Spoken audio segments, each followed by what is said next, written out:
Chapter 271.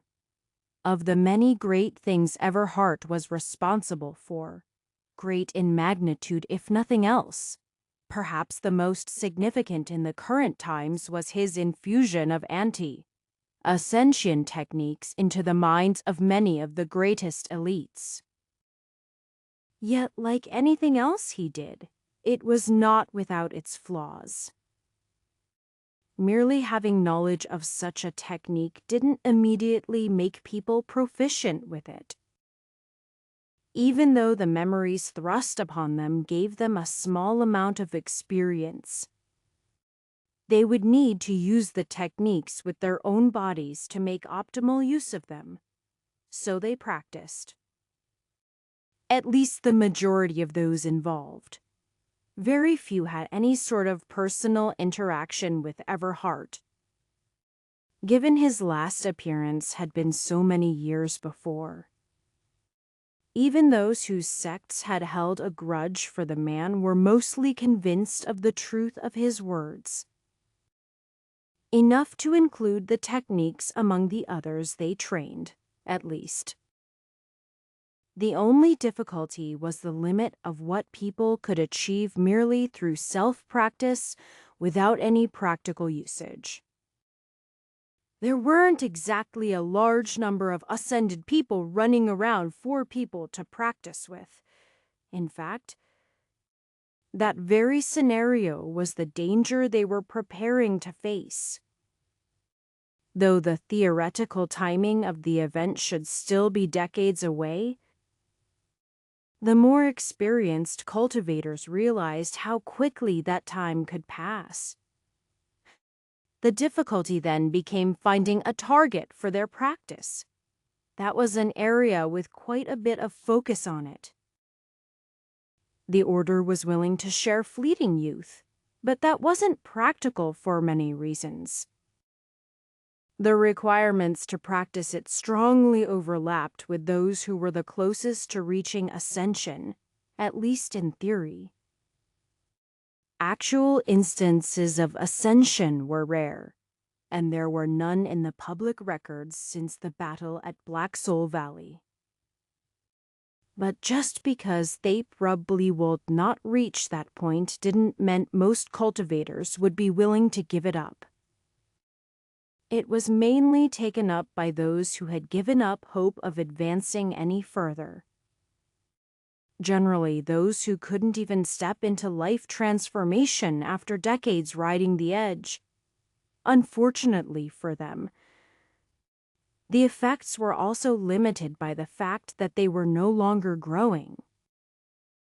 They were able to gain some proficiency in fleeting youth, but it was not as much as someone properly situated like Anton.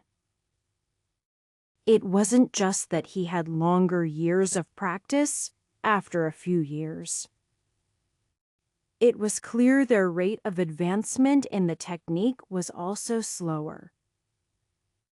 Even if a talented elder in each sect was willing to give up the potential of ascension, they would still find themselves unable to provide for the needs of everyone. Other methods were being developed, including formations derived from Everhart's work and that of the Luminous Ocean Society. A formation that contained ascension energy was at least a viable test of whether or not it was possible to disrupt the energy, though it wouldn't measure up to actually being used in battle. Even so, such formations helped push people to a higher level in their techniques. Because he was the first to use the technique and one of the most skilled with it, Anton was able to provide the most accurate representation of what they could expect, and with a significant amount of power. It was thus that he often found himself sparring with life transformation experts, though calling it a spar was perhaps a bit too generous. They had to lower their power output and speed for things to be even remotely a challenge. It was a bit unfortunate, as it meant the vessel of insights was able to glean less from them. Except in the case of specifically anti-ascension techniques, Anton had a constant stream of those to internalize, though seldom had the opportunity to make use of them himself. A deep breath synchronized with the way energy was pulled from beyond the world, unless he was seriously mistaken.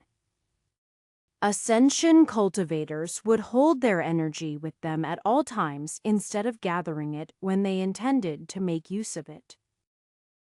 All of his attempts to hold onto it in the long term were futile. And in fact, Anton thought the more he tried, the more it slipped out of his grasp. For the sake of sparring, he held on to the maximum amount he could at any time. In a way, this was a disadvantage, as it left him open to disrupting attacks that would disperse everything he had gathered without effect. On the other hand, it meant he wouldn't telegraph when he was planning to make an attack with ascension energy. That was less relevant against new opponents who wouldn't necessarily understand what Anton was doing.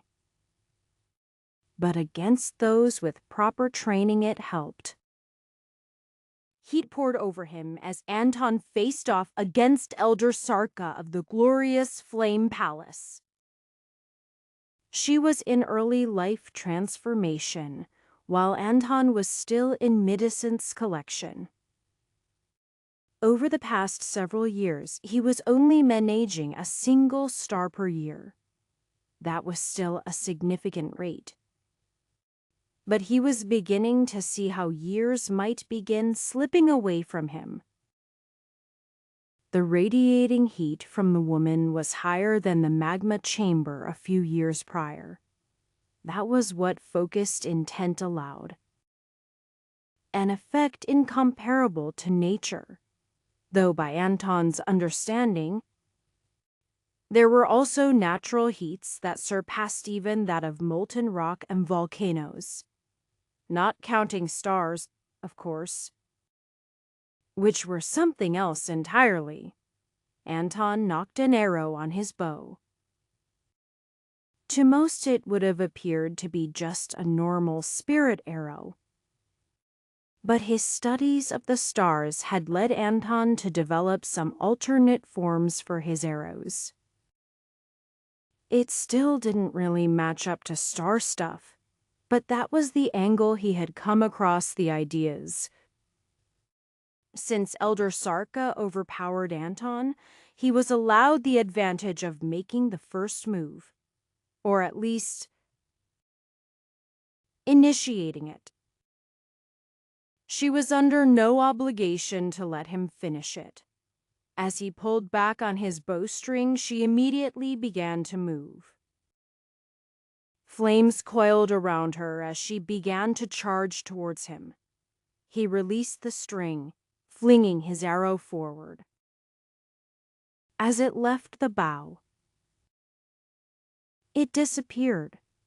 The same instant, at least to the best reckoning of any cultivators. His arrow hit its target. It was unfortunate Elder Sarka had prepared her defenses immediately, because that particular attack was less powerful than most of Anton's abilities. Less powerful, but much more swift.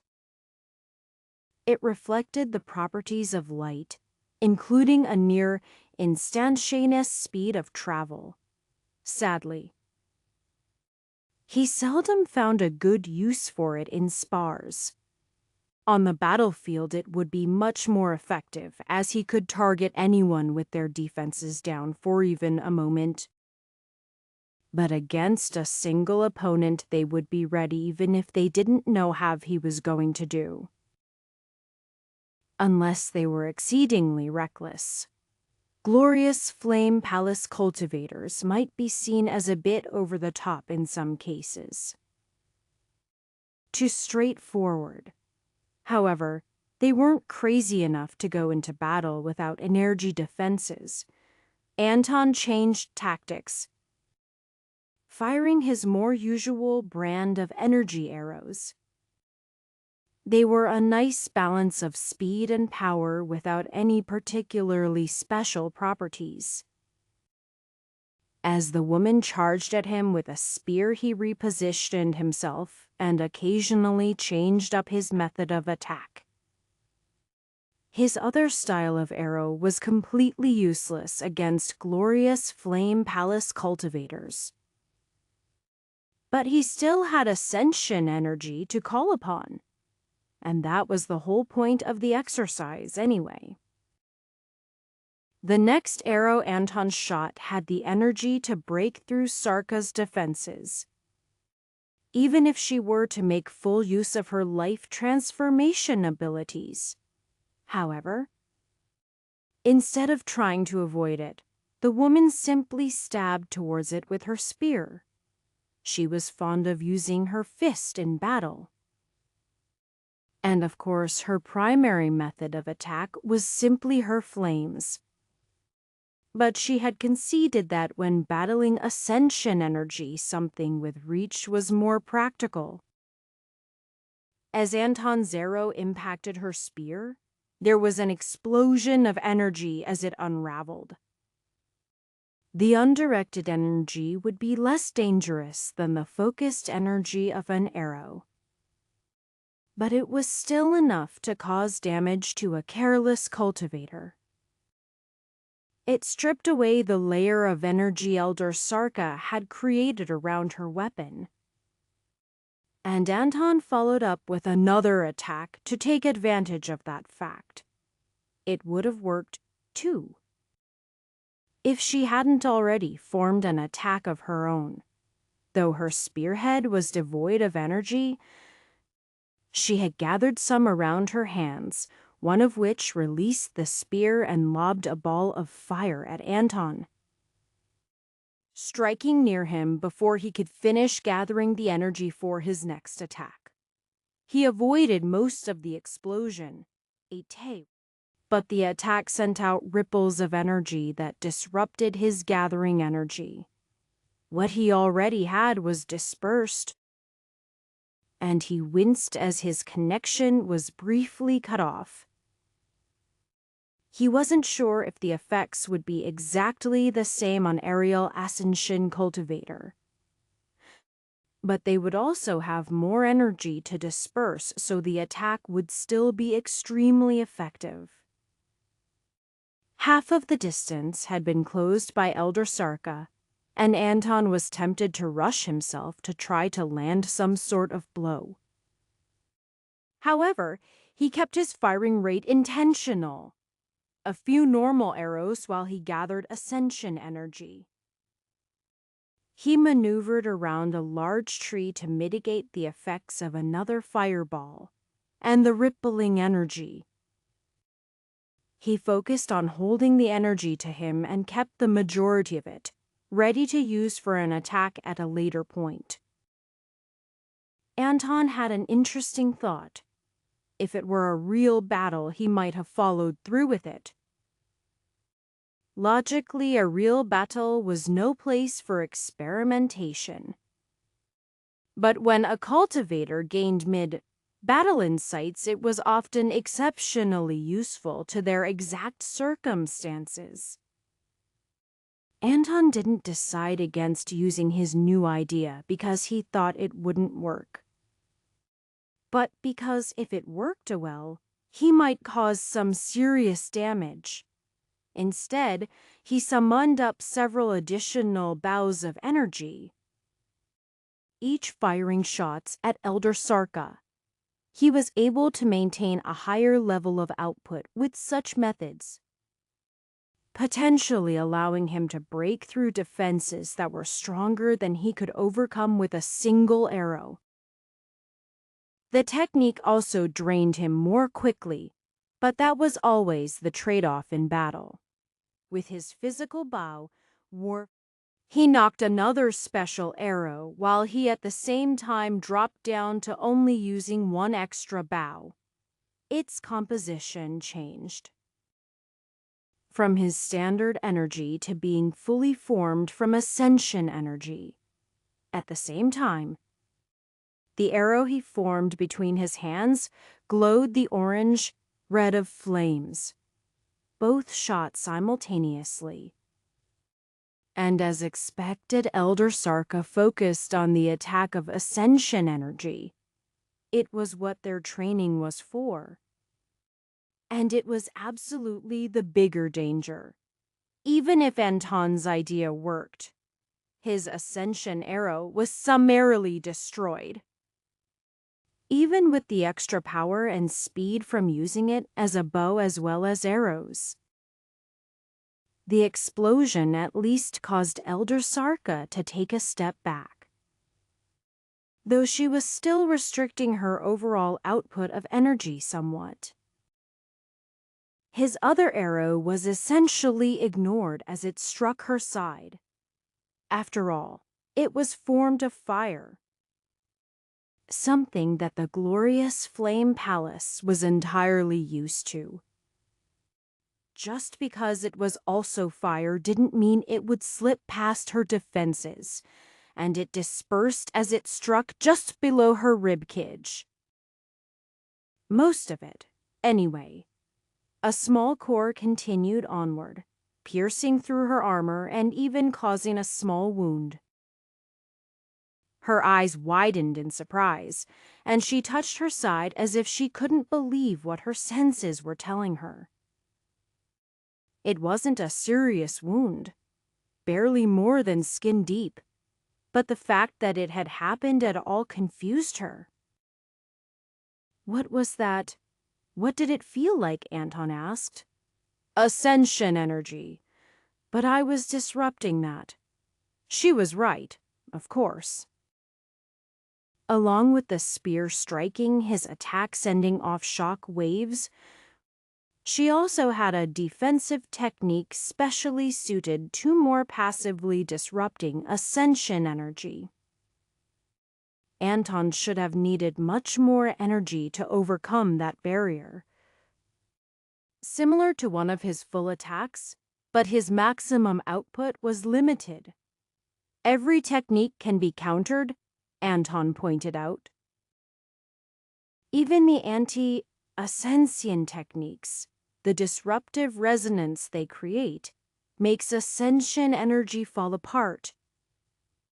But if the user of such energic nocet will happen, they can attempt to work with it instead of against it. I just so happen to have developed some fire arrows, and they synchronize quite well with your energy. You were ready to block that, but not ascension energy synchronized in the same way. Feh? You sure you want to tell me all that? It'll just make this harder for you. That's the whole point of me being here, Anton pointed out. I am not trying to win a spar with a life transformation expert. Besides, you would have figured it out in another attack or two. Better to be helpful about it. Elder Sarka nodded. How much left do you have in you? One more round, I think, Anton determined. He could only call upon so much ascension energy in any one period. It wasn't just tiring, but also as if he was pulling from an actual store of energy that had a limit. He couldn't be sure if that was actually the case, but it at least felt like that. As he practiced more, his limits increased so it was barely different from his personal energy, except the fact that it did not dwell inside him on a permanent basis. Anton raised his bow once more. He was looking forward to reviewing some of his own insights after this.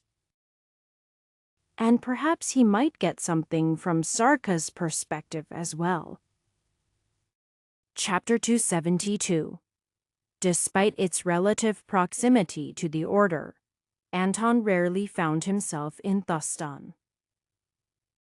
There was little special about it except its position, which had almost led it to ruin. In the more than a decade since the unfortunate incident during the hunt, the town had changed significantly. It hadn't just grown in size, that would not have been outside of the ordinary.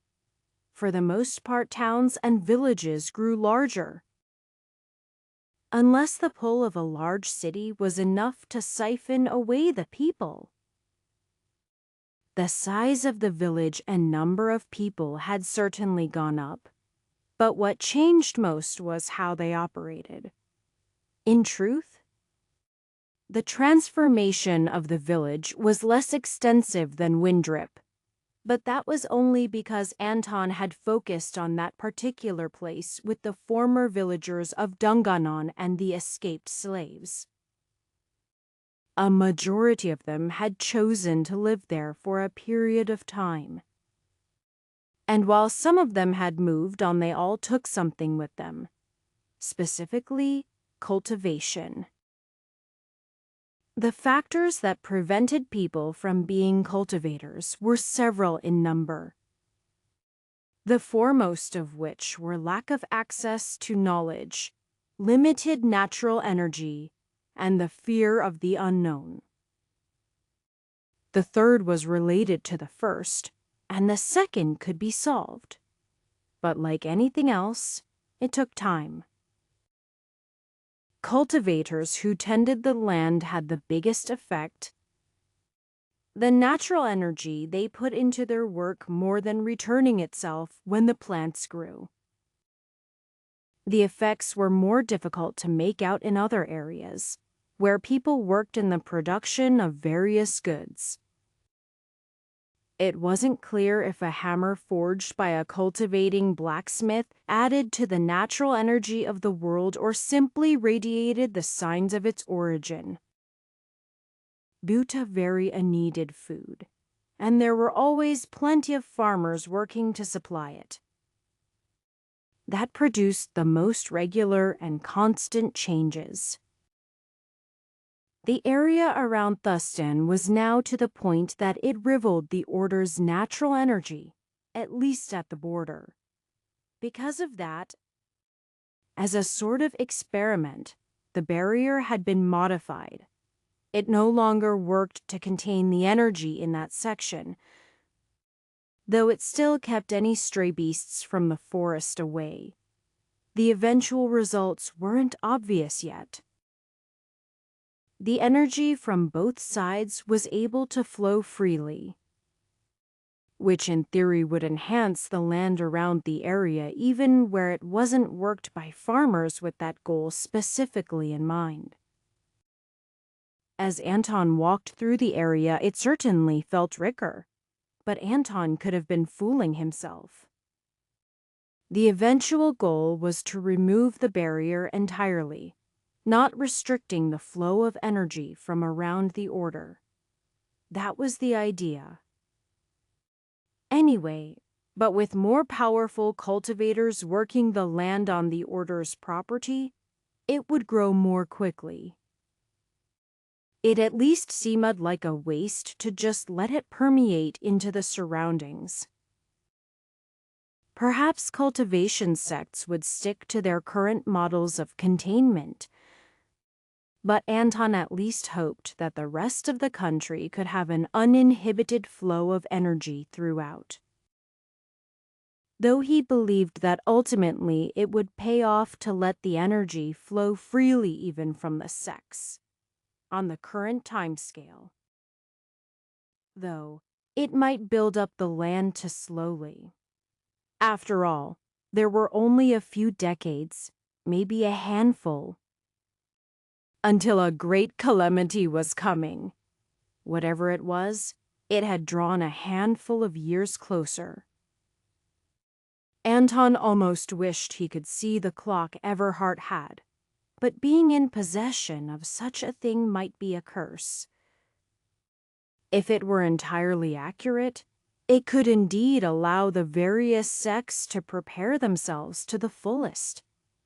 On the other hand, it would only lead to worry as the day came closer. Anton could also imagine that it would lead to neglect of other things, like the focus on future generations. Even the order might abandon the idea of raising new disciples when it came down to the last decade, or perhaps the last handful of years. It might even be best for the survival of the world. But surviving wasn't thin-leathing worth considering. Survival was good, but prospering was better.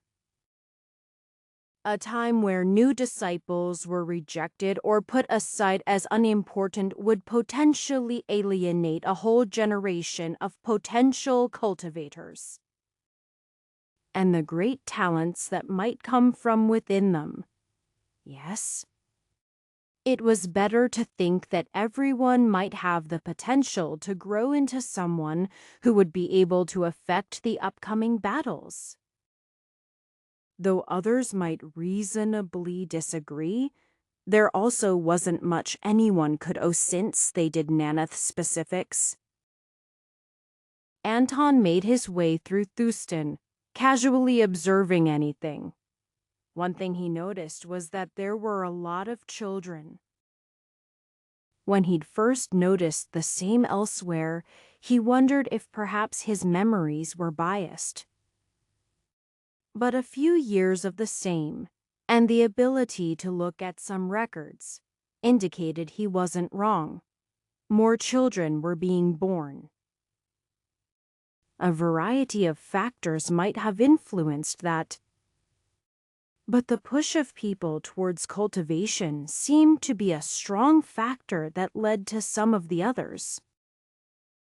The increased productivity of the farms provided a surplus of food, and along with a general increase in prosperity that made people more willing to have children. Likewise, with individual prospects, higher people felt more secure in their future. Finally, though for most people it wouldn't add more than a decade or two onto their lifespan, those who were past their prime and took up cultivating suddenly felt more youthful, with a stronger body. The risks of pregnancy on a woman were also lessened. Everything combined to a significant increase in birth rate, though it was unclear how long it might stay that way. Anton was pleased with the quick results. For cultivators and old men, half a generation was extremely rapid when it came to changing the populace as a whole. More people than not dipped their toes in cultivation with overall beneficial results. Nothing was perfect, however. Cultivation had its own dangers, though they were primarily due to lack of understanding or patience. People could push themselves too hard and too fast for their body to keep up. That even applied to those with the greatest talent, since the pressures of society could push them beyond their limits. Cultivation was all about growing to surpass one's own limits. But it was how one handled it when they were on the edge that made the difference. Likewise, even if they were successful in their cultivation, it wasn't universally good for the world. There were those who took advantage of their newfound power and used it to suppress others, perhaps more than would have otherwise, since they developed feelings that would lead to a domineering attitude, but might not have had the strength. The general increase in cultivation level of the rest of everyone still made them capable of resisting those who caused trouble. But some individuals were able to cause more destruction than they would have otherwise. That was something that Anton would prefer to avoid. but he felt the benefits outweighed the dangers.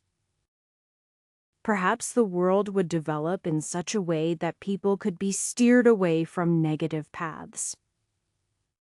Anton tried to do that with some people, but he was just one person, and imperfect at that. Otherwise, he would have been more understanding and prevented some of the rifts that happened in his family. At the present moment, he felt his family was at a peak. As much as it could be with the loss of Dungan, of course. He was in communication with Ashlyn once more. And he knew that relationship which connected him to Katerina could have been maintained if he and the others had been more understanding of her desire to move into a city. Anton still felt that the rugged life on a farm working with plants and animals was the best. But he knew that was just personal to himself. All the growth of the common populace also led to the swelling of the ranks in cultivation sects. Though the sects had a majority of the power in the world, they were still only a small portion of the populace. It wasn't quite clear what the balance would end up as. But when Anton considered that some sects had life transformation cultivators, and most people had previously had no cultivation at all, the balance shifted heavily in the favor of the common folk, with just 1 or 2 ranks of cultivation. Not that any reasonable number of second-star cultivators could be expected to beat a life transformation cultivator, given that they could simply withdraw from the area before they became too fatigued. But the idea that 100 or 1,000 determined individuals working together might pull it off was better than needing an entire city to even cause a dent to a life transformation cultivator. At a more practical level, a village of second-rank cultivators could fight off a group like Maximilian Van Hassel and the other slavers, or at least cause them damage. If they had a handful of 5th-rank cultivators among them, they could have even done more than just drive away the danger, while the level of stronger cultivators would also likely go up. Each subsequent rank was harder to achieve, and going from the 15th to the 17th star would only be around a 10% increase in power for an individual, compared to a doubling or tripling in power for someone who went from no cultivation to the 2nd star. Anton shook his head. Here he was, thinking about low-level problems when their world might be annihilated soon. Or at least ravaged to the point that everything he was building was pointless. But he firmly believed his efforts in that area would help in the long run. As he walked through Thustin, a few people seemed to recognize him. Even with the vast difference in his current cultivation, his face and body had hardly changed, after all, nor had the fact that he had a bow slung over his back. Many of the villagers would recognize a member of the group that defended them. But Anton preferred not to take advantage of people's praises. Personally, he thought that was just what anyone with the power should do, and he received enough recognition as a teacher regardless. With people trying to give him their thanks, or sometimes bribes, which he didn't need and they couldn't afford. He would accept their thanks, and if he felt like he had to, he would take what they gave him and use it to help others somehow. Unless it was something like a home-cooked meal, which he was always happy to have. It was strange to think that he had once eaten such food every day, even when times were lean. A home-cooked meal had more to it than one served at a tavern or restaurant, or even the Order's cafeterias. As tasty and nourishing as the food could be, it almost made Anton want to settle down again, but he'd done that. And he'd had quite a bit more of it than he personally felt he had the right to. Now it was his time to defend others as they lived their lives. Besides, it wasn't as if Anton found the life of a cultivator distasteful. If he had, he would have given it up or changed it. Thuston was one of the last on the list of places in Grey Oton Anton wished to survey with his own eyes once more. There was just one more before he set out for distant shores. Trade went around the continent on ships, and out to a certain distance the seas were safe enough. Beyond that, however, there was little travel back and forth. Yet it was known there were other continents with other cultivators, and it was important that they to be prepared for the coming calamity. They should be aware. Since some of their cultivators had made it to Everhart's tomb on the moon, but it was unreasonable to just assume it that. Anton's eyes turned to the east. It was well out of the way, but he knew he should go once more. To the place which was not the same, even if it bore the name of Dungannon. Chapter 73. Having been a human for his whole life, which was quite a long time, though not extreme by cultivator standards, Anton knew that humans had strange behavior. When they saw something on a map and expected something to be there, there were often cases when they would simply make it happen. That was even the case when the wrong thing was on the map. 15 years had passed since Dungannon was destroyed. Its people killed or carted off as slaves. The first handful of years it had laid empty. Those buildings that still had some structure slowly collapsing. Sometime after that, Anton wasn't quite sure when a group of people decided there ought to be a town there again. That was how many towns were first formed. And it wasn't odd to think that somewhere a prosperous town had once stood would be a good position in the future. The area around Dungannon didn't have any exceptional resources, but there was good land for farming and a nearby forest where foraging and hunting could take place. Trade going from Thorpe's to Alcombe and to the rest of Grey Oton would pass through the area, and those people would need a place to stay. And of course, everyone had some basic necessities for living that would be best provided by others. The new version of Dungannon was quite a bit smaller than it had been. But Anton actually remembered a time when the original had been close. When he was a young man, it wasn't much more than a few handfuls of families living close together, except for foundations. Most of the buildings had been cleaned up. Nobody wanted to live in a village where half or more of it was collapsing ruins. After all, most of the buildings weren't the same as they had been, though the main streets were still positioned the same. Some good cobblestone work there, and there was no point in redoing it. As Anton walked through the town, nothing matched his memories anymore. The place he was most familiar with was also the most changed.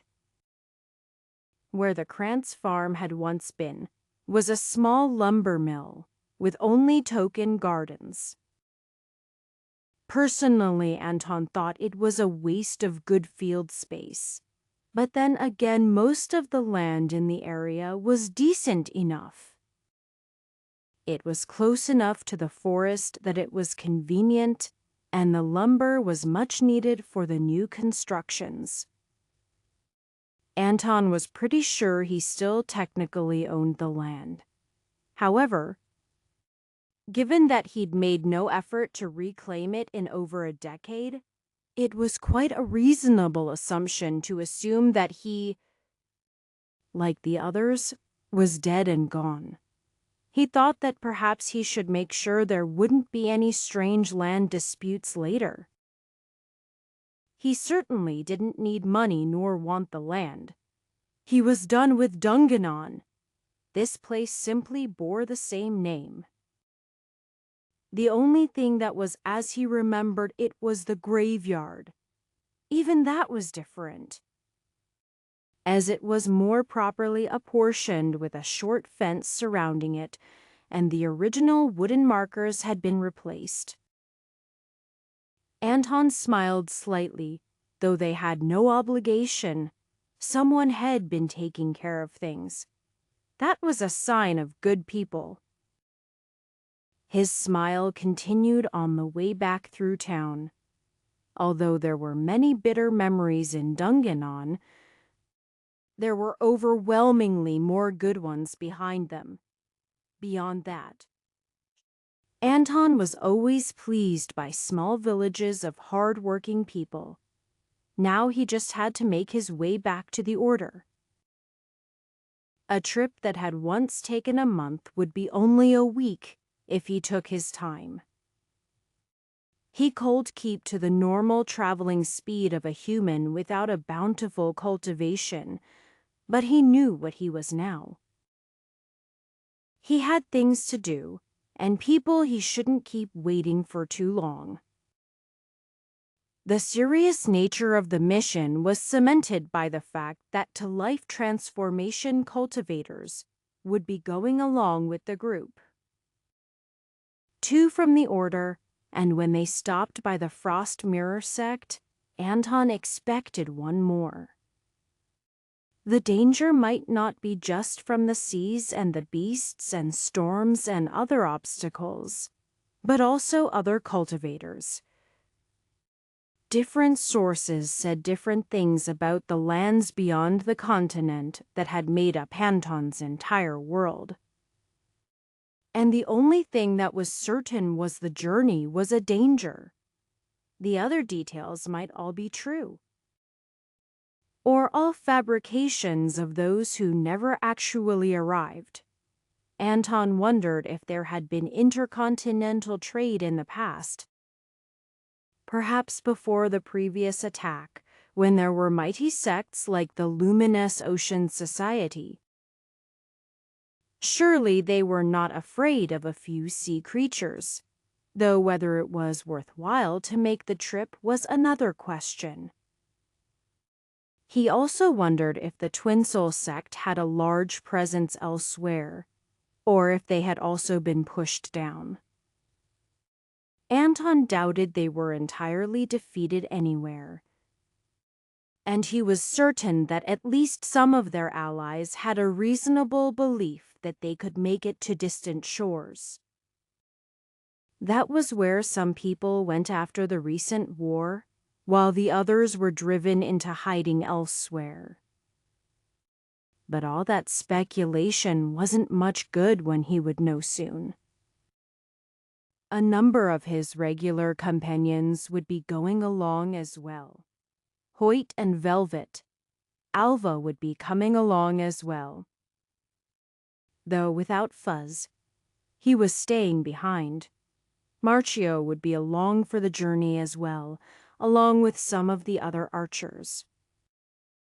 That was partly due to the desire for a variety of fighting styles, and partly because Grand Elder Kenia was leading the group.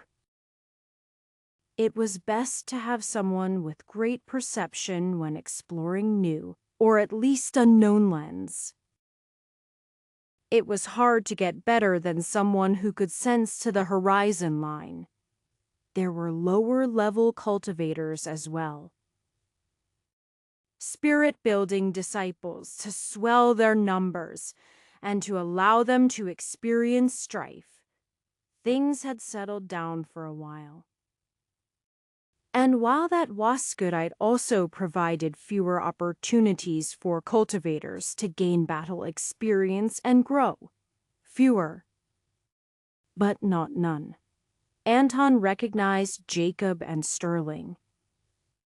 The former a longtime guard at the Order who wanted to seek out new experiences, and the latter the one who had introduced Anton to the Order. Long surpassed in rank, notable absences would be Katerina and Timothy. They had elected to stay behind. Katerina, because she was in the middle of some research on formations, and Timothy primarily because he wished to stay with her. They were Emeride, after all. Anton would have hardly left behind Janina for an extended period of time to go adventuring. Though he also hadn't been much of the sort before he was a cultivator anyway. Unless adventure involved a couple days in familiar woods. Outside of the Order, they already had the first members join up. Aotand and a sample of several different groups in Ambati were coming along on the expedition, as they deserved the representation. In addition to members of the Frost Mirror sect, they'd be picking up a handful of others on the way to Fakriona. They'd be leaving from the eastern port with a group of experienced sailors, though even their experience rarely took them far from the mainland, mostly to some nearby islands which had interesting geographical features, and of course some unique cultivation resources. Along the way to the Frost Mirror sect, a few people from different groups joined up. A few people from Infinite Wisdom Forest in Estuary, Elder Magro of the Iron Fist sect, and a wrinkled old man from the Wandering Bush sect. The people from Infinite Wisdom Forest clearly looked down on those from the Tumbleweed sect. But personally, Anton found himself more partial to Elder Servos. The reception at the Frost Mirror sect was about as expected, except for some specific details. Specifically, the opposing energies of two life transformation cultivators, half a step away from being in combat. Fire and ice straining against each other. Glorious Flame Palace had initially declined to send anyone, but it seemed they had changed their mind. That included Elder Sarka, who was locked in a staring match to the death with Elder Adelina.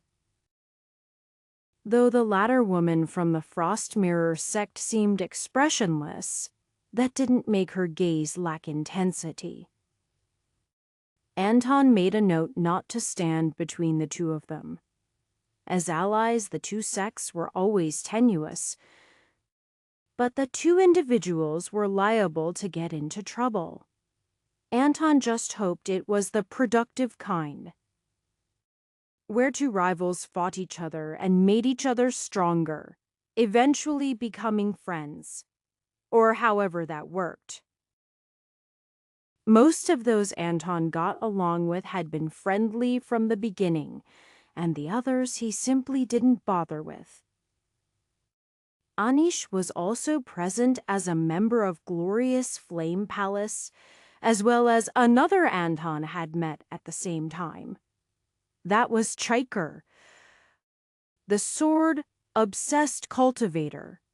Though she wasn't directing any negative intent at him, Anton almost felt like he could cut himself if he wasn't careful. Anish waved with a wide smile as they approached, though for some reason Anton felt it was directed past them. At Velvet, maybe the reunion of two cousins once more was wonderful to see. Annalie and Alva were able to see each other frequently. But they still liked to see more of each other, despite certain rocky moments. But that was how life worked sometimes, especially with teenagers. But both of them had aged past that point some time prior. On the other hand, age didn't directly come with maturity. Otherwise, elders Sarka and Adelina wouldn't be cracking the pavement between them. Was there some history there beyond being from sects that practiced widely different techniques Anton wanted to know? But not so much that he would poke his nose into it. Helicades knows and wanted it to remain intact. Though he'd now seen the ocean more than a handful of times, Anton always found himself impressed by it. A vast, open expanse of water with nothing in the way, rising and falling waves sparkling in the sun, and each one was subtly different. Directly north of Vestry had the clear seas that surrounded the luminous Ocean Society's main headquarters. There was a different look to the east in Ship's Haven, even before the temporary blackening caused by the poison. Here, it had more of a greenish hue and many floating bundles of kelp. The crews that would be manning the ships were a rough group with tanned skin. Cultivators could protect their skin from the sun, but some liked the color and some didn't care. This group seemed to be a mix of both, and it made them somewhat distinctive compared to those cultivators who preferred a more controlled look. The ships were large vessels, made out of exceptionally sturdy wood. Anton could tell just by sensing it with his energy that it would be durable. And he also sensed the formations enhancing the ships. Anything less than the best would be pointless, since if they sunk at sea there was no guarantee even the best among them would make it to land. A wiry man with scars up and down his arms and across his face stood atop one vessel as they were directed to them. "You made it," he said. "I am Commodore Visser, leader of this fleet. The two main vessels you see here," he gestured below him, "and to the side. They're the Azalea and the Skylark. When she arrives, I'll introduce you to my second-in-command, Urenzi, as well as the other captains. Now I know you all don't like to take orders from those outside your sects or lower in cultivation. But I'll need you all to respect any of the captains, or their replacements should it come to that." He focused on the highest elders as he was in life transformation himself, if only the early stage. Everyone agreed there would be no issue, and Anton even believed most of the people meant it. He was a little suspicious about whether those from Infinite Wisdom Forest truly meant it. And someone like Elder Sarka could mean it, and then change their mind when something flared her temper. But nothing involving people was ever perfect, and they had to do their best to hold things together. Unless they wanted to keep their heads buried in the sand and hope that nobody remembered to put together an invading force, or that it wouldn't cover the whole world and leak between continents. Chapter 74. The first few days of sea travel were somewhat interesting. But after the novelty wore off, it was rather boring. That was the best that could be hoped for, since it meant nothing problematic came up. But it really was spring. Even cultivating wasn't easy. Since there wasn't enough ambient natural energy for everyone packed together on the ships, people were still able to socialize. Talking and playing card games or otherwise idly passing the time. Some were better suited to those activities than others. Anton and Elder Servos from the Wandering Bush sect happily chatted, not just about cultivation, but about life in general. Chiker had already wandered around to everyone on her ship who wielded a sword. But since there was no place to have a proper spar, there was little depth of interaction. Anish stood in awkward silence next to the pair of Alva and Anna Lee. In turn, Adelina and Sarka were placed on the furthest ships from each other to avoid them interacting. With Adelina in the front of the formation, the Azalea and Sarka in the Skylark at the rear. The first obstacle they had to overcome was completely mundane, a lack of wind. While the various ships had a number of crew who could row, it would be a waste of resources not to include the various cultivators they were transporting. There were some complaints, but ultimately following the orders of Commodore Visser, relayed through the various captains of the individual vessels.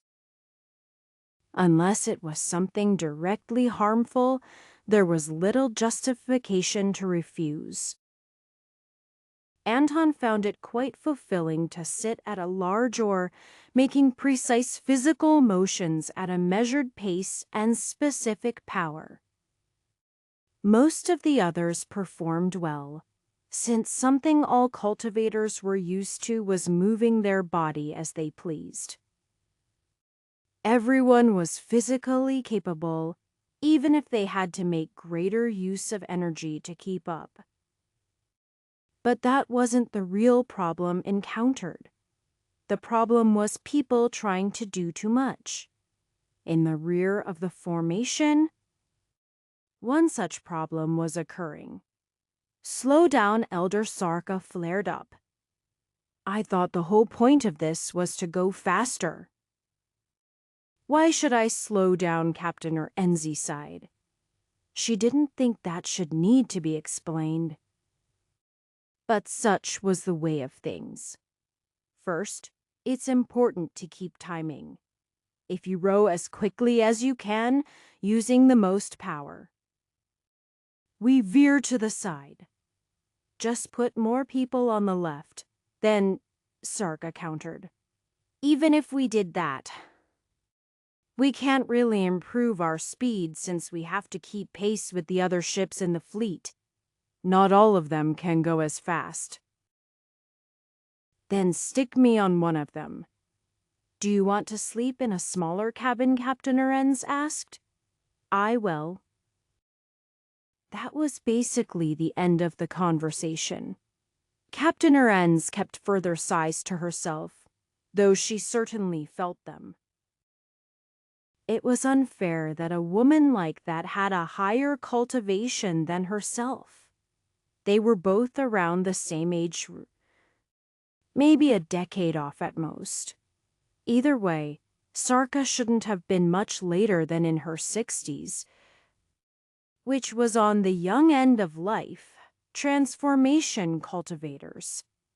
But it should have been enough time to learn about ships, or at least act maturely in a new situation.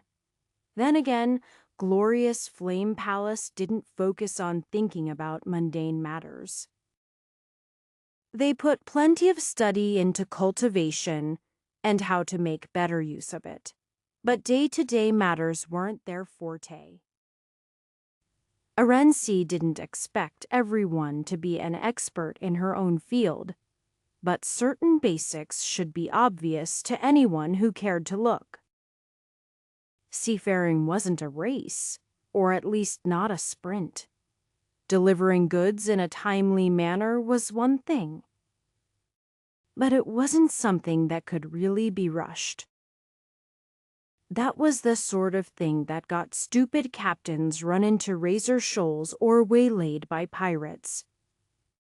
If they didn't just sail head first into a storm, when heading into unknown waters as they would be soon, it was critical to maintain control over everything.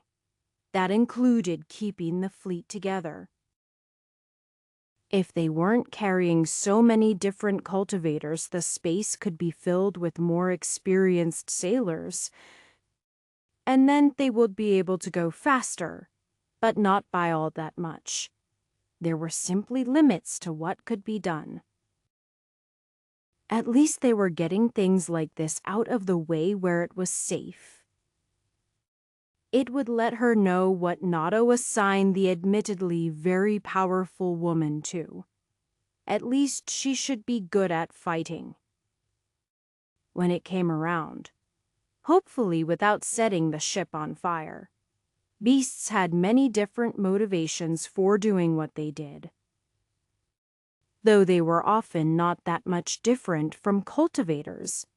Survival, growth, and protecting territory, which got back into the first one. Different distinctions and subcategories could be argued all day. But the point was beasts usually didn't just attack because they were bored, so it had to be one of those other reasons. When a group of long-nosed shipwreckers charged up from below, Captain Arendz didn't much care why. If it was territory, they had no way to know. If it was food, the timing was awkward. If it was for growth, it was basically the same as food. But they were attacking because the cultivators on the ship were strong, not despite it. The first of the creatures speared through the bottom of the Skylark at the same time as the alarm was being yelled. It was a big one, to be able to pierce through the solid structure of the ship. Had to be at least as strong as an Essence Collection cultivator.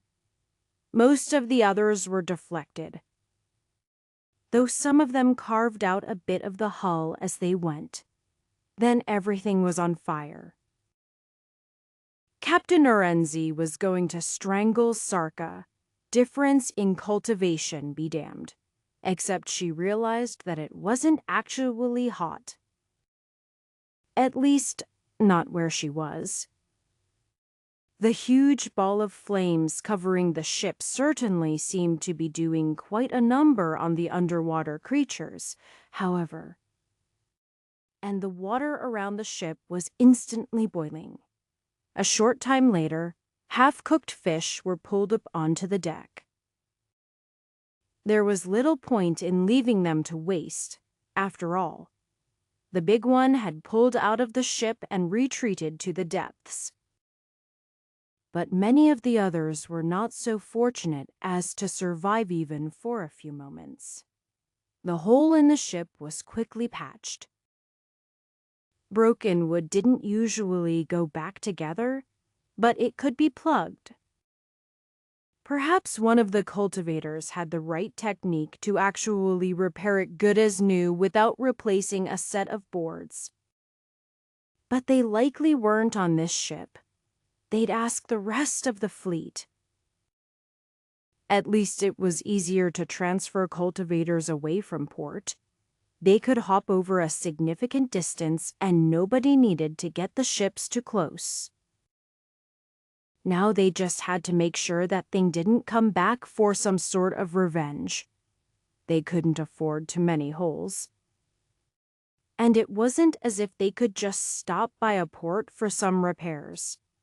They were capable of doing the work themselves. But the supplies were limited. It wasn't like they could just use any random tree. And even if they stumbled upon an island with exactly what they needed, properly turning a log into part of a ship was an involved process, even for cultivators. It wasn't just chopping something into shape. Commodore Visser addressed the fleet as they stopped at an island. Here we are at Great Leaf Island, the last stop where we know what we're getting into. We plan to gather up some fresh food for the sake of a little celebration. And we'll fill upon water so we don't have to have anyone do the work of purifying it. After our little party, we'll be heading out into unknown waters, with the only knowledge being here is not much of significance within a week of here. Based on old records, we expect to take multiple months to reach any significantly sized landmass. And those only if we navigated correctly. Sadly, our star charts out this far are hardly up to date. He shrugged. But it's not like we'll starve. Plenty of fish and large beasts, and we can filter water. We have that going for us, at least. So as long as we don't find anything dangerous enough to wipe us out, here is little cause for concern. His speech wasn't exactly inspiring, but it wasn't really meant to be. It was just a statement of where they were and where things were going. Uncertainty and danger weren't the biggest concerns in a cultivator's life. And with the gathering of powerful cultivators, there really wasn't too much cause for concern. At least not for most people. Not all battles would be resolved in a handful of seconds, though at least for most they would have a bit more warning than charging fish with spear-like noses happen to give. Anton never slept much, and while he'd been getting more than the absolutely required few hours of sleep each night, some of that was shifted to the morning. That allowed him to spend more time looking at the stars, which was quite interesting considering that this was the biggest change he'd seen from his usual location.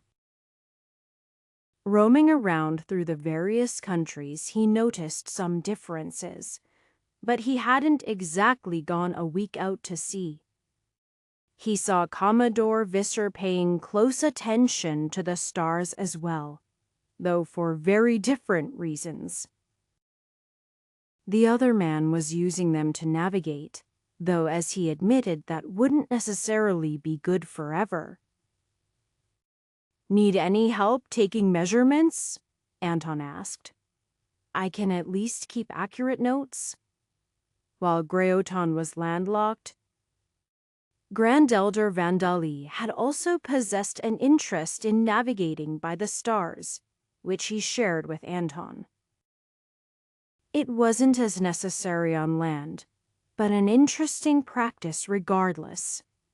Might as well, the man said. I'd thought to make new charts. A straight-line journey isn't exactly the best way to gather information.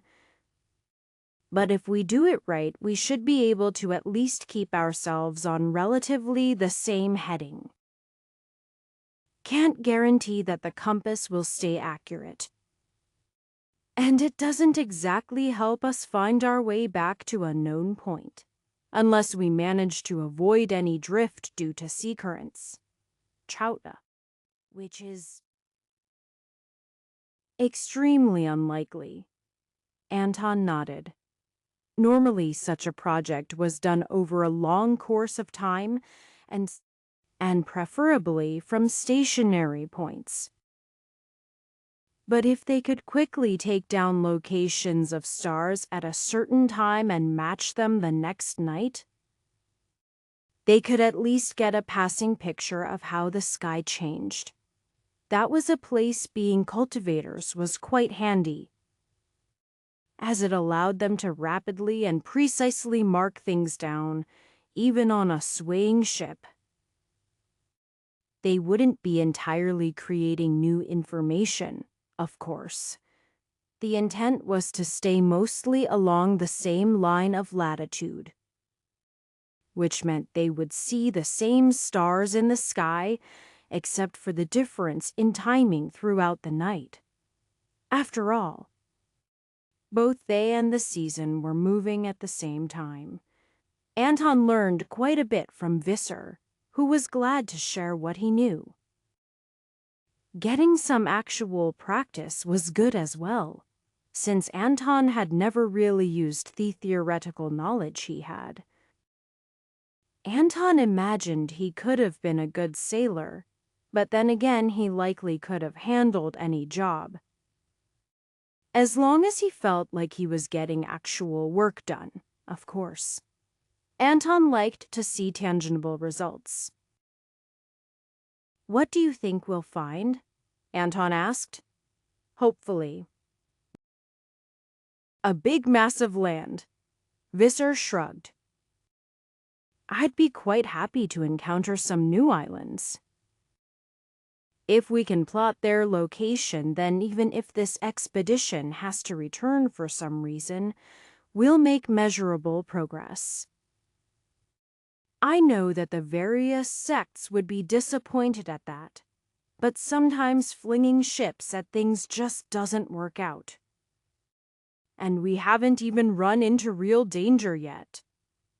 Anton didn't say anything, so as to not invite bad omens. But following the Commodore's eye line, he found it wouldn't have mattered. Dark clouds were on the horizon. And he didn't have to be a seafarer to know that meant storms. The only question was whether or not they would be too much for them to handle. Of course, a single storm would not take out such a well-equipped fleet, but it was possible for them to get worn down little by little. Chapter 2, 75. Anton didn't know what would drive ocean beasts to attack a ship. It was widely observed that creatures possessing a cultivation were more aggressive than others, at least in general. But he would have presumed the increased function such creatures had could make them see the danger. Then again, humans underestimated new opponents all the time. A single encounter with the wrong target could wipe out man or beast, leaving them unable to properly tell the tale. After going beyond Great Leafilin, they were beset by numerous types of creatures, though none even as effective as the long-nosed shipwreckers. Those had the advantage of being relatively unexpected. Others the sailors were ready for and could ward off themselves or advise the traveling cultivators on. At the moment, they were engaged in a bit of a staring match. As he got used to sensing deep underwater, Anton found himself growing more proficient with sensing deeper in the water. It was much easier than feeling through solid ground, but still a bit difficult. The real issue was keeping a sustained sense of things at a distance. Yet nobody had trouble sensing their particular visitors. They would have had to be completely numb to energy, and even then would have noticed when the boat rocked suddenly as something bumped into it. A pair of somethings, even. Anton could just about reach out and touch the fin of the shark he saw below the azalea. It was high enough, at least. But too far out. He could see an open mouth with rows of teeth nearly as large as himself. Though it was hard to say they seemed sharp. Very few things at such a size retained those properties on a smaller scale. At the moment, the bigger one was trying to fit its mouth around part of the ship, everyone was standing on alert, waiting on Commodore Visser's orders, or that of their various sect elders, should they choose to defy his order to wait. Personally, Anton was in his camp, not because he didn't believe they were a threat, but because he thought they might be. There was no doubting the danger they imposed, of course, but there was more to it. Like the fact that the way one of them was mouthing the ship wasn't really doing anything. It certainly must have had the capacity to damage the ship. But at the moment it was idly trying to take a bite out of something new. If they provoked the creatures, well, even if they couldn't get a solid chomp on the ships, they could cause significant damage. The other one was back with the Skylark, swimming around it. If either of them moved towards the smaller ships in the middle of the fleet, there might be trouble. But for the moment, everything was fine. Even Elder Sarka of the glorious Flame Palace was calmly watching them. Anton could feel the heat building up inside of her, but she hadn't actually started den budding, but if the battle began. She and many others were prepared to attack as swiftly as possible to minimize the damage the creatures could cause. The larger shark caused the azalea to sway once more as it tried to press its mouth against it. There was a small tearing sound as it scraped a small chunk away due to some teeth sticking out at an odd angle. Then it pulled back and began to swim away. The other followed. There were a few more tense moments before someone tried to dive into the water. They were stopped, not because it was a foolish idea, but because that other person had also noticed the tooth stuck in the side of the ship and wanted it for themselves.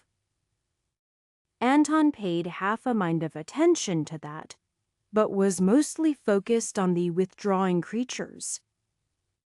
Until they were far enough he could say they were truly gone, he eventually withdrew his sense as to what he could easily maintain. It seemed they had only been looking to see if the new prey was easy to eat and tasty, and finding it inconvenient and wooden decided to move on. The tooth was brought on board where Commodore Vizar claimed it. None of the other life transformation experts cared about it. And since it washed ship that it had pierced into, there was little point in arguing. It was just a tooth after all. Even if it was about Anton's size, though obviously quite a different shape, the damage to the hull was minimal at Argand. In the grand scheme of things, shark teeth fall out all the time, Commodore Visser explained. Usually from ripping and tearing into things. This one was probably loosened from something else. With that, the incident was over. It became more of a curiosity than anything else, and was largely set aside from the minds of the travelers, especially considering what immediately followed it.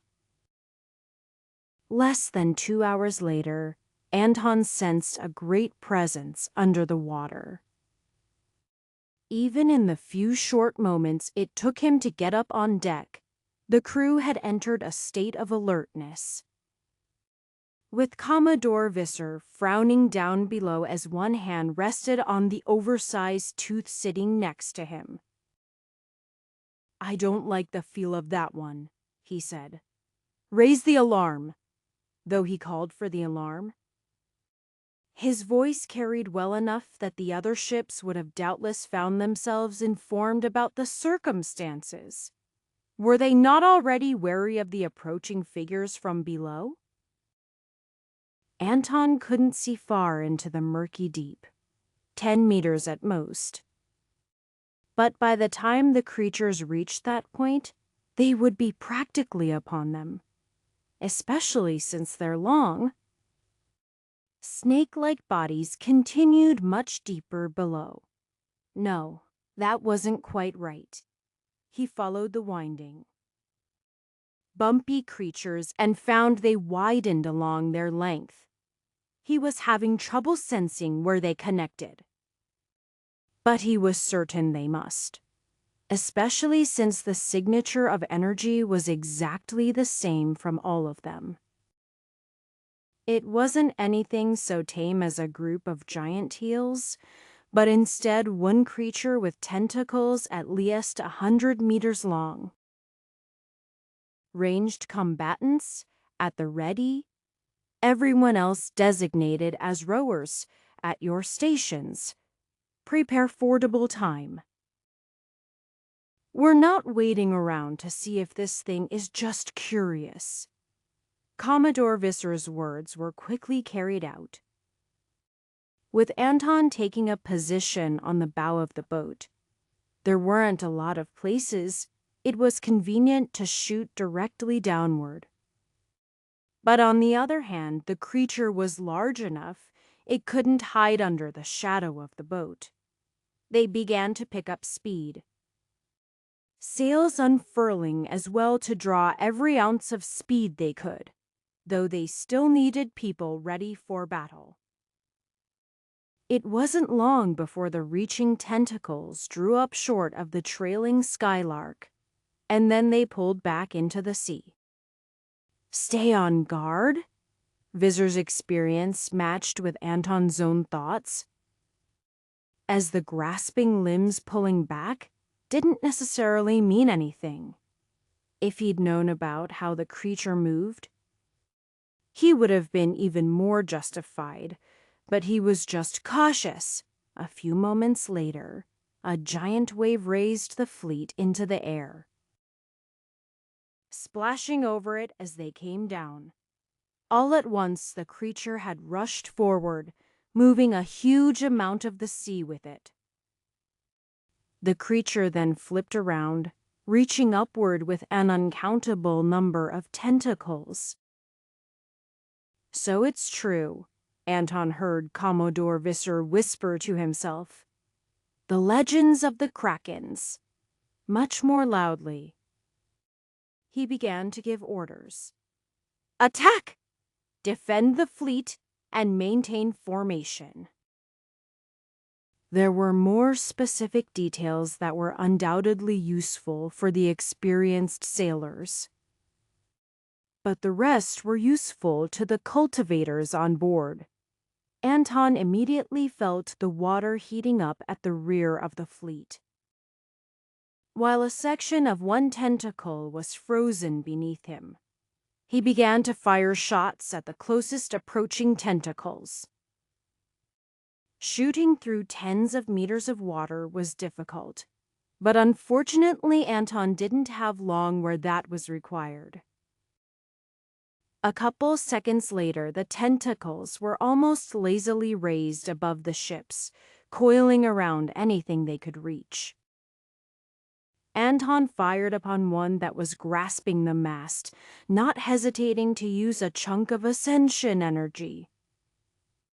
On anything lesser, he would have expected to sever something completely.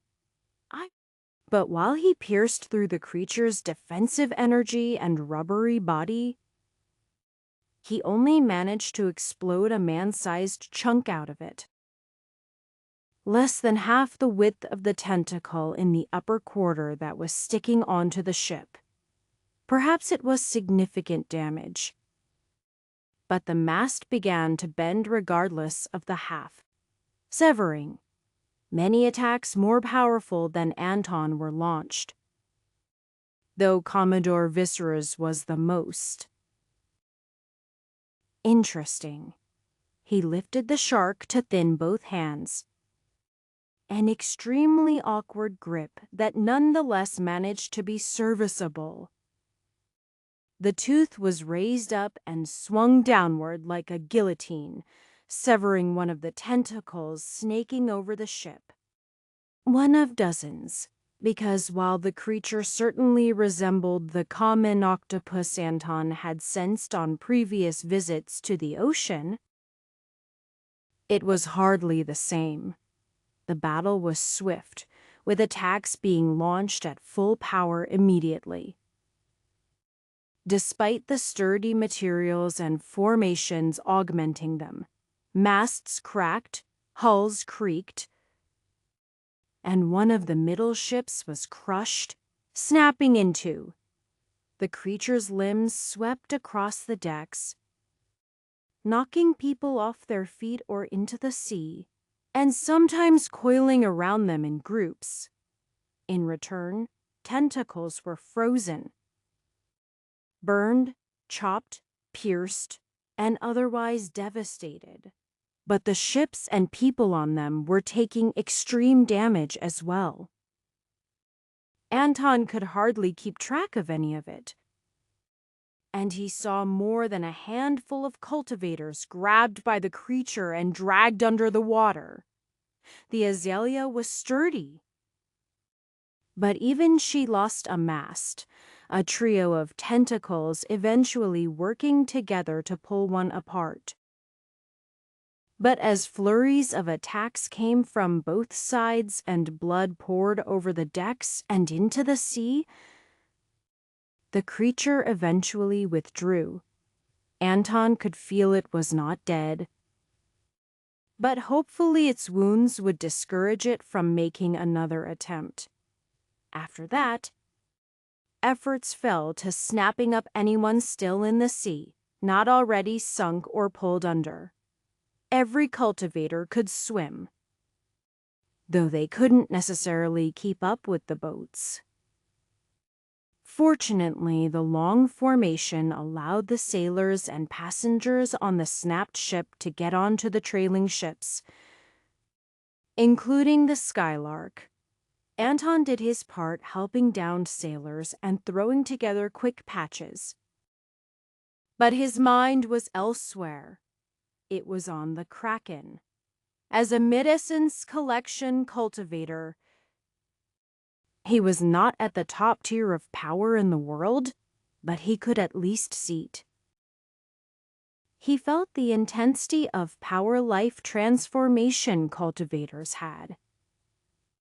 And though he recognized the gap between his over 40 stars and the 60 to the theoretical 100 life transformation cultivators might have, he could imagine surpassing that gap. But that was the limit. Something beyond that was unfathomable. Anton knew the limits of humans. But then again, there was always ascension. Something beyond anything he knew. The Kraken was not ascended. It was physically present. And while its energy was massive and powerful, the sheer quantity of it posed more danger than the quality. Its size and bodily power compounded with that to create something greater than a life transformation cultivator. After all, they had more than a handful present in the fleet, but could not kill the creature. Certainly, the Kraken retreated. But if it had chosen to fight to the death, Anton suspected it would have won. Perhaps even if their cultivators had been at the peak of life transformation like Vandali. Comparing the final explosion of his power to the Kraken, impressive as it had been, was insufficient. The creature wasn't invincible, but in only a few minutes it had wreaked devastation on the fleet, killing perhaps a tenth of their number, though the count was not yet finalized, even if many were weaker cultivators. Anton could have just as easily found himself dragged under had he been caught. The thought of death in battle didn't scare him. Not as it might once have. though he wished to at least face the coming invasion. He knew that others would make sure things went as well as they possibly could. No, what held his mind wasn't the fear, but the power. It was unfortunate that he gave up the opportunity to reach such heights. Not that he was arrogant enough to assume he really had a chance. Over however many generations, despite the prestige of the Order of 99 Stars, they had not had one person reach the proper 100th star and ascend. It could be possible, but would he be the first? Well, it was much like seeing rich folk ride through a small town. They were something that a commoner couldn't aspire to becoming. But Anton wondered what else in the world might have such power, and how there could be so much strength in a single being. Chapter 276. That was crazy, Anish reiterated to the two women next to him. It was like fighting a mountain butt. Wetter? He grimaced. That wasn't very eloquent, but it was the only word he could think of. Not something easy to burn up. What a pain to fight. Huh? Alva, you think it was bad for you? Alva shook her head. Try fighting it with a bow. How am I supposed to damage something like that? Even Grand Elder Cinia had trouble. I basically just filled it with a bunch of holes and then watched someone lop off the entire tentacle I was working on. It was quite difficult to use our abilities with it underwater, Annalie commented. With neither Marcin nor Diana along, she had a lot of time with Alva. But just two people got boring. So it was nice to have someone else to talk to. Anish was somewhat older and higher in cultivation, but it wasn't as if the two of them would precisely match anyone. Through deferring methods, she and Alva had both gotten extremely early starts on cultivation and didn't match with most of their peers. It wasn't as if they knew that many other people on the trip, either. At least ice abilities don't fizzle out underwater, Anish pointed out. That's true. But water carries a lot of heat and transfers it quickly, Annalie explained, so most freezing wears off more quickly in water. Or it requires a significant expenditure of energy. Unlike the life transformation elders Sarka and Adelina, these particular to members of the glorious Flame Palace and Frost Mirror sect got along just fine. After all, if a wildly different fighting style was enough to preclude friendship, the pair of cousins wouldn't be on good terms either. Perhaps it was a boon that Annalie didn't fully practice the emotionless nature of the Frost Mirror sect, instead picking and choosing when it was appropriate to feel strong emotion. Alva was still more open than her. And of course, the fiery man was extremely straightforward with most of his thoughts. Maybe next time I can work with you to burn it inside out, Anish said. I mean, if Tyr is a next time. But the others are all strategizing just in case it happens. How would we burn it from the inside? I don't practice fire techniques, though I might at some point. Her grandfather certainly did. But she'd eventually realized that copying everything he trained wasn't going to be the best for her. Her fighting style was so different, even though both were archers. She focused on mobility where he focused on his attacks. and sometimes many of them at once. She found that technique very difficult to properly utilize. Even though her cultivation was sufficient to maintain multiple bows made out of energy. Well, you were saying you only poke holes in it, right? If you pierce deep enough, I could dig in behind your shots? Which would end up a lot better than crispy skin, which is all I really managed this time. How could I contribute to this? Annalie asked. Obviously, it would be counterproductive for us to attempt to burn and freeze the same areas, at least most of the time. If I freeze something first, rapid heating could cause severe damage to an area. I like how you think, Anish nodded. We'll have to work on something like that. In addition to strategizing about how to fight future krakens. Or the same one should it be encountered once more. There were informal ceremonies for those who had died. That was all that could be done, with nobody's left behind, nor anything else to do with them. It was unknown when they would find land, though that was one of their next goals.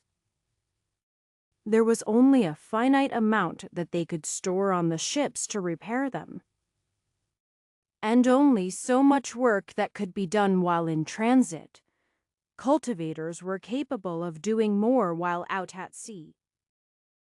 But they simply didn't have anything suited to replace the masts. They needed single logs of great size or something equivalent. They were able to get along without every mast on the capital ships, but it was preferable to at least have the repairs done.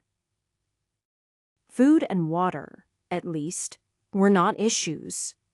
It was simple for the cultivators to fish for food through various methods. And purifying the water of salt was also easily possible through either boiling it or other methods. Even with the after effects of the Kraken attack, the expedition was not in dire straits. But it was best if they have some success soon. It was likely too soon to run into another continent, or they would not have lost contact for very long. But intermediate islands were bound to exist. Their best lookouts were constantly scanning the horizon for signs of land. But there were other signs they could look for. Commodore Visser explained. Though the sea is harsh and mysterious, it follows rules just like everything else. Currents on the surface and beneath all form for reasons. And they're affected by land masses. Same with the weather, with rain falling on the windward side of a mountain. Clouds form and disappear, so we can watch the skies for signs. With little else to do, the various cultivators learned quite a bit about living on a ship from the professional sailors. They certainly wouldn't be able to do without them anytime soon, but they were beginning to gain some efficiency as an overall group instead of individual sects of cultivators banded together. A few days without running into anything willing to attack the fleet was a nice relief, even if a bit odd. It was without anything so esoteric as reading wind or wave patterns that the island was spotted. Kania simply sensed it beyond the horizon. In fact, the island had a much bigger impact on something else, the abundance of natural energy it gave off being easily felt. From 10 or more kilometers away, most cultivators still wouldn't immediately sense it. But it was clear how the energy ramped up the closer they got to the island. It was a welcome sign, even if it indicated possible danger. As they approached, however, all they saw was an extremely sizable and lush island full of trees and plants. They knew better than to assume nothing dangerous was lurking in the woods. But they were able to lay anchor and land ashore without trouble. Anton could just imagine Fuzz running around sniffing everything new, but he was not with them on this journey. A giant wolf took up quite a bit of space on a ship. And even if cultivators could afford some extravagances, his presence wasn't necessary. Beyond that, Katerina was working with him to stabilize his development. Spontaneous appearance of formation runes wasn't exactly something common, and it was interesting to study, and of course, she wanted to make sure it wasn't dangerous. While Alva monopolized most of the wolf's time, Katerina had been the one to initially save him after the incident with the parasitic moss. A few small groups were sent out to scout the island, looking for dangers. Kania was with one, but she likely could have made up a whole group alone. She had the strength and ability. If nothing else, she could run away from anything that it was possible for most groups to defeat.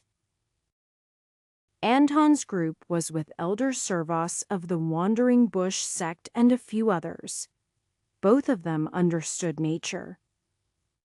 Though Anton was more familiar with the sort of woods they were heading into, Servos was more familiar with desert terrain, or at least less heavily wooded terrain. Though Anton saw quite a variety of plants he might have considered dangerous before he was a cultivator, there wasn't really much of note to anyone on the island. They climbed over great hills that were large enough they briefly wondered if they'd stumbled into a peninsula of a larger landmass. However, as Anton and the others circled one way around the layout of hills, they kept the ocean in sight. And before the day was over, they met up with the other groups that had gone down the middle and around the other side. There was always a hill on either side, commented Commodore Visor, who had scouted the middle path. Seems like the hills are arranged in offset rows, no more than 3 widthwise. 5 down the middle, I counted. 13 in all. That's consistent with what we saw, Kania noted. I was able to keep an eye on your group in the middle. Same here, Anton nodded. It's strangely symmetric. I would expect this island to have one large mountain in the middle instead of this arrangement of hills. Doesn't seem to be volcanic, Visser agreed. But the important thing is it seemed safe, unless any of you noticed anything. I didn't see much larger than a pig, and a small one at that. I'd recommend people stay in groups regardless, in case something was hiding. We weren't entirely thorough. He looked around them. Some nice trees here, though. Should be able to replace the mast on the azalea, though it won't be quite as sturdy, I imagine. It'll take a bit to treat it, though. How long, Kania asked. Maybe a month, possibly less if it goes well. It's not a process that can be rushed all that much, even with the use of natural energy. He grinned. Should be fine, though. Plenty of food here, and it's not fish. I like fish, but not every day. And the fruit's fresh, instead of dried and basically tasteless. Anton could have pointed out that the dried fruit was better than most common folk had to eat on a regular basis. But the diet of a cultivator was as elevated as everything else. There were all sorts of foods that could aid cultivation. And Anton thought he'd seen some on the island. He hadn't stopped to gather much of anything since they were scouting, though. The break from the monotony of traveling over the sea was a welcome change. The island had food in the form of fruits and other plants, as well as small game including birds and the aforementioned small pigs. It was sizable enough that the company of cultivators could subsist for the whole month without destroying the ecosystem, which was important to Anton for a number of reasons. If nothing else, they would likely be coming back this way and would want to make another stop. The abundant natural energy in the area was also greater than most of the area around the Order, except perhaps the highest peaks where most of the Grand Elders dwelled. Even then, it was a close match. The cultivators, who had been cooped up and only able to grow with the aid of whatever they'd brought in them, could now spread out and have their own spaces where they could draw in as much natural energy as they pleased. It was a good island. Anton liked it quite a bit, and happily spent most of his time just studying how it was arranged. Was it artificial in some way? The overall symmetry of the island shouldn't be an accident, though stranger things had happened in the world. He didn't feel it was a formation, though perhaps he simply wasn't attuned enough to such things. It simply sustained life in a relatively peaceful manner. Obviously, animals ate the plants and some ate each other, and a few plants ate insects. But compared to most places he had been, it was practically free of violence, except for what the cultivators enacted upon each other. Unofficially approved spars, of course. The beaches were a good place to make use of some energy in a way that didn't involve awkwardly attacking something in the water beneath a ship. Fighting more as they were used to was good for people. And the various dangers in the journey, mostly the Kraken, had allowed people to gain some insights. Even the weather was good. If one simply wanted to survive, the island was a paradise. Paradise was one of the names proposed for it. And it ultimately transformed into the paradise of the 13 Hills. An odd name for an island. But it had to be chosen with some haste to stop Elder Sarka from proposing more names like 13 Volcano Island. The fact that the hills weren't volcanoes didn't deter her. And Anton had the feeling that if they pushed too far, she would try to make them be volcanoes. It was interesting to see the way cultivators matured with their extended lifespans. Or perhaps it was simply the way people worked. They matured exactly as much as they wanted to, and seldom more than that. Chapter 277. A convenient island like the paradise of 13 Hills was something they wanted to return to. Given the chance, they ended up staying only 3 weeks instead of the intended month, due to the ease of finding the needed supplies to repair their vessels. The reason it took more than just a single day or two was that proper seasoning was required so that the pieces didn't warp later. That took constant work from some of the cultivators to dry it out without damaging it. But they were able to devote themselves to that task without worry. Everything was cut to the right proportions and finalized without much trouble.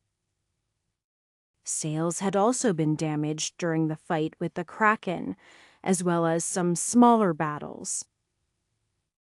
Those were harder to replace since they required more complex materials, but spares had been brought along for just that purpose. Even great rips could be quickly sewn together by the work of deft hands. Though people were eagerly gathering supplies, Anton and others made sure they weren't taking to muck. It was quite a large island, so it wouldn't have been possible to cause serious damage to the local ecology just by taking supplies. But the materials for a mast for one of the flagships took an extraordinary tree. Nothing could guarantee another of the same size would grow. But Anton made sure to provide a little help to some of the trees that had potential, donating some of his energy and making sure their soil was good. A little work over a couple weeks probably wouldn't matter. But it was best to start thinking about such things now. As they got ready to leave, Anton continued to think about how it was strange. The whole island, of course. He could see how such a place might have abundant spiritual energy, but it seemed abnormally high even for that. The shape made it seem artificial, but beyond the symmetrical layout of hills, nothing even indicated the presence of cultivators. While the plants were healthy and strong, the trees large and durable, they hardly seemed like something cultivators would plant. The fruit was tasty and nutritious, but it didn't carry huge stores of natural energy to absorb. The animals were mostly small creatures that lived in harmony, nothing large and tough that could be turned into weapons or armor. It was just an island, happily sustaining its little ecosystem. But eventually they set off. After taking careful notes so they could be as likely as possible to find it again. There were no other nearby islands known to compare in location, but they did their best. There were many things that could be fought, but one thing that people might say was undefeatable was nature itself. And more specifically, the weather. Anton would have agreed with that assessment at some point. But he had grown to believe quite differently. A determined enough group of powerful cultivators could do anything. That included fighting a storm. Sure, sailors might talk about fighting a storm, but they really meant sailing through one, or weathering it, really, since they wouldn't have sails unfurled in such a case. Their fleet followed all of the normal protocols for a storm, except for what might have normally been the most important. Spreading out a fleet during a storm was simply logical. The ships were the only thing that could be slammed into by the force of a storm. And if that was avoided, there was one less danger to deal with. But instead of that, they pulled into a tight formation, the center boats pulling out to the sides so they were more of a diamond shape instead of a line. But the front and rear flagships collapsed the formation to a smaller area, with only a handful of meters between them and the pair of ships in the middle. Some people were on duty at the oars, keeping the ships in the same relative positions. Their efforts were assisted by members of the Wandering Bush sect, who created a sort of thorny barrier attached to all of the ships, holding them in the same position relative to each other with some leeway. After all, a fully rigid barrier would just be asking to be torn apart. Others were on duty shoring up the defenses of the ships, combining their natural energy to create a large barrier. It wasn't as good as a proper formation set up by a formation master. But unlike any other enemy, the storm wasn't looking for weak points to break through or even cognizant of their existence. It simply threw wind and water as it pleased, raising waves that would overtop even the flagships. The barriers were to prevent that, and others worked with them to counterattack, slashing apart the waves, which lessened how much of the impact hit at the same time.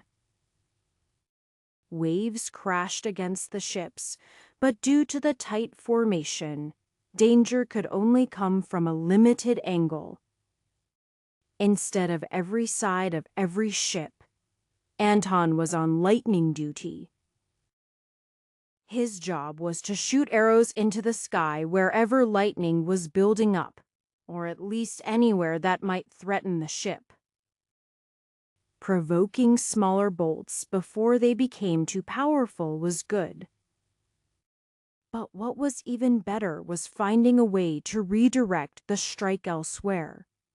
Lightning was eager to seek out a target, and if he made an easy path for it to travel, it would gladly strike the sea. That was an area his training with Vundale came in extremely helpful, as he had a large domain around him that he could control the flow of energy. He didn't even need much power. Just briefly forming a smooth path, the lightning would inevitably blast apart his control. But the power only came after it had chosen its path and was safe. It was still disconcerting to see lightning bolts strike immediately next to the ship.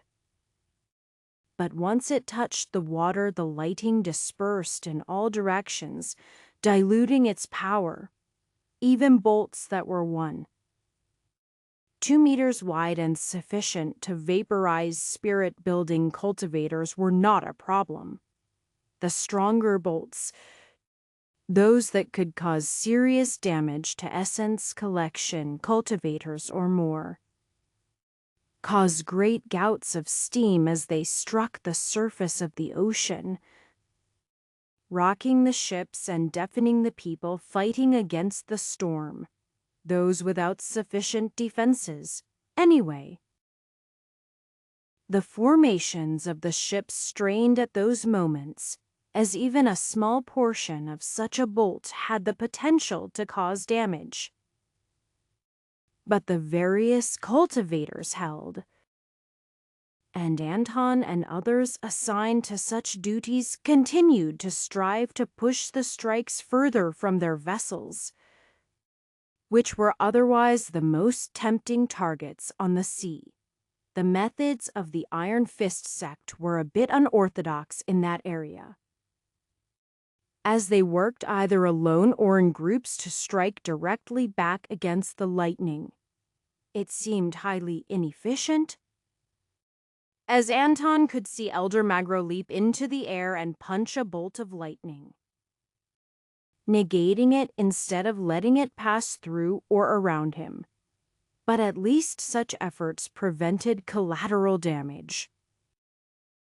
Anton only hoped they had properly paced themselves to outlast the storm, which had been going on for some hours already, and showed no signs of stopping soon.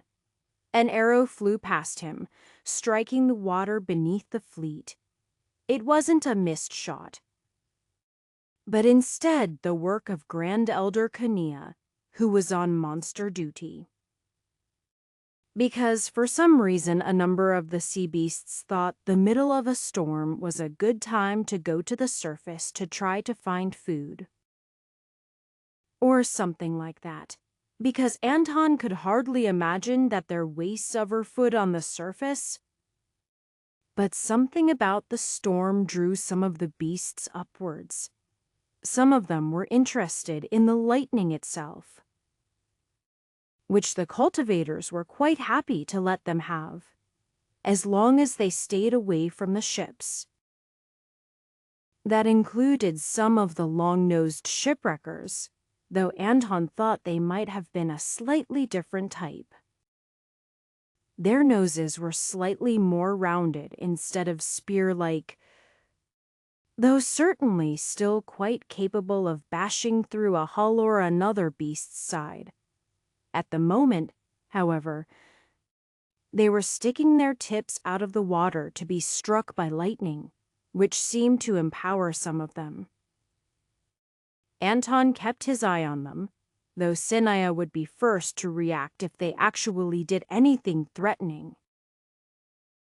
A gust of wind was deflected by the combined efforts of several warriors, keeping the wind from blowing away the weaker members. Freezing water splashed over everyone, but the cultivators held. Another hour passed. A strange swelling of the waters caused one of the ships in the middle to capsize. Normally overturning would be the end of a sailing vessel, but its crew and passengers were made up of determined cultivators. Instead of immediately swimming for shelter on one of the other ships, they banded together in the water to try to right the ship. They began to join together much like those providing the outer barriers, a wide gathering of energy providing some leverage to press against their ship, flopping it back upright. It was heavy in the water, practically sinking, but it began to be bailed out with buckets made of energy and of actual physical wood, with some cultivators skilled in manipulating water being the most effective.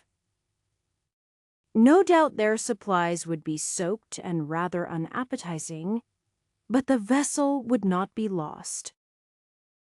Sinaya and other defenders kept them safe from beasts who thought their legs looked somewhat appetizing.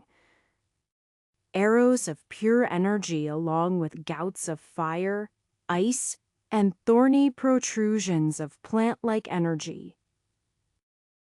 Just above the fleet, a large gathering of lightning began to build up.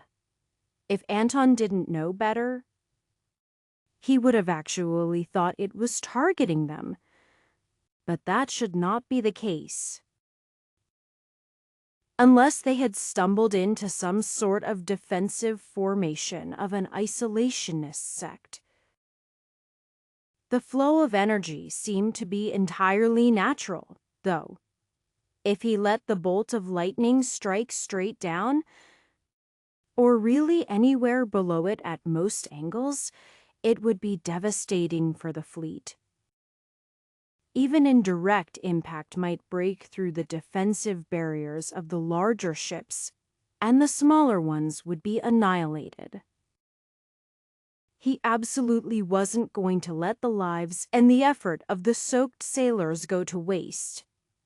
A dozen arrows made of energy, impractically oversized for most purposes, were knocked on a number of different bows formed of the same energy. The lightning above continued to build, but it wasn't quite ready to release. Timing would be more important than speed. Though he wanted both, his arrows shot out all around the cloud in different directions. Others picked up on what he was doing and added their own efforts, forming a web of energy spreading outward from the center. Anton did the same, with as many different arrows as he could maintain at once. Before finally shooting an arrow almost horizontally, letting it curve around through the clouds towards the center. He wasn't sure if he was the one to trigger it, if it finished building to its peak, or something else had. But everything went white. He couldn't see or hear, But he knew one thing. It had worked. Well enough, at the very least. The great mass of energy hadn't come down in the center of the fleet. Instead, it had spidered down around it, creating many separate bolts on all sides. He felt the strain on the formations of the ships and those providing the barriers. But it had gotten far enough away and distributed enough that they managed to hold on. Hopefully, there weren't more like that. If there were. Anton shook his head. Nothing lasted forever, not even this storm. In fact, as the lightning had snaked through the clouds above, a brief opening was formed. It wouldn't suddenly bring an end to the rest of the storm, but it would give them a moment of respite to catch their breath. As he saw the stars beyond, Anton wondered what level of power one would have to reach to disperse such a storm with individual effort. They didn't have any peak life transformation cultivators among them, with most being in early life transformation. Even Grand Elder Sinaya herself was technically part of that group, though close to the next threshold. Vandale could have probably done it, if not when Anton knew him. Then, when he was somewhat younger, he'd been at the peak of life transformation for some time, but without someone like that. They simply had to make do with working together. Anton wasn't opposed to that at all. But it wasn't always possible to guarantee such an excellent group of allies would be available. Chapter 78. The ocean journey continued to pass with only minor incidents that the fleet was able to handle without suffering irreparable damage. Islands were few and far between, with none having the same abundance as the paradise of 13 hills. Some were inhabited by vicious beasts, but those were relatively easy to deal with. Over the course of a week, islands became more frequent and with signs of people. Then Sinai spotted someone. Someone, and not something. It didn't take long for her words to spread throughout the fleet. Plans for the first contact had already been made. Though the size of their fleet had been planned for the dangers of exploring new spaces, it would be quite easy to think it was an invading army. Thus, most of the fleet would be staying at a safe distance. Though their expertise was required for the expedition, the sailors were not particularly invested in the goal. Neither the Commodore nor any of the captains would be involved in official negotiations except as became necessary. One of the smaller vessels was selected to approach the island where cultivators had been sensed, carrying Elder Adelina of the Frost Mirror sect and Elder Tola of Infinite Wisdom Forest. The pair of life transformation cultivators were a show of strength, but also of how reasonable they were. There was no intent to start conflict. Chowti, other people with a history of properly restraining themselves were picked to go as well, since anyone being provoked into a fight for whatever reason would reflect poorly on their group. Anton was among them, as well as Hoyt, though Anton didn't expect to be directly involved in any conversation. With one vessel moving forward, the rest of the fleet remained distant, though that didn't mean they couldn't help. Among other things, Grand Elder Sinaya was well within her firing range if anything went wrong. Not that they would be advertising that fact to everyone they approached. Unsurprisingly, their arrival was met with an armed contingent of cultivators. They had intentionally been obvious in their approach. The 100+ gathered cultivators wouldn't be able to actually do much if it came down to a fight, though. They had not a single life transformation cultivator among them. At the front was a woman in late Essence collection who still retained much of her youth. Her voice was imperious, though Anton detected a hint of nervousness. It was justified, of course. Halt! Redfin Reef is the territory of the Rising Waterfall sect. We have not received word of the passage of a group such as yourselves. What is your business here? The words were clear enough, though it was the biggest change in regional accent Anton had heard. Some places still had local languages, but cultivators spread throughout the world and formed a common language that permeated everything. The roots of that still held even here. Is Redfin Reef isolated from the rest of the continent? Elder Adelina's words didn't exactly inspire comfort. But her point quickly became clear. We come from the continent far to the west, with the intent of meeting with as many people as possible. From the west, you say the woman looked disbelieving at first. Perhaps that is true. I do not recognize the sects any of you are from. We should properly introduce ourselves. I am Elder Ariani of the Rising Waterfall sect. Elder Adelina of the Frost Mirror sect. We have with us members of many sects and represent a combination of interests. Among others, we have members of Glorious Flame Palace.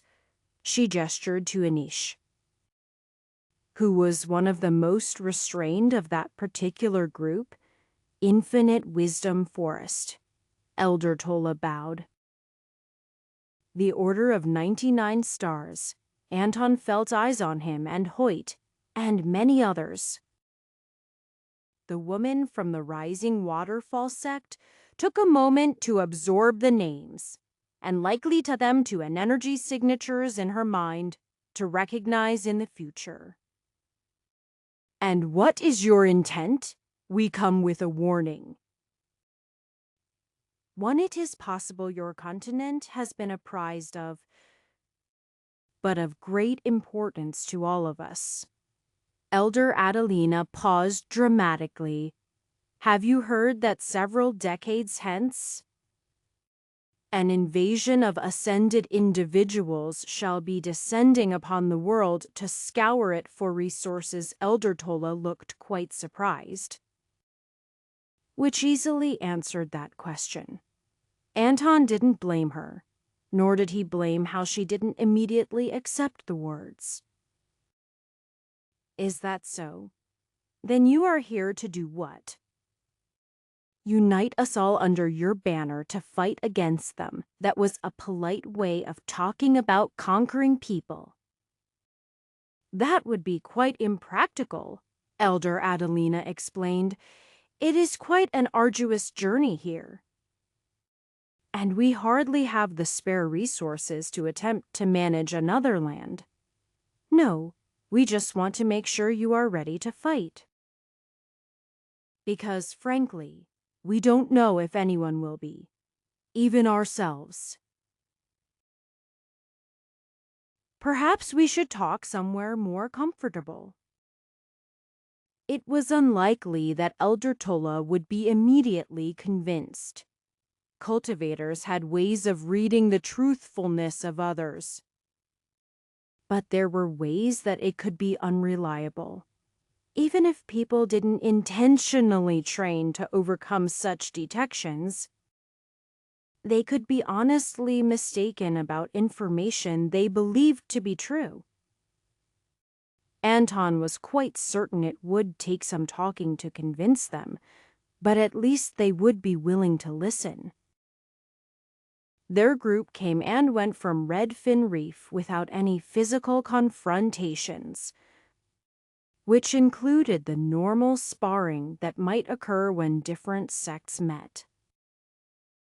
While such activities might build up bonds of friendship, they could also lead to negative outcomes if anything went wrong. It could be anything from a malicious act to simply having different understandings of how far it was appropriate to go in a spar.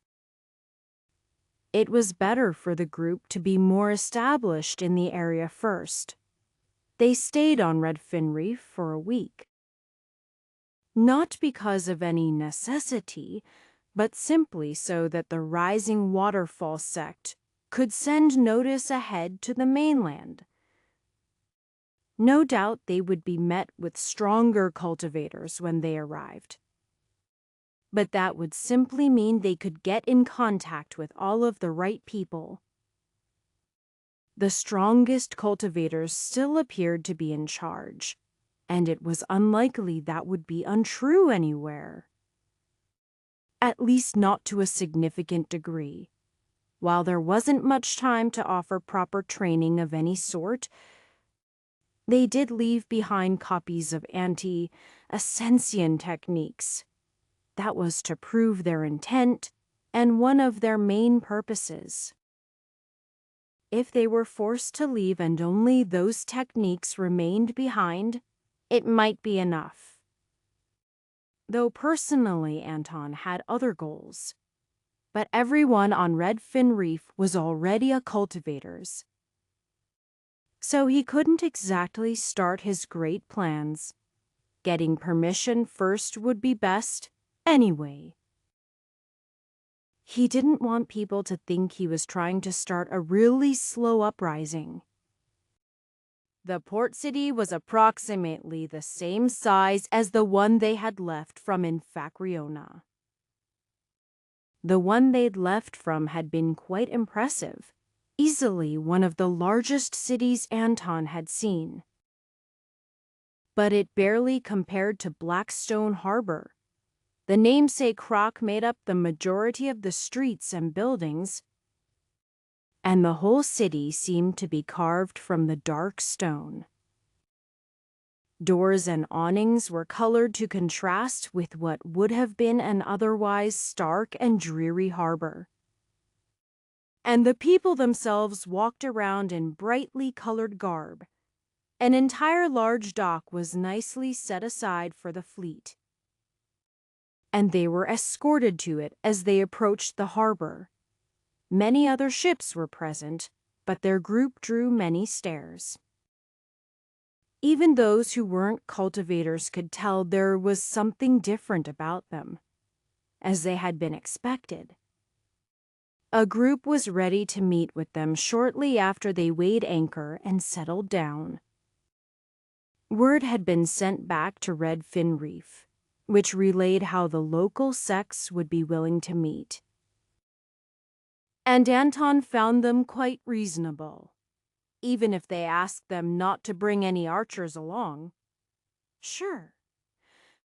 Many others could kill at range, but those who carried around a bow made it obvious. It was better to not make people nervous. But on the other hand, as it was a meeting of cultivators, they wouldn't be asking anyone to go in unarmed. That was simply asking for too much trust, and would easily sway the tides of battle in certain cultivators' favor, and they had no way to predict which ones. The rules were reasonable, but it ended up with an odd mix of people going. Oh, elders from various factions made sense.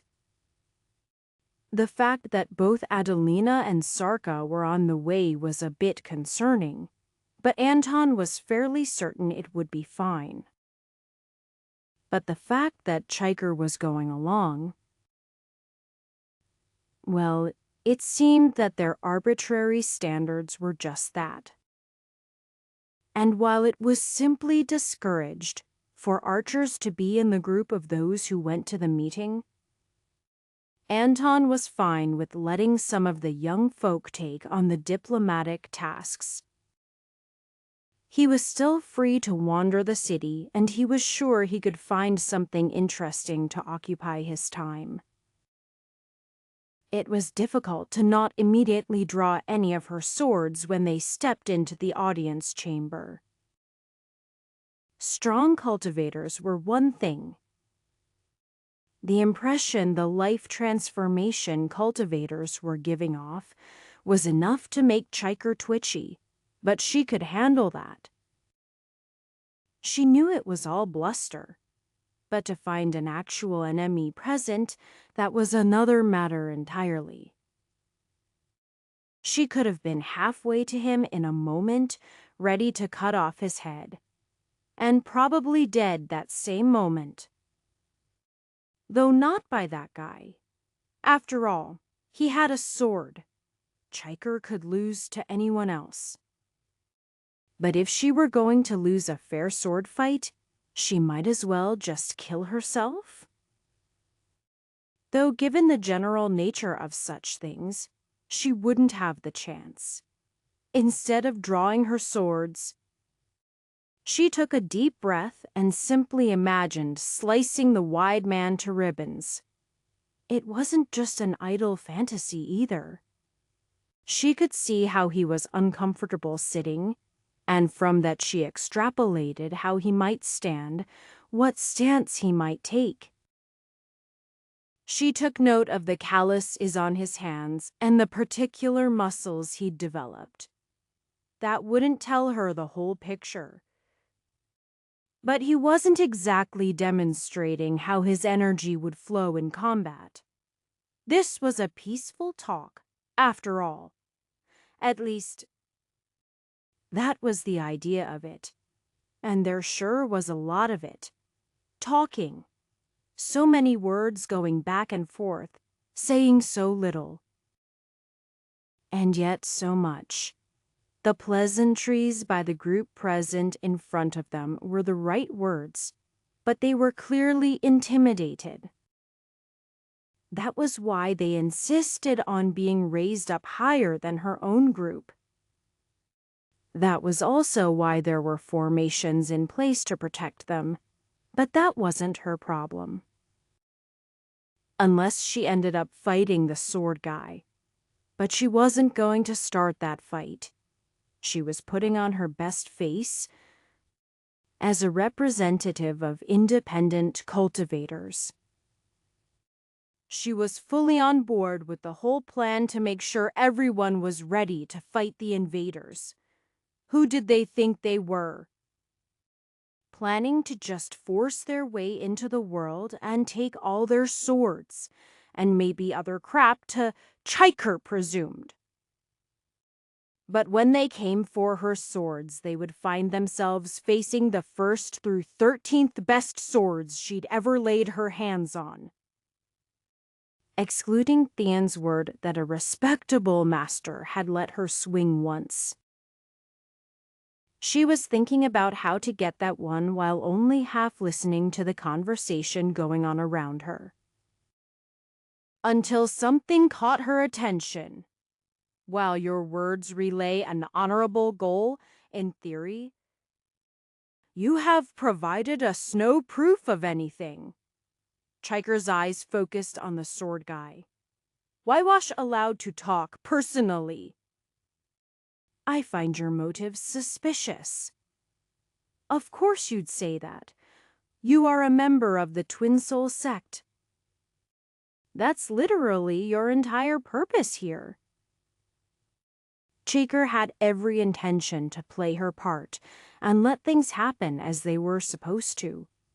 She really did. But sometimes, her body acted on its own, and she really couldn't stop it. Not that she would, since it had saved her life hundreds of times before. But usually it was her arms and legs and only rarely her mouth. Even in those cases, it was usually just biting down on a sword swinging at her face. This time, her vocal cords had been involved. "What did you say, Junior?" the man said in the third most condescending tone she'd ever heard. But he wasn't quite as old as some of those she'd met before, so he probably just didn't have the practice. "I said you are a member of the Twin Soul sect. You know? The guys who are going around pretending to be part of other sects and sabotaging us so the invasion can work. So of course you'd say you were suspicious affirmatives."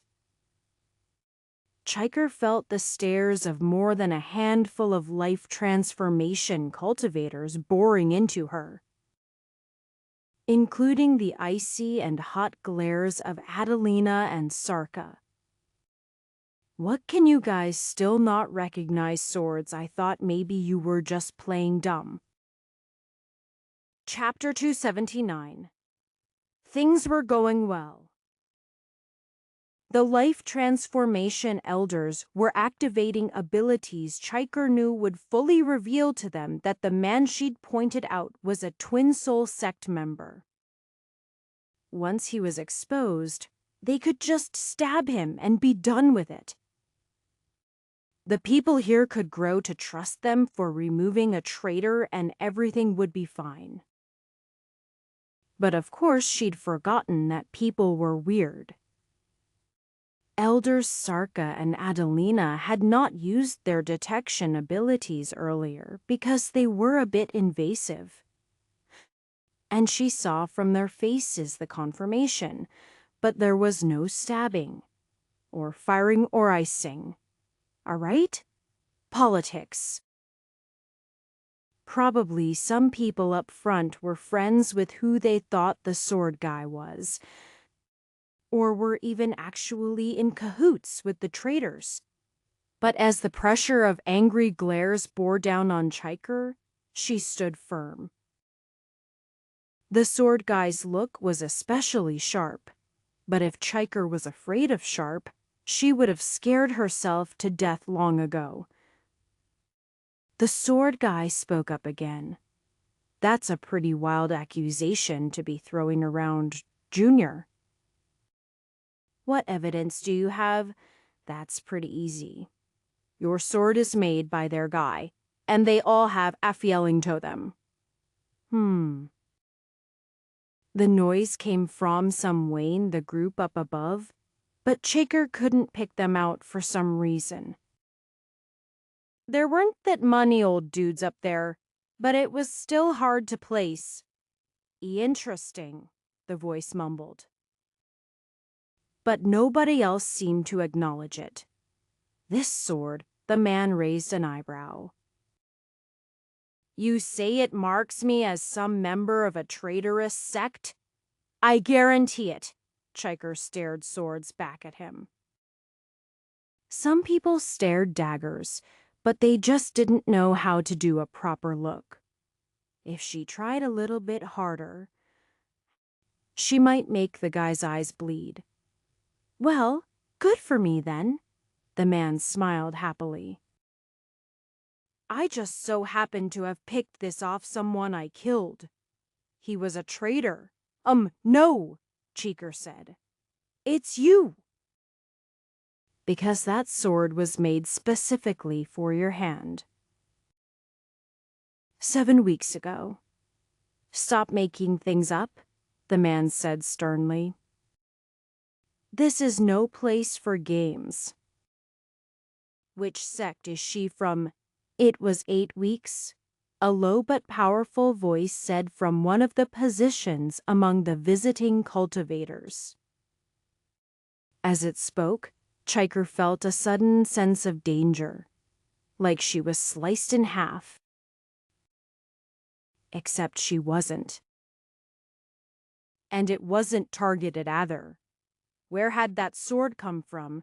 And also the person holding it at his side. He hadn't been there. Had he an old man casually stood up from a seat, strolling over to the sword guy? Perhaps he had been there. He certainly didn't look like much. Hadn't looked like much. But now, Shaker wanted to fight him, even if it meant dying. The old man held a sword in his hand, not his own, but the blade of the sword guy. You said this sword is the mark of a trait I've sensed blades of this master before. Mostly recently. I do agree. They're quite distinctive. He casually held the blade against the throat of the man. So, you found this sword on someone. You said interesting. Nobody said anything. The group of cultivators below were waiting to see what happened. And everyone else among the council that had been waiting seemed to be too intimidated to speak. So Chigger spoke. Are you sure it was 8 weeks? She frowned. I thought it was 7.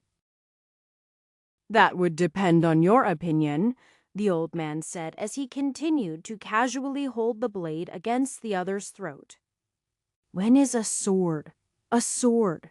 When the metal first touches fire, when the blade is quenched for the final time. Or when it finishes being sharpened? The last one, Chicker said. Or when it falls off the tree. The old man cocked his head. Tree Chiker hefted up one of her swords, still in its sheath. This one grew on a tree on the moon. Oh.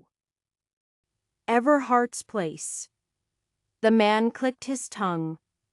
I never trusted that guy close enough to throw him. But I heard that it was quite an interesting trip. One of the few women on the gathered council spoke up. Swordmaster Rahayu, I believe you will have opportunities to continue that conversation later. I trust your word that the sword was made when you said. But does that preclude it from being something Elder Lestari got from an enemy cultivator? Oh yes, the old man nodded. It was absolutely made specifically for his hands. What a waste, Chicker commented. Right, the old man grinned toothlessly. Anyway, you got something to say in your defense. It shouldn't be that hard to figure out where you got this sword. But the thing is, I already know. So why did you lie about it? I don't know what you are talking about, the man who was probably Elder Lestari said nervously. Wow. You are either an idiot or a terrible liar, Swordmaster Rahayu said. Someone clean that up. Chiker hadn't even seen the cut happen, and somehow the man's head fell to the floor before she noticed. How could that even happen? Fight me! She shouted at the man. She had to know. She really wanted to live to be a Grand Master. But not knowing would make her life terrible. Swordmaster Rahayu's eyes locked on hers. He didn't say anything. But as she drew her swords, he lazily pulled his out, and then she died. A sword straight through her chest, from the back no less. And it was real. Her sword were barely even halfway stabbing behind her when it came out of her chest, spraying blood. Nice, she heard before her consciousness left her for the last time. I am taking this one. Watching Grand Elder Cornea's expression told Anton many things about what was happening in the meeting with the local council. First surprise and worry, then she relaxed. She even smiled slightly, before twitching. Anton saw her nearly fire an arrow. But she restrained herself. "What's going on?" he asked. It was unlikely things were so tense that she couldn't afford the tiny amount of concentration to talk. And if that was true, she'd just ignore him? "Well," she said, "the bad news is that there was a member of the Twin Soul sect among the council. With him dead, it'll be a bit harder to work with whatever sect he was part of, at least until they're properly convinced about him. Then again, one of the locals did the deed. So the good news is that, and that he's dead. And also that Chicker isn't coming back." "Is that?" Good news. Anton frowned. He thought Sanaya was fond of Chicker. They shared a certain brashness and devotion to their craft, even if they didn't use the same sorts of weapons. "What do you mean she's not coming back?" She got stabbed through the chest and carried away. "That sounds bad," Anton pointed out. "I suppose when you just hear about it, yeah?" Kania nodded. But she was grinning pretty widely. "And from what I can tell, it's just an eccentric swordmaster eager to get a new apprentice." "Is that how swordmasters pick apprentices if Chiker wasn't his point of reference?" Anton would have thought it was crazy. "Well, how's the rest going?" "Aye, it'll work out. And I don't even have to shoot anyone." "Probably." When she woke up, Chicker didn't even care that she wasn't dead. She just couldn't get over the fact that she hadn't seen through the movements. She reviewed the moment in her head over and over. And she couldn't help but think that she'd seen the man casually walk up to her, circle around behind her, and slide his blade into her chest. She touched it and felt the wound. It went straight through the center of her chest, slipping between her ribs and just avoiding her sternum. And also just over her heart and narrowly slipping past some important veins and arteries without nicking her lung. She stood up, holding a sword in her hands. She tried to walk, but tripped. Something wasn't right about it. She tried again and ran into the wall. It wasn't just the difference in energy between her and him. There was something else to it. And the movement of his sword. Chiker bit her lip. Too bad she only got to see it once. "Are you going to sleep all day?" she heard a man shout. "Get out here!" It was him. Swordmaster Rahayu, apparently. She was outside as soon as her legs would carry her there. "Fight me!" And that was basically what they did. Though it could hardly be called a fight. It wasn't that he didn't take things seriously. Every movement was sufficient to kill or maim Chicker, and just stopped short of it, or aimed somewhere she wouldn't die. Within the next hour, however, she found herself with a dozen more holes in her chest, arms, and legs. She had deep cuts elsewhere, leaking blood all over, and she hadn't even managed to touch the edge of the old man's robe. "Bind up those wounds and sit down for breakfast," he said. "It's only a little bit burnt." Chiker really wanted to keep going, but he had a point. She was ravenous. And there was the slight issue that she might bleed to death if she didn't close up some of the wounds. And she had more than enough battle to digest for a while. "Where are we?" Chaker asked after eating the first plate of food. All she could see around them was a little hut and a small copse of trees. There wasn't even forest beyond it. Just nothing. "Home," he said. "Pretty good energy up here. Apprentice." "Apprentice?" she said questioningly. "My name is Chicker." She looked around. "Do you have an apprentice?" "Rahayu," the man said. "And the apprentice is you." "Oh," she nodded. "Okay." "Does that mean we get to fight more in a minute?" "Yeah.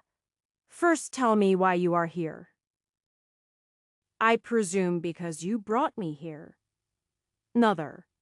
Blackstone Harbor, or a Sunneth in general." "What's an Asuneth continent?" he said. "People name those." Chiker frowned. "I suppose that makes sense." "I don't know the name of ours, but we're here to warn people about the coming invasion. Everhart warned about it." "I know you don't like him, but—" "Aye," he said. "When will it be?" "A few decades," she said. "I am not quite sure." "Well, doesn't have much to do with me?" "Then?" Rahayu shrugged. "Probably, unless they hurry it up." "We're supposed to convince people to prepare to fight people who had ascended. There are some techniques, not only from Everhart." Chiker swung her sword, demonstrating one of them. "They disrupt their energy.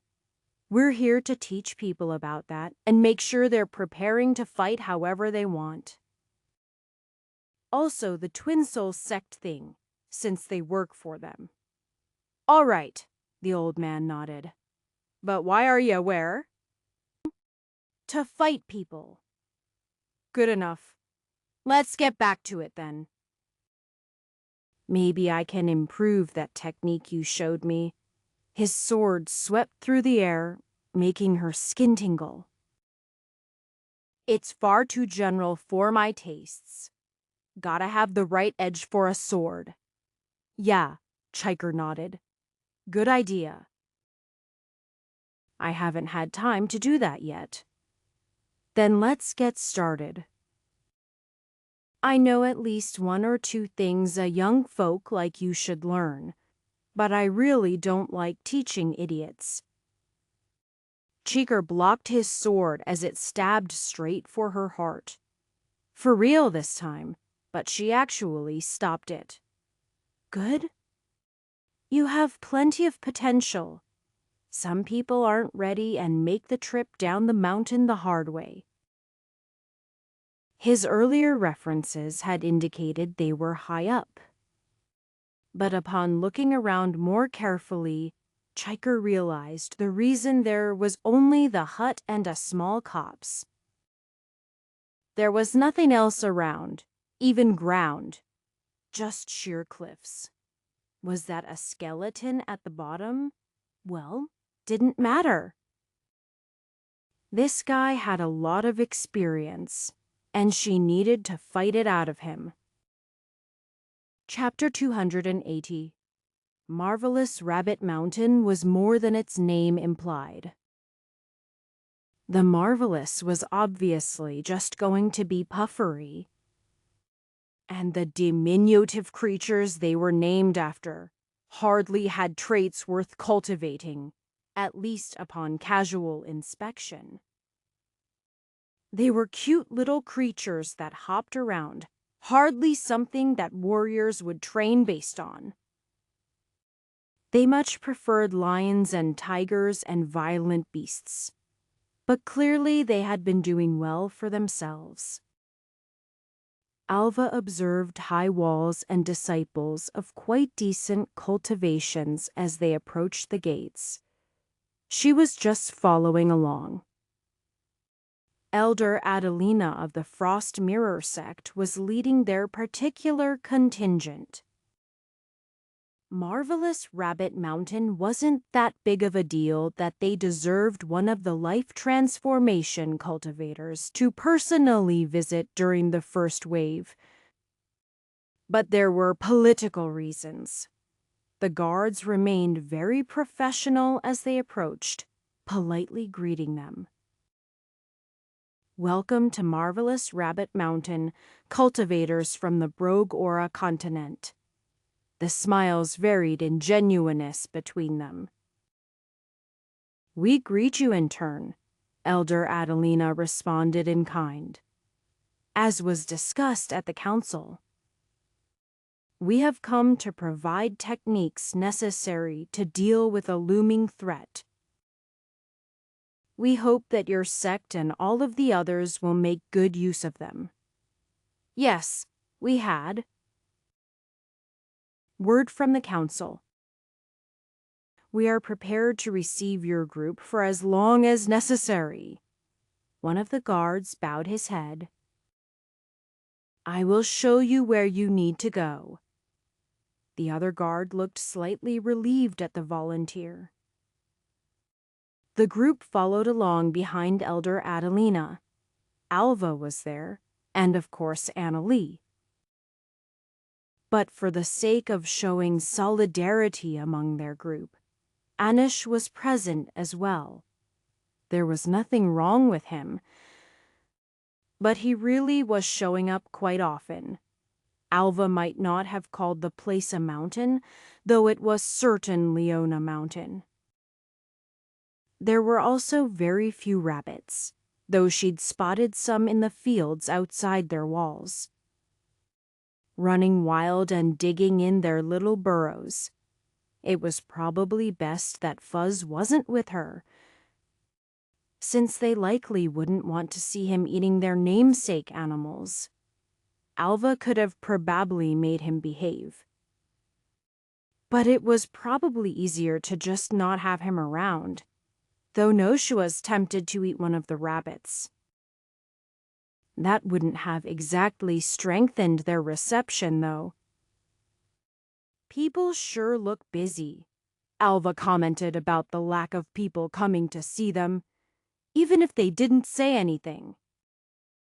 She would have expected more gawkers. Of course, she knew why things were this way.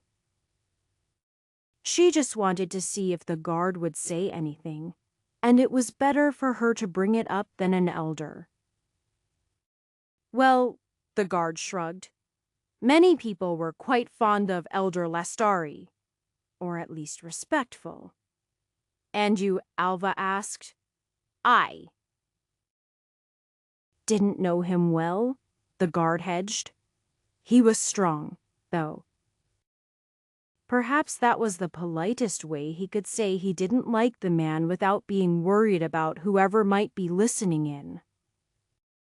After all, suddenly learning that an elder was some sort of traitor was hard for people to deal with, especially people who relied on his influence. Is it true that he was? Elder Adelina answered that one. I discerned the truth of it for myself before Swordmaster Rahayu acted. It was unfortunate that he was so swift and final with his actions. Alva nodded. It was kind of hard to ask the guy questions about who made that sword when he was dead. It seemed rather suspicious on Rahayu's part. And apparently after that the life transformation cultivator had stabbed and kidnapped Chikor. But the thing was, had the situation been reversed, with Chikor stabbing and kidnapping the old man, Alva would have thought little of it. That was just the way she was. Perhaps their personalities were simply the same type of sword, obsessed. And also not amazing about thinking ahead except in a fight. The elders here did mention that his body gave off a particularly different cultivation method. After How did they conceal it? How do you discover it, just in case? Alva carefully activated the technique that would resonate with Twin Soul sect members and make their cultivation known to her. Unless this particular spirit-building guard had some sort of secret technique to extra conceal his cultivation. He wasn't one of them. That information is what we are here for, Elder Adelina explained. You will get the chance to learn how they might be revealed, the sensible way, as well as techniques that will be required to fight some forthcoming invaders. Really, the guard lit up at that. I thought you'd only teach the elders. That would be wasteful. They would have to teach you afterwards, regardless, Adelina pointed out. And we have more experience. Though I personally will not be instructing you. Probably one of these three. She gestured towards the others. The guard looked at Alva. He was older than her. Maybe 30 or so, but her cultivation was much higher. She hadn't thought about it much, but she was sheer to help teach. Wasn't she? She might even end up instructing some of the elders, depending how many there were. Essence collection wasn't a shabby cultivation level, especially outside of the largest sects. She was just sort of used to everyone she knew being stronger than her. Well, even that wasn't true. But there were enough people she couldn't catch up to, like Hoyt and Velvet. Marvelous Rabbit Mountain was on lockdown. Much like the Order had been after learning about the Twin Soul sect, and some ways to detect them. The same with how most of the people around them now called the Brogora continent had responded. Alva found herself in a room with several people 3 or 4 times her age, plus a few others like Manser, the guard who had been eager to learn the techniques. Alva was doing her best to act like she knew what to do. Which was only half true. The half she knew was how to make use of the techniques. The half she didn't know was how to teach anyone else how to resonate your energy in a way that would reveal members of the Twin Soul sect without necessarily giving away you were doing it. Then there was the method that was more obvious and revealed them to everybody. Her grandfather made teaching people seem so easy. Okay, everyone. First, focus on your own internal energy. You are all familiar with the magnificent Rabbit Mountain's aura. Take hold of it. Let it move through your, and then around you, and then through everything else. As she explained, Alva sincerely hoped the actual demonstration she was giving was clearer. Who wants to try first? Manser stepped forward. I will. Oh, good. It was much better him than one of the elders. He would get to be the one to make most of the mistakes that everyone made. He did all right. But when his energy spread out, it impacted her own. Not strongly, but noticeably. Good, she said encouragingly. But don't forget this isn't an attack. At least, not this version. It should barely be noticeable. You are just trying to detect if someone's hiding something. It's not even meant to pick out hidden people. Just those who you can see who might be faking their cultivation. Manser nodded enthusiastically. At least the others were paying attention, and some of them were subtly practicing on their own. They wouldn't want to look worse than a junior, after all. especially not with a woman only in her mid-20s instructing them. Though Alva had told Mansur he was doing well, he knew at least some of it was out of politeness. He'd made some pretty bad mistakes at first. Following that, she at least had run short of criticisms for his form. The only issue was he couldn't tell if it would actually work. As far as he knew, she wasn't one of the Twin Soul sect. He wasn't either, though Heshold have known if he was. The elders he'd trained with weren't. Random disciples felt exactly as he expected them to. The marvelous Rabbit Mountain cultivation technique wasn't just about hopping around. It was about calmness and bursts of powerful motion, of awareness. It was many things, but all of them felt like home. Every disciple Mansur passed was a member of the family. Mansur presumed Elder Lestari was too, but that trust had been betrayed. It wasn't that he was personally affronted. He really didn't know the man. But Mansur wanted to protect his home. And letting people working directly against that inside was antithetical to his nature. He absolutely had to make sure there weren't any traitors. Not that he'd really have much chance. They were on lockdown while the elders learned the proper techniques, and they'd already been looked over by their visitors. That meant they had to be clean, right? Though Mansur hadn't actually heard anything about that. Where there was one traitor, there might be more, and though he hadn't heard of anyone, they could be dealt with quietly. But everyone he felt was fine. A group of 5 training their bodies. 2 people practicing burrowing techniques, good for catching enemies off guard with unexpected movement capabilities. Everyone felt normal. 2 elders chatting. One of them who felt like a calm night sky looking down on a field, and the other who felt like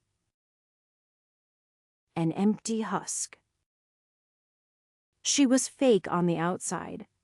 Mansur didn't know if she was actually as she felt. But as he casually brushed past her, he felt the difference. Beneath a layer of something, had he actually found that Elder Citra was one of the traitors? She looked over at him, peering into his soul. Mansur didn't move. Not his body nor his energy. But her eyes were merely taking note of passing disciples, and quickly left him. When he dared to breathe again, he quickly made his way towards where the guests were staying. Perhaps he had been wrong, and was just seeing things. He didn't really know what to expect, so he could have messed up. But if he was right, he wanted to leap as quickly as he could. But it was much better to remain stealthy in such times.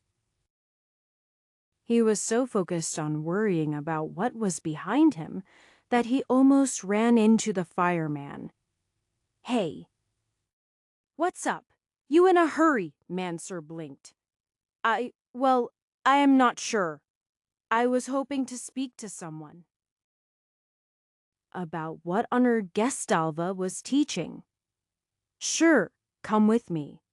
I was just on my way over to say hi." Some of the members of Marvelous Rabbit Mountain lived in burrows, but practical disciples and guests lived in houses. The guests had bigger quarters than Mansur. But he couldn't really complain about that when they were all higher in cultivation than himself. He was glad that the fireman Anish was not taking him to see the life transformation cultivator. She was cold, emotionless. and so much stronger than him, it was terrifying. Though So was interacting with a woman younger than him, and at least a few times as strong, or two of them, as the case happened to be. Rumors said that they were cousins. They looked alike enough, at least. The fact that they seemed to be close friends could have gone for or against that statement. But the two of them were found in the same sitting room. Anish had casually knocked on the door, then opened it when there had been some sort of subtle sign indicating he could enter. "This guy had something to talk to you about, Alva." Anish pointed to Mansur. "Honored guests." He bowed his head to the two women. "I have a delicate matter to bring up. The technique you were teaching me. Well, I thought I sensed something from someone. I was wondering if I might be incorrect. Since you have already vetted everyone." "Who?" the Iciana Lee asked seriously. "Elder Citra." "I must be clear that I am not certain, but yeah, she's one of those on the list." Annalie nodded. "So don't worry about it." Worry about? What? Having a traitor among us? Or being wrong? Because the first one won't be true forever? And you weren't wrong. The way the woman said it so matter of figactly was almost concerning. "You knew about her. Then why is she still here? What did you think the lockdown was for? Who did you think you were going to practice on?" Mansur looked sheepishly between her and Alva. And the grinning Inesh. I suppose I didn't think about that. But won't she be a danger? There aren't enough of them to cause trouble. And they will be dealt with by your elders when the time comes. But until then, they're around for practice. So don't panic if you find more. But you can go ahead and come to us, and we'll tell you if they're on the list." Mansur bowed his head. "Oh, okay." Alva's words cheered him up. "You did great, by the way. Only a couple days of practice, and you already really found someone. Did they notice you? I am not sure," he admitted. "I thought maybe, but they were just scanning everyone. Show me, and I'll estimate." So he did. The result was decent. "I know what to look for, so I can tell when you are doing it. But you might actually get away with it. Keep practicing. You are one of the first to find anyone, and this is an important skill to have. On par with the anti-ascension techniques we'll be distributing later." Mansur left, feeling somewhat satisfied with himself, though slightly confused. At least he was good for something besides just standing outside the front gates. Chapter 2, 81. Even as he arrived at the base of the tall spire of stone, Anton knew he had been noticed. There was a sharpness, as if a blade had been held to his throat. He wasn't entirely ready to say it was just a feeling, either. A sword could only cut what it could reach, but perhaps Swordmaster Rahayu's reach could extend all the way to where he was. A peak life transformation expert should certainly have abilities that he could barely comprehend.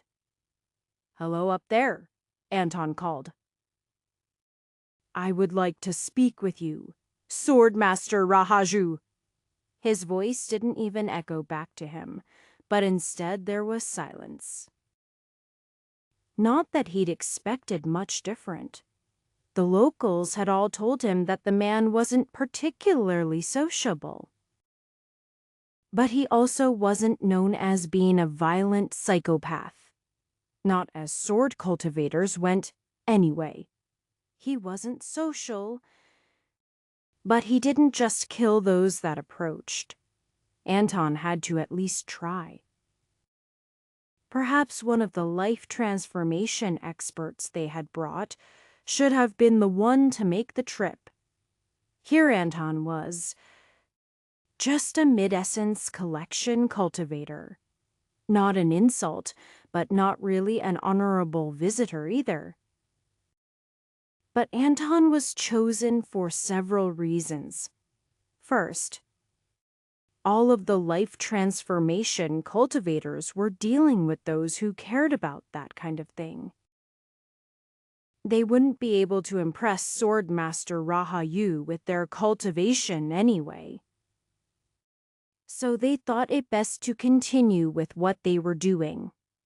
It also wasn't a particularly strong lead.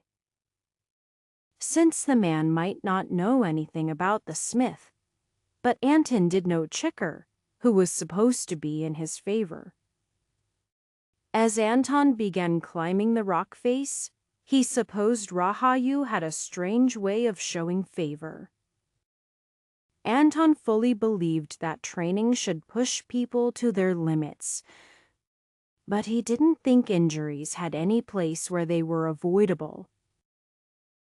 He was of the opinion that people could remember something that'll must cost serious injury as well as if they had been actually wounded. Rahayu seemed to be different in that regard. Though he was clearly avoiding causing fatal or irrecoverable injuries, he also wasn't doing the minimum damage possible. Hands and feet stretched 4 places he could push up the cliff face and hold on.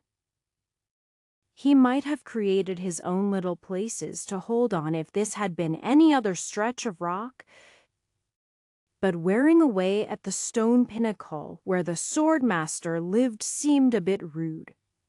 So it was better to take his time. Besides, then he might not interrupt the sparring happening above. He kept his senses away from the swordmaster. Once again to avoid seeming as if he was intruding on the man, but Chicker's state told him a lot. She had numerous cuts and stabs all over her body. Her face, arms, and legs were filled with wounds both fresh and scarred over. And her torso had more holes than a colander. Anton wasn't even quite sure how she was standing. But she was, though her body itself barely managed to maintain its position. The swords she had around her were doing their best to seek out the swordmaster and attack him while still blocking for her.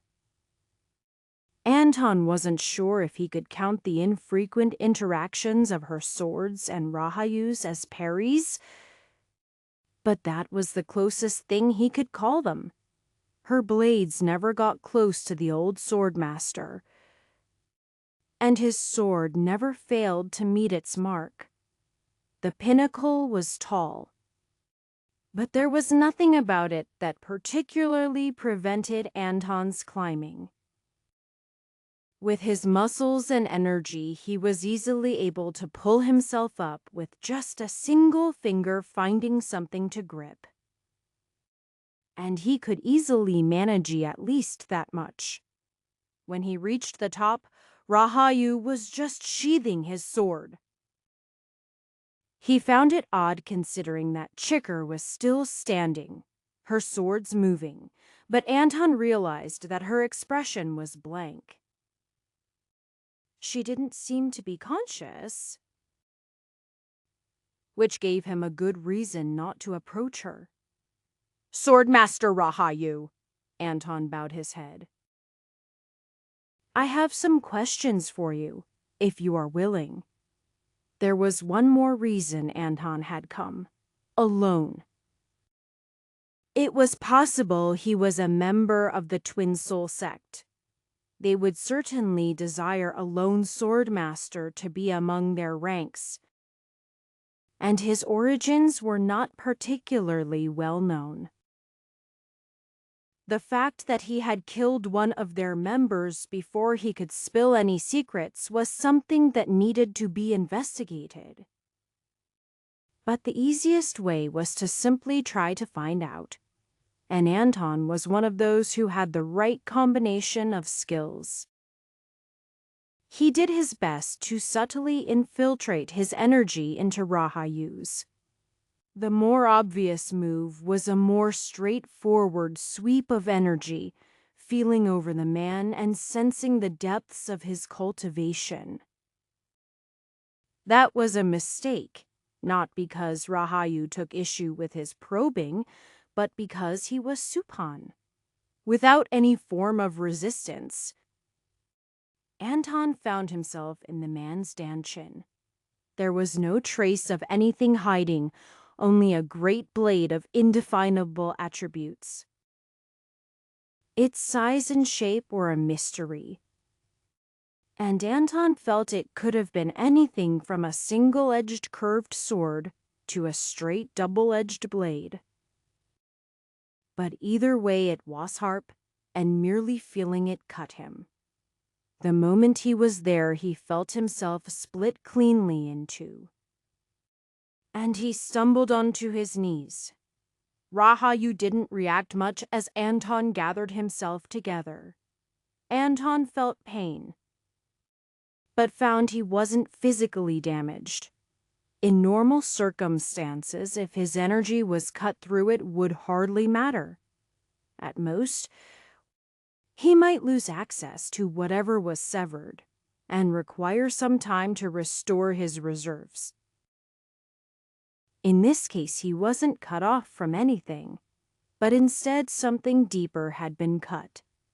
His essence, perhaps, or the spiritual side of his danchin.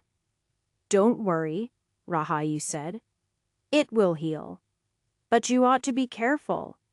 Anton nodded. "I understand, but I had to try." He shakily stood to his feet. If he was a sword cultivator, he felt like he might have been able to glean an important insight. Even as it was, he definitely felt something. Was that how life transformation worked? The man literally formed the core of his soul into a blade? He had avoided probing so deeply on any others, but he'd spent plenty of time with Vandali and Sinia. He had the feeling they hadn't gone so far. He wasn't sure what that meant, though. "You feel like that other archer," Rahaya said. "The one out on the ship." Of course he'd noticed her. If someone could attack from a certain distance, another cultivator should be able to respond in some manner. And Rahayu was a significant margin higher in cultivation than Sinaya. "That's right. I've learned many things from Grand Elder Kania." "Not a copycat, though," Rahayu nodded. "Perhaps you might have gone further in your cultivation if you followed the path she blazed. But you'd never reach ascension that way." "I can't anyway," Anton mentioned. "I had to give it up for something else. Even if I reach peak life transformation, I can't ascend." Anton wasn't sure what it was that made him speak so freely. The man wasn't particularly friendly or anything, but then again, what did he have to hide at least about that? "I haven't asked my question, though. When you and Chiker first met, there was a man, Lestari. You both indicated his sword had been made recently by someone. We were hoping you knew how that someone was, or could at least point us in a probable direction. They would have followed up on that lead earlier." But other matters had been more pressing. like getting along with the local sects. It had also taken some time to track down exactly where Rahayu lived. Since the information wasn't widely known, even if it wasn't secret. The one who smithed those swords? You say, Rahayu frowned. Never seen him. Would have remembered someone who could make swords like that. So I don't have any information. Except that he didn't come to Blackstone Harbor. So that was that then? Anton supposed. Alva and some others were currently working with Marvelous Rabbit Mountain and would bring any information about Elder Lestari's recent activities if they could. But this might just be a dead end. What do you even care about this Twin Soul sect for? Were they a big problem where you came from? I thought you knew about them. Given how you killed him so easily, Anton replied. Nah, I just don't like people lying to me.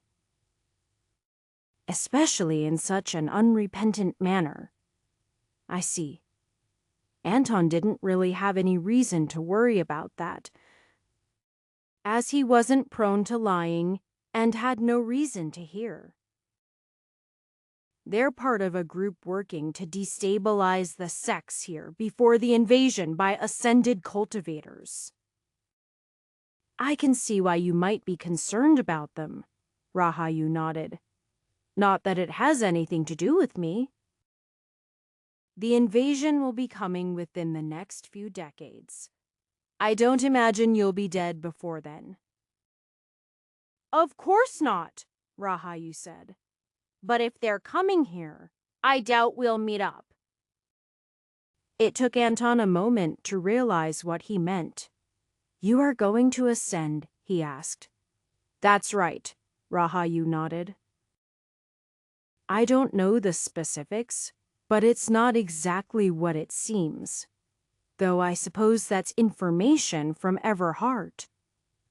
Well, despite my personal distaste for the man. Rahayu pondered. I have to admit he's probably right about that. But I plan to check it out for myself. You make it sound so easy, Anton smiled idly. Well, it's not like I'd have made it here without supreme confidence. I just have a single step to go. And I have the feeling I am not far from figuring it out. While that might be true, the Twin Soul sect might come kill you anyway. You think so, Rahayu stroked his chin that might do it, actually? Think you could spread the word about me killing some of their members a bit. I don't want to have to hunt them down. Sure, Anton said. I can do that. Great.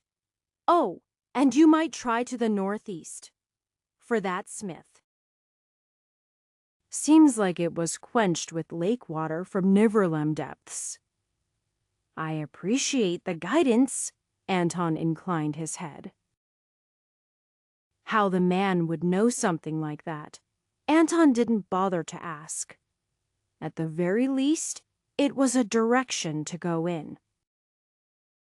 Since his primary business was done, he looked over at Chiker, still standing there unconscious with her sword swirling about.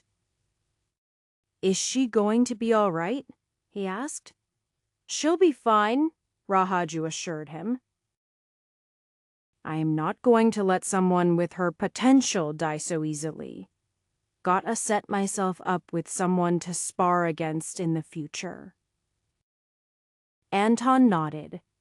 That made about as much sense as anything else the man had said. Niverlem depths. Was it? He'd have to gather up some others and take a look, though it would be better not to be too obvious about it. Anton brought along exactly to others. Life transformation cultivators would be too obvious. Though essence collection cultivators wouldn't be ignored either. But they could at least be mistaken for locals by casual observers. Not local to the area, of course. Nobody had a cultivation technique that felt much like the 99 stars. But it was possible that they could be assumed to be from elsewhere on Asenath, instead of a part of the group of foreign cultivators that had recently arrived.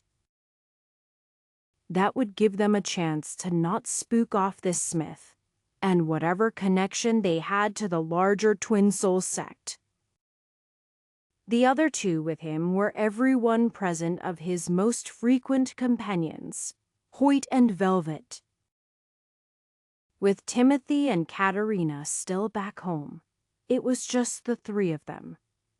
Anton considered bringing more members of the order, but they should only be necessary if there was a fight.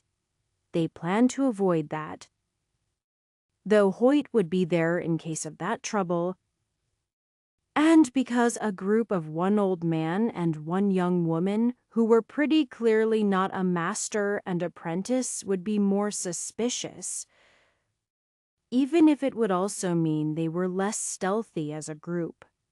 But if everything went right, they could gather information through safer means than sneaking around cultivators who were bound to be of high ability, or at least protected by those who were. If this were the same smith as had been supplying weapons back home, the Twin Soul sect had to be taking care of them, and that also meant they had a way to get between the continents. Maybe it was basically the same, but they wouldn't have sent an important member on an expedition they weren't reasonably certain would keep them alive. Or maybe they would, if it kept them from being captured and pried for information. It wasn't as if they were afraid of death. Chapter 2, 82. The city of Aragon was on the closest shore of the Niverlam depths, and was the most sizable of the handful of settlements around the Great Lake. No cultivators troubled Anton and the others on the way, and no beasts or the like either.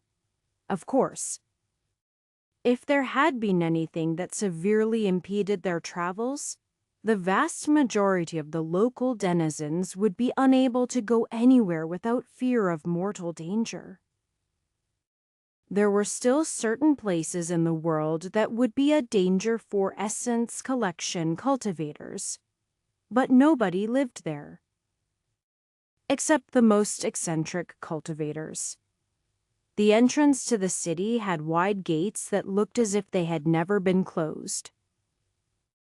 At least, not in a generation or more. Guards were passively checking travelers, but they didn't interfere much. Since he had to start at some point, Anton casually began to ask questions. "Excuse me, we're here looking for a smith." An innocent enough question that might lead them in the right direction if they were lucky. "Then you've come to the right place," the guard replied. "We've got boatloads of them." A large city should indeed have many smiths to take care of the needs of all its citizens. Anton tried a slightly different approach. "Well, we're not just looking for any smith. We need those of a certain caliber." The guard looked them over, appraising their cultivation. The man himself was in spirit building, but didn't seem particularly interested in essence collection cultivators appearing. "You need masters, grand masters. We got some." "Like I said, something about the lake draws them in." "I see," Anton nodded. "Thank you." even if he knew more specific details about who they were looking for. Asking too many questions in one place would become suspicious. And if there were many people who fit the bill, it wouldn't even lead to much. Obviously, Swordmaster Rahayu had left out some details. There was no way he didn't know that many smiths made use of the Niverlam depths for their work. Unless they all happened to not make swords, but even that would be a stretch. A life transformation cultivator would undoubtedly know many details about the world around where they lived regardless of their particular interest in it. It seems our search here will be a bit more difficult than we thought, Anton said to Hoyt and Velvet. They were still looking for someone who had arrived in the last year or two, but that information was likely insufficient. Perhaps Anton should have interrogated Rahayu more thoroughly, though he'd felt the man had said all he intended to. How many could there really be? Velvet asked. Even in a city of this size, as Anton's sense is spread out over the city. He avoided prying into any place with more than a token amount of resistance, usually formations set up for that exact reason. The caliber of a smith who could make weapons suitable for someone around the peak of Essence collection wasn't so common. But there had to be at least a dozen locations throughout the city that were possible suspects. And several dozen more atop the lake, which is where the majority of smiths seem to be. Great stone wharfs extended from where the main streets met the lake, spidering over the surface in seemingly random fashion. Anton wasn't quite sure what the particular placement was for, but it seemed quite a lot of effort to go in so many directions instead of having one larger wharf upon which all of the smiths rested. Then again, perhaps they simply didn't get along. His question was answered quickly enough when he sensed someone jump into the lake with a heated blade. Diving deep beneath the surface, he followed them downward until he couldn't anymore, a depth of at least 100 meters. What he learned was that the bottom of the lake was filled with hollows that went much deeper than the rest of the lake bed around them. He might be able to learn more from up close, but that was the limit of what he could sense from out in the city. Of the three, Hoyt was not the one most suited to gathering information. However, splitting up would save them time, with each of them having to go to fewer locations. Hoyt also had the excuse of asking around for someone who could forge him a new axe. His was suitable, but felt a bit inadequate for a mid-essence collection cultivator. He would be in mid to late essence collection for a significant amount of time even if his cultivation advanced smoothly. So it was worth the effort. The order had significant stores, but he'd found nothing that suited him. He could have commissioned something back home, but hadn't found it important. But since they were here, he might as well take advantage of the opportunity. Hoyt surveyed the weapons displayed by a woman in early Essence collection. There were only a small handful of them, as most customers would want something made to fit them specifically. The fact that she was lower than himself in cultivation wasn't a concern, but he just didn't find the weapons fit him. Apparently, he hadn't been able to keep that look off of his face. "I think you might do better somewhere else," she commented candidly. I am more attuned to the chill nature of ice, and my weapons reflect it. I wouldn't normally recommend him. But perhaps the hothead across the way? She gestured to another nearby wharf, where a large man could be seen hammering away at a billet of metal that would at some point become a weapon. Or the core of one, at least. The way sparks flew wildly made it obvious why the wharfs were all made of stone. Even if it was rather simple for cultivators to put out a fire atop a lake, others would have more difficulty, and nobody wanted to walk on half-burned structure, wondering when it might give out. With a large number of smiths who were concerned about easy access to the lake, most of their forges were open to the world. Hoyt scanned the wharfs for a way around, but they didn't easily connect to other places. "Just go ahead and hop over," the woman said. "Nobody minds. The wharfs are 4 wagons bringing in shipments of metal and coal." "Rather than the customers." "Oh, thanks," Hoyt nodded. "You weapons are certainly of sufficient quality." "I know that. But in your hands they'd hardly be useful, and that would make us both look bad. So hop on over there without concern." Hoyt nodded, looking down into the water below. He wasn't concerned about swimming. That was trivial, even with heavy weapons and armor. But the very thing that made the lake attractive for the Smiths was also a source of danger. Dense natural energy was usually connected to dangers of some sort, which meant a high probability of either creatures living in the depths or something else hazardous to his health. Though if it wastes at Junderess, the wharfs probably wouldn't remain standing. Anything that could affect Hoyt could certainly tear apart even sturdy stone, just as a side effect of whatever it was doing. It was only a dozen meters or so to the other Smith's wharf, so Hoyt indeed just hopped over. He landed softly. But a moment later, a glowing white bar of metal was thrust into his face. He stepped back defensively. "Hold this!" the smith demanded. Hoyt tentatively reached out to take it. It was hot.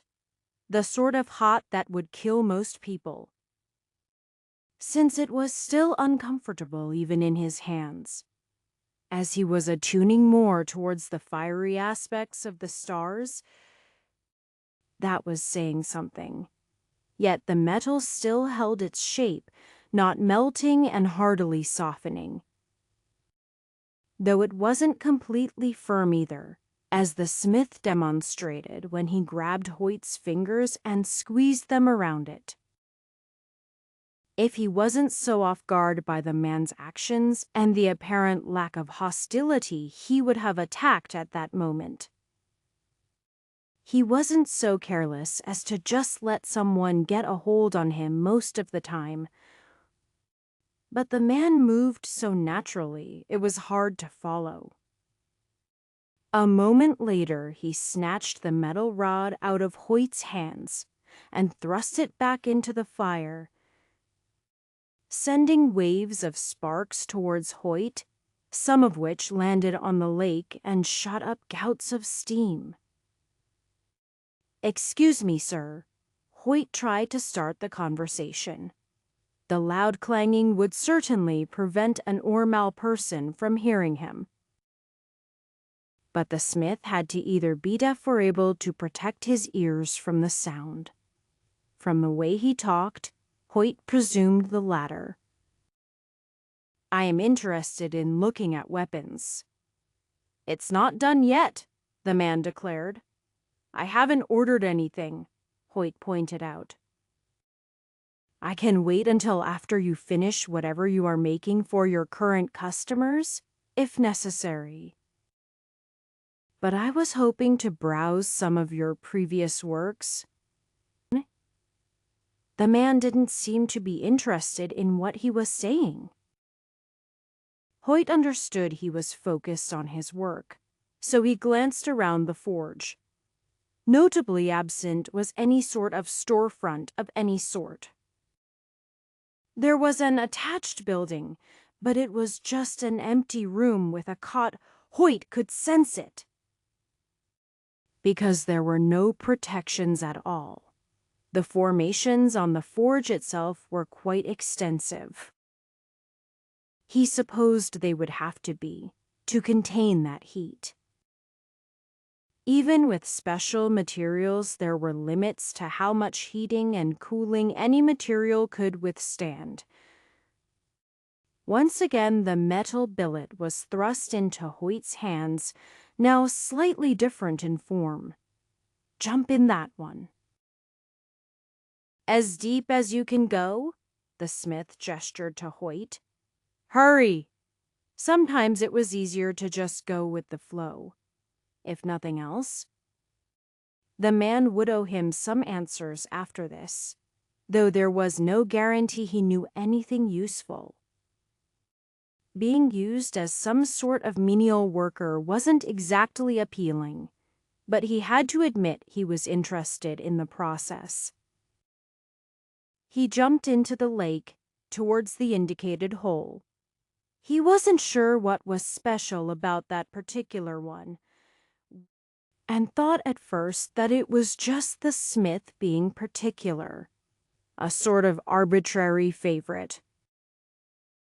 But as he approached it, Hoyt felt the weight of a mountain bearing down on him. An unfathomable solidity that was simply oppressive. Steam billowed around him as the lake water flash boiled. The billet being much hotter than even the first time it had been thrust into his hands. Hoyt had to focus his defensive energy to protect his hands and all of his front, until it became necessary to balance it all around him due to the pressure building up as he slowly sank into the hole. He could feel the natural energy forcing its way into the metal in his hand, replacing the heat inside of it. Hoyt was quite certain more was going on than he could comprehend, but he didn't understand it. All he knew was that his hands were still hot and that he was beginning to sink more rapidly. Though the smith had said to go as deep as he could, Hoyt quickly became concerned that wasn't an issue. The bigger problem would be getting back up. He spread out his own energy to slow his descent, carefully measuring the pressure around him and his own breath and stamina. Fortunately, he felt the metal cool and the transfer of energy into its east well before he was nearing his limits. He then began to swim towards the surface, wary of what felt like beady eyes peeking at him from the walls around him. The pockmarked surface of the hole hadn't seemed like much on the way down, but swimming more slowly upward, it felt like something was waiting to happen. Yet he reached the surface without incident, pulling himself up onto the wharf. If you could explain why I am the one? The metal billet was yanked out of his hand and replaced with what appeared to be an oblong conglomeration of a few ingots. Unclear in form. That one, the smith pointed. Quick like. Down and up. Well, if nothing else, being remembered as some guy who gave away free labor would be better than the foreigner that asked too many questions related to a certain smith. On that topic, Hoyt realized he hadn't actually probed the smith on the surface. His instincts told him that the man wasn't a member of the Twin Soul sect, but it was better to be safe than sorry. Chapter 283. When he didn't fight it, Hoyt's weight dragged him down into the waters of the Niverlam depths. The second vertical opening he was directed towards felt different from the first. Less the weight and sturdiness of a mountain, and more the inertia of a rolling boulder. It was the sort of thing that only really made sense as a cultivator.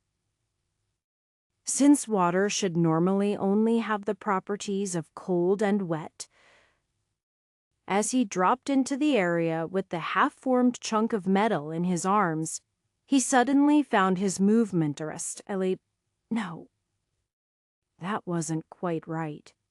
He was still moving, but no longer accelerating downward.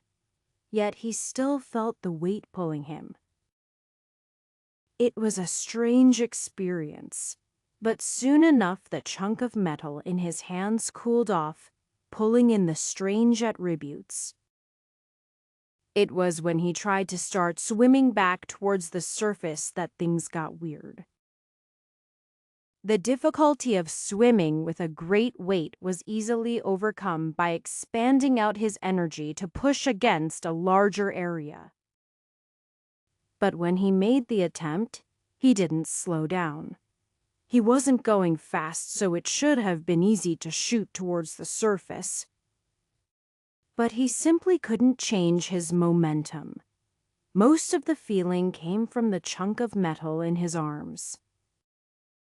If he let it go, he thought it would probably be trivial to do what he wished. But if he wasn't willing to face a little bit of a challenge, what was the point of being a cultivator at all? Hoyt rallied his energy. Spreading it out to all edges of the vertical shaft, he was drifting down. His energy scraped against the walls, finally getting a firm hold and slowing his movement a little bit at a time. Chunks of dirt and rock tore apart as he slowed his movement, straining his energy until he finally came to a stop. Starting to move back in the other direction wasn't any easier, his outstretched arms of energy straining to pull himself up. From out of a small tube on the side, much too small to be called a tunnel, a 20-centimeter wide eel pounced towards him. Ugly face and teeth biting at his leg, he tried to swing the crudely constructed piece of metal. But it didn't follow his movements. Even so, that motion pushed him back away from the eel. Then he pulled, kicking forward and sending a foot up into the thing's jaw. It jerked strangely, hardly veering from its course towards him, but also having its head collapse from the force of the blow. The abundance of strange natural energy in the area must have overwhelmed the creature's senses if it thought it was a match for Hoyt. His extended energy pushed him upward once more, and after he was finally moving, he slowly gained speed until he shot out of the top of the chasm, where he suddenly felt the pressure of water slowing his speed. He wasn't far from the surface, though, so he quickly popped up next to the pier. The future weapon head in his hand was somewhat more willing to move as he directed after he got out of the depths. Despite his fascination with the strange smithing process at this lake, he still made sure to investigate an important detail. His energy twisted as subtly as he could, reaching into the smith who he didn't have a name for. He certainly didn't feel like a member of the Twin Soul sect, which was good enough for Hoyt at the moment. After handing the smith the hunk of metal he was holding, Hoyt expected to immediately be tossed back into the lake with another chunk of white-hot metal. But it seemed the smith wanted to work on the same piece he had just brought back. That gave him a couple of minutes to rest, refilling some of the natural energy he had expended and watching the smith work. He was making a wide-bladed axe head, one that would have been oversized if it wasn't intended for use by a cultivator. More than 15 or 20 centimeters of blade started to become excessive when against a human opponent, since it more than covered the size of any vital point. But some creatures cultivators fought could be quite large, and wider blades could be helpful. On the back end, there was an almost comically large counterweight, almost like a hammerhead. Hoyt was only just barely ready when the axe head was tossed to him. He'd been expecting it. But it was several times hotter than the last time and starting to become sharp, so he had to catch it the right way. "That one," the smith said, "as deep as you can." Water and fire were usually mutually exclusive things, but the water inside the next hole was as much like fire as any water could be. On the way down, gouts of instant steam boiled off of the axe head in Hoyt's hands. But once he was within the domain of the depths below, it stopped. If anything, instead of the water cooling the axe head, it began to get hotter. The water itself had that same sense of heat, but fortunately most of it was concentrated around the axe head and not Hoyt himself. That let him focus his efforts on containing the heat there. He thought it might reach a point where it had enough and stopped absorbing. But unlike the other times, it wasn't cooling down in the water, so he had no way to judge if and when that might be. It only seemed to increase as he drifted further downward, picking up speed until the drag of the water matched the pull of gravity. He vaguely sensed more eels on the way down. But as long as they stayed in their little tunnels, he was content to let them be. He was busy focusing on the axe head. Did he want to try to stop it or encourage it? He didn't want to ruin the smith's project. But he also didn't want to injure himself. As the burning heat grew in intensity, he knew he'd need to stop it soon before he could no longer handle it. But it wasn't the intensity of flames that was the problem. Not exactly. After all, he was able to create flames of great power, and they weren't an issue for him. He just needed to be in control of the fire. That made the decision easy. He began to guide the fire in the water into the axe head he held. It wasn't just fire, though. There were all sorts of properties that fire could have, and this one meshed quite well with the 90-9 stars. As he controlled the energy going in, he also began to take control of the energy coming out of the weapon.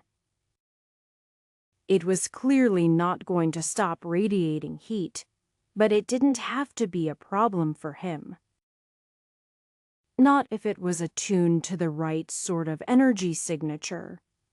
The intensity continued to increase steadily until there was a surprising change in the surroundings. He hit the bottom of the lake, the bottom of the unknowably long vertical shaft he was in.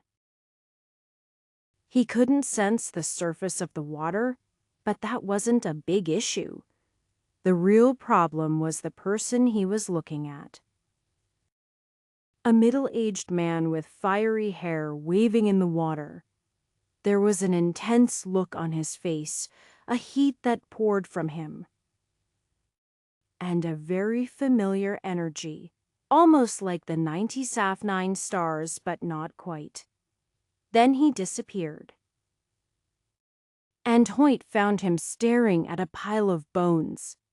A skeleton. He couldn't help but reach out an arm. When he made contact, the skeleton crumbled to dust, and the dust crumbled to nothing.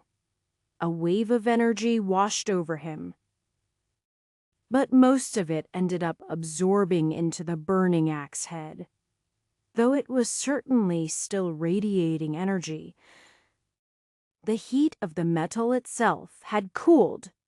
Hoyt looked upwards, where he found that several large masses of eels had conglomerated at various levels, watching him.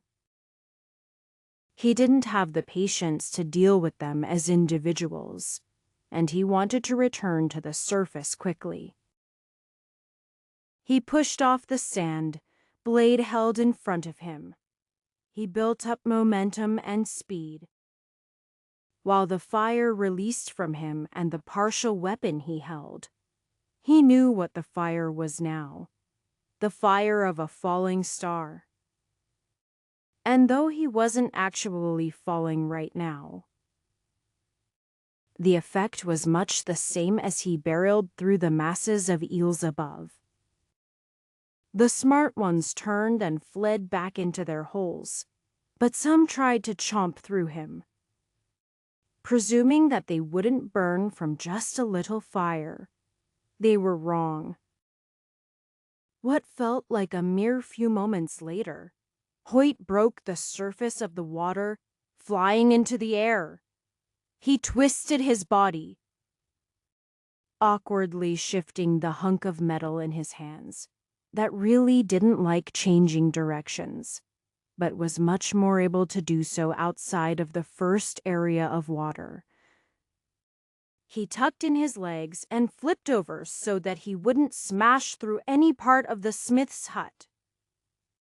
Though his impact on the wharf nearby cracked some of the stones despite his best efforts to spread out his impact. Hoyt looked at the combined axe and hammerhead in his hands. He needed to own this weapon. Even if the smith already had planned to give it to someone else, he just wasn't sure how to say that. The smith didn't seem concerned about the chunks of rock that were falling into the lake below. Stepping on the structurally sound parts of the wharf and plucking the piece out of Hoyt's hands. "Excuse me, Grandmaster Smith." Hoyt believed the man had to be a grandmaster of some sort to work so quickly. The man didn't seem to hear him, as he was immediately grinding the blade, then swiftly attaching it to the handle he'd made earlier. Then the weapon was thrust into Hoyt's hands. Instead of asking what he intended to ask, Hoyt questioned, "Where do I go with this?" "Wherever you want," the muscular man said. Was he supposed to pick the last attribute it would have? But it hadn't even gone in the fire again and wouldn't need quenching. He didn't really get the sense of that, though. "I would like to purchase this axe, if I could." "It's not for sale," the man said. Before Hoyt could say anything more, he continued, "I just had to make it. Got some nice hunks of metal from a meteor, and just as I was refining them, you walked up. I thought it would suit you perfectly." "So Yohavedo take it." Hoyt blinked. Could there be so many coincidences in the world? Surely not. But he wasn't a huge believer in fate either. Then again, being drawn to the location of an ancestral member of the sect wouldn't actually be a coincidence. It would just be something subconscious.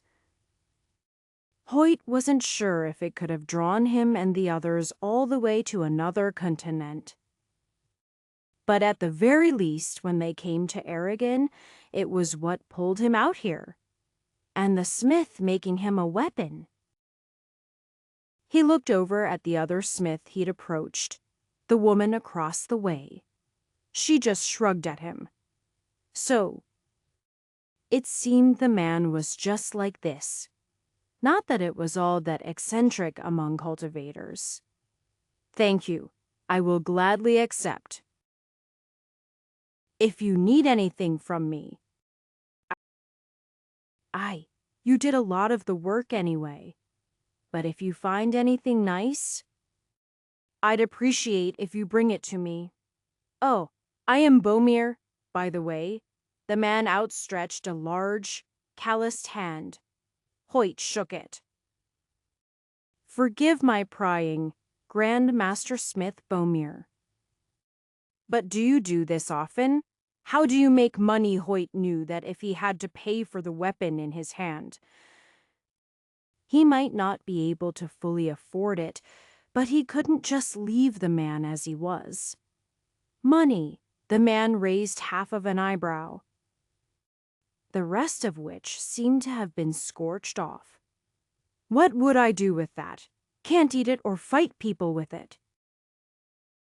Not very well, anyway. Besides, with this invasion coming, I need to make sure as many people are equipped as can be. Bomir shrugged. You just bring me some nice materials and we'll be even. You know about the invasion? Sure thing, Bomir said. People come from far and wide to get weapons here. And it's ramped up quite significantly in the past handful of years. Something about ascended fellows coming down to snatch up our resources. He spit into his forge, where it briefly sizzled on the coals. But I'd much prefer we do the snatching from them. Greedy bastards! Well, at least they gave us this lake. What do you mean? Hoyt asked, looking down below. He could make some assumptions. But it seemed Bomir might have actual details. Well, I thought it was just legends passed down from centuries ago. But recent events might make it true. This was apparently the site of a great battle, and at the bottom of these holes, I hear is the corpses of great warriors, some of ours and some of theirs. But all of them are here, so it's all ours now. I can confirm that there was. At least one. Got to the bottom, did you? No wonder it took so long. I thought you had the right affinity, but you stayed down there for a good while. He nodded. That's why it feels so strong. Then, matches you quite well. Thanks, Hoyt nodded. On the topic of increasing orders, can you tell me about any new arrivals here? Hoyt leaned in conspiratorially, though it would hardly change whether anyone could overhear them. We got all sorts. You talking visitors, or... Smith's Hoyt tilted his head. Well, I suppose both are interesting to hear about, if you've got the time. Time don't even have more coal for my forge. Got plenty. Just let me know who you are looking for. And I can probably yammer on for a while. Silly. Chapter 284. Walking out on the wharfs, which were basically just open walkways while trying to stay concealed, would be a pointless endeavor. So Velvet was surveying Aragon proper. She would get to the point she actually had to reveal herself and talk to people. But she wanted to get a good measure of what the city was like first. More cultivators than expected occupied the city. Cultivators tended to gather together in allied sects or other organizations instead of in cities. Though of course there were many places that they frequented more often on their travels. Neutral ground where they could trade with each other was quite important. But usually that resulted in a few big trading houses in particular cities or organized companies that facilitated the exchange of goods between different cultivators. Velvet couldn't detect a large number of anyone from a specific sect or style throughout the city. Nor did they seem to particularly congregate in one space, unless one counted out on the wharfs where the smiths were. But smiths alone didn't make a complete population. People had to buy from them. And many of the more transitory sorts certainly did that. But there were also larger numbers of cultivators who seemed to have permanent residence within the city. She eavesdropped on many of their conversations. Most weren't of use to her. Without a specific reason to spy on individuals and learn about them, she picked out many bits and pieces that told her more. However, heading out to the lake again just need a few more insights. Good luck with that. I prefer to stay away myself. The idea that the lake was special wasn't a startling revelation. With all those stone wharfs carefully constructed for the smiths, and the amount of natural energy flowing out of it. But it didn't just seem to be a place to cultivate in general, but where specific places were sought out. And those places came with dangers. Another small group was planning an expedition of some sort. She overheard some snippets that helped put together a larger picture. Think we're ready. Should be fine. More worried. Deep waters. It would make no sense for spirit-building cultivators to be afraid of water at any depth, and if they were the things living in that water should be the problem. They made it sound like a harsh desert or volcano or something inherently dangerous. Everything made more sense when she got back together with the other two. Though it was frustrating to learn she had found little unique information. Hoyt shared what he knew about the lake and how the smiths used it for their forging. Something about the quenching process absorbs the various properties into the materials. Or perhaps it is simply the best time for that, Hoyt explained. I didn't really notice many others who seemed as if they were simply planning to cultivate. But perhaps they were in different spots. It's a large lake. I suspect so, Anton nodded. They'd be looking for something particular. It seems the Smiths set up near some local properties they like to use in their equipment. Tell us more about what you found. Though, you said there was a skeleton. I have the feeling it was some sort of ancient elder of the Order of 9 stars. Or perhaps some predecessor. I didn't really get a long chance to make that discernment. I can only assume the various other areas are similar, with someone dead from long ago. Perhaps even the previous invasion. If Grandmaster Smith Bomir is correct, it's good to know that others do know about the coming invasion, Anton said. We just happened to stumble upon the West Coast, which was least informed. Though word doesn't seem to have spread as much as I would like. Perhaps the Twin Soul sect and others like them have been interfering. They were talking somewhere where nobody should overhear. But Anton made certain to conceal their speech, preventing it from traveling far. There was theoretically a smith at least sympathetic to the Twin Soul sect nearby, likely very powerful. If they were in Essence collection, they might not be a big issue personally, but it was also likely they had allies. "I've got a few leads," Hoyt said. Bomir mentioned a few people who were getting wide varieties of customers with very specific sorts of attributes.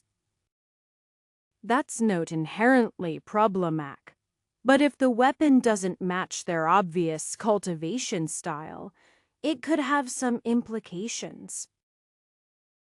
I didn't check any of them out myself, as I am sort of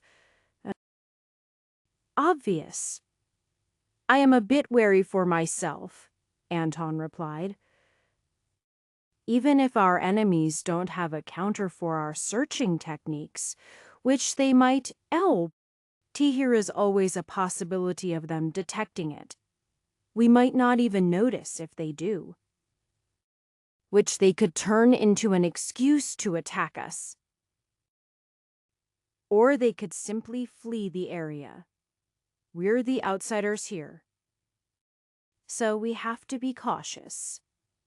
They should be too, though, Velvet said. Not necessarily all of them.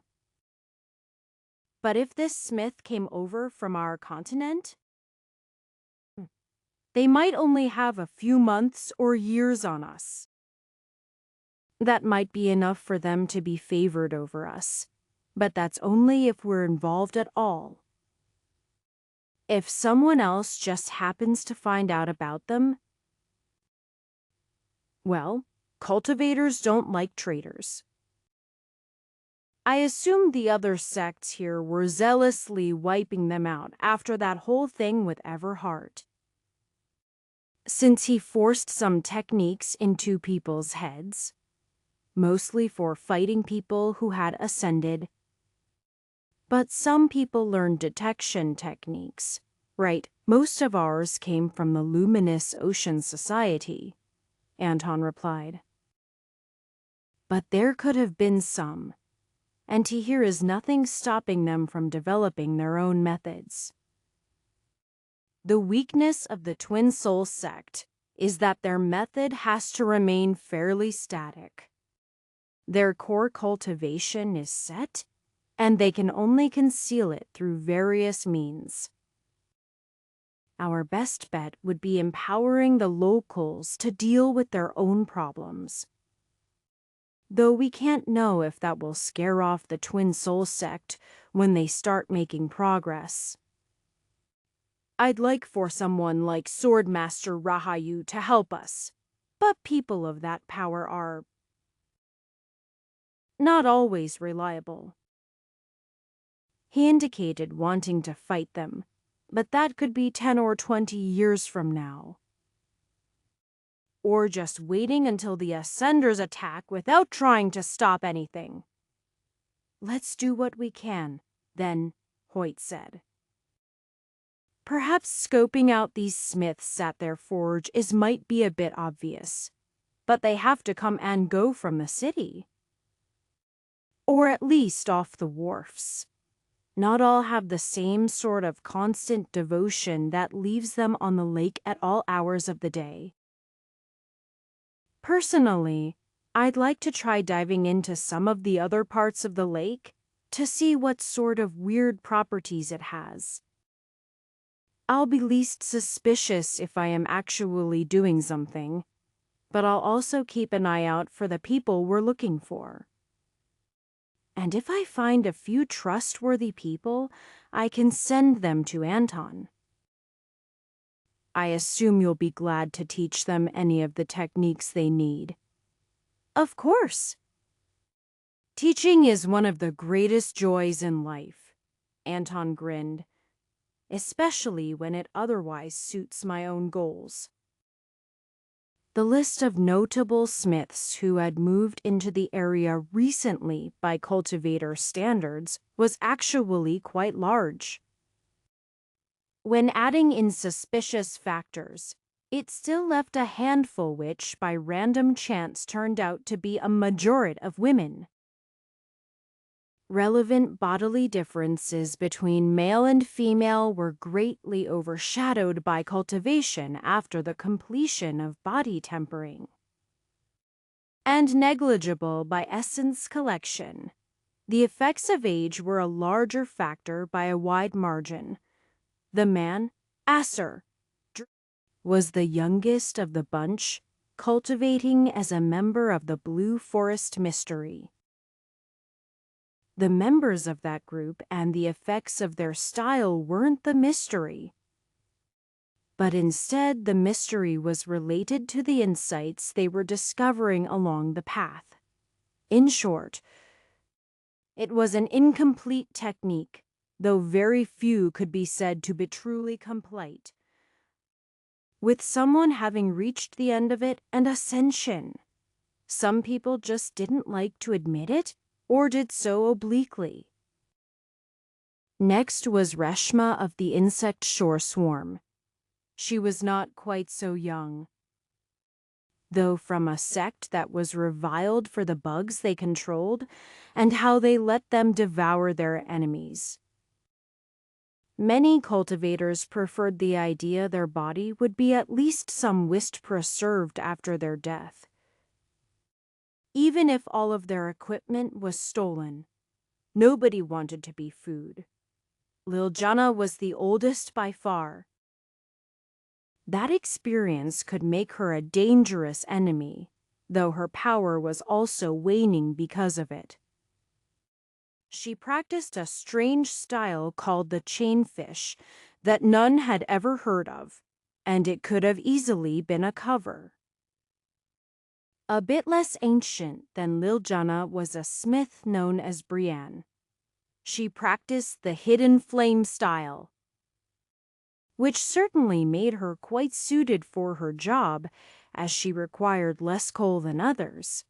And while coal was cheap, the sorts that high-level cultivator smiths needed to achieve the temperatures they worked at was anything but. And having her own flames made the work consistent. A woman named Putri was the final one of the bunch. She was a member of the Ochre Rock Society, who were some of her greatest customers and also suppliers of the various materials she needed. A worrying issue was that all of them were in life transformation. That made them strong in their own right and also meant they would have more powerful allies. While many of the stronger members of the Twin Soul sect had been taken in by Everhart's promise of information about ascension, where they were subsequently entrapped, the unknown reach of the sect meant they could have many more members at that level of power. It was even possible that 2 or more of the suspect smiths were part of the Twin Soul sect, or none of them, potentially. That would be a fine result, but the members of the order really wanted to root someone out. Each worked through their various methods, hoping they could find something, even if they couldn't necessarily act directly on that information. The offer to instruct people in useful techniques for free was the sort of thing met with great suspicion among cultivators. That had been true around Blackstone Harbor, and it was true in Aragon. But after a month, Anton had a nice few handfuls of students. One of them was a young archer, who he was helping grow in that area along with the actual purpose of the offer, which was to teach people anti-ascension techniques. He wanted to teach them to reveal members of the Twin Soul sect as well. But that was something that might get him killed if advertised publicly. He would prefer to have more allies in the area or a specific lead into one of the local sects before he attempted any of that. Young Agus was a strange fellow and a member of the Tomb Seeking cult. They weren't a band of psychopathic murderers or suicidal people like their name might suggest. But that didn't mean they were entirely sane. In fact, they probably weren't. Because they were dedicated to tracking down everything Everhart left behind and studying it with zealous intensity. That wasn't the sort of thing that Anton considered healthy and normal, even though he used a few of Everhart's techniques himself. Master, Agus bowed his head to Anton. Is it true what they said? That Everhart lived on the moon. I don't know about Livither, Anton said. But he certainly set up some impressive facilities there. Did you not go yourself? Agus shook his head. I was too weak at the time. I am not even in Essence Collection yet, he pointed out. Anton wouldn't say that someone at the peak of spirit building was weak, but it was relevant that the young man had been cultivating for a similar length of time to himself. A couple years different, maybe. But that was starting to become less relevant. He wasn't untalented, but his access to useful resources was limited. The Tomb Seeking cult wasn't exactly the most nurturing to their young disciples. It was quite impressive, Anton admitted.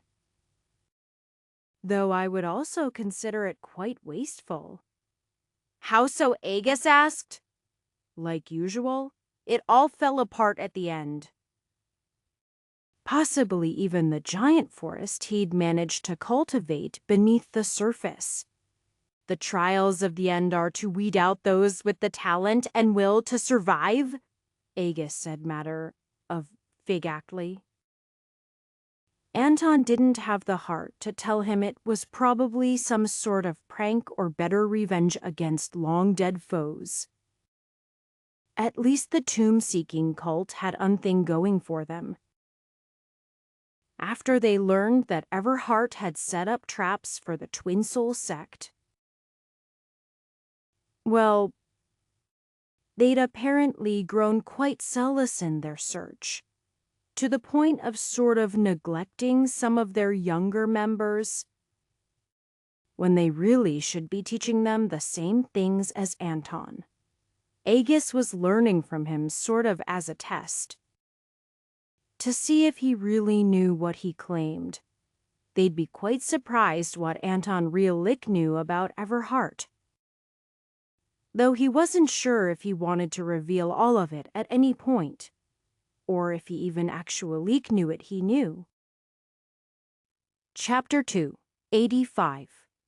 One problem with picking out a single person from among the handful of suspicious Smiths was lack of information.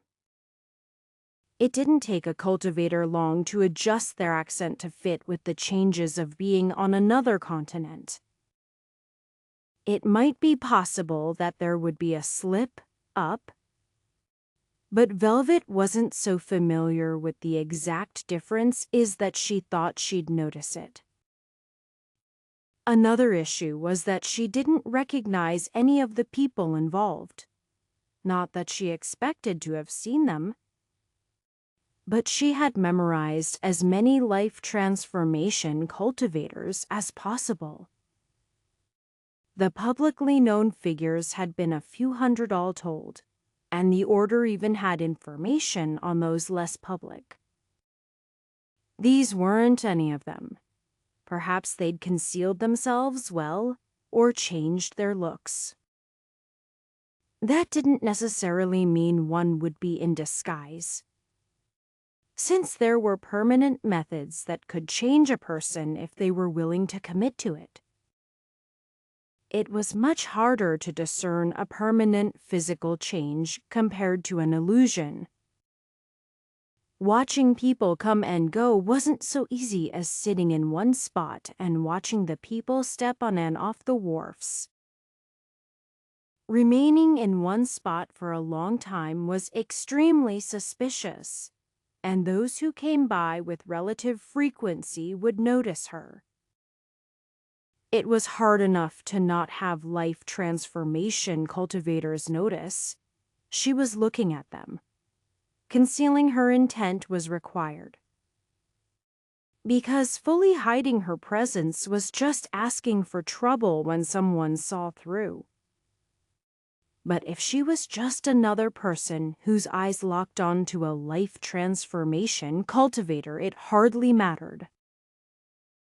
The important thing was her own mental state. If she treated them all as enemies, they would be more likely to feel it. But looking at the situation objectively, the majority of them, possibly even all of them, were not her enemies. If she kept that in mind and tempered her intent, it should keep her concealed.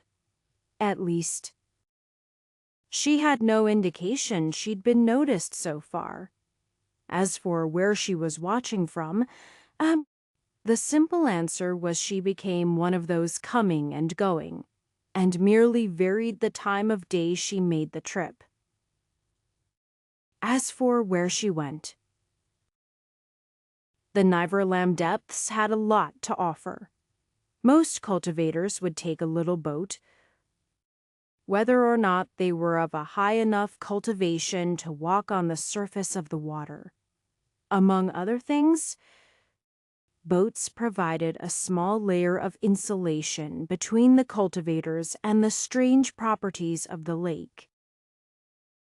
That could matter if one area was the sort to pull a cultivator down into it.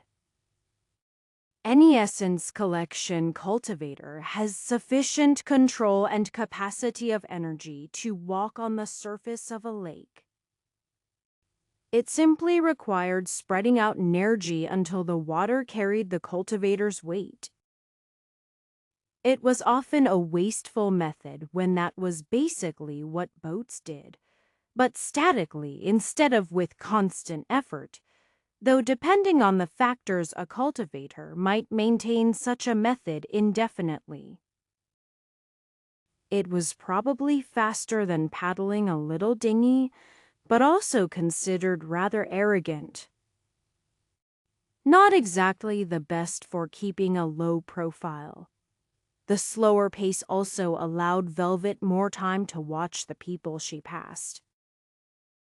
Taking a similar route that brought her past most of the suspicious characters. She wasn't ready to try probing any of them yet. That was the sort of thing that got quick results, but that result might be a quick death for her. And it might not even reveal what happened to the others. Velvet didn't intend to die, and dying in vain would be even worse. It didn't matter if she was probably in range of Anton's arrows anywhere in the city if she got her head lopped off before she could respond to an attack. But thoughts like that led her to immerse herself in the most lauded pastime of cultivators, training. The best way to look like she was supposed to be around was to actually do what was expected. That involved going out on the lake and searching for somewhere to train. At frequent intervals, other little boats could be seen, as well as more permanent anchored docks. These were less durable than the stone wharfs, but also less likely to be set on fire. And most weren't intended to be permanent. Even when particular sects set up a platform in the water, they usually weren't a permanent fixture. Only large local sects contain permanent domain over any part of the lake. And while they might have taken the best locations, Velvet found that highly subjective.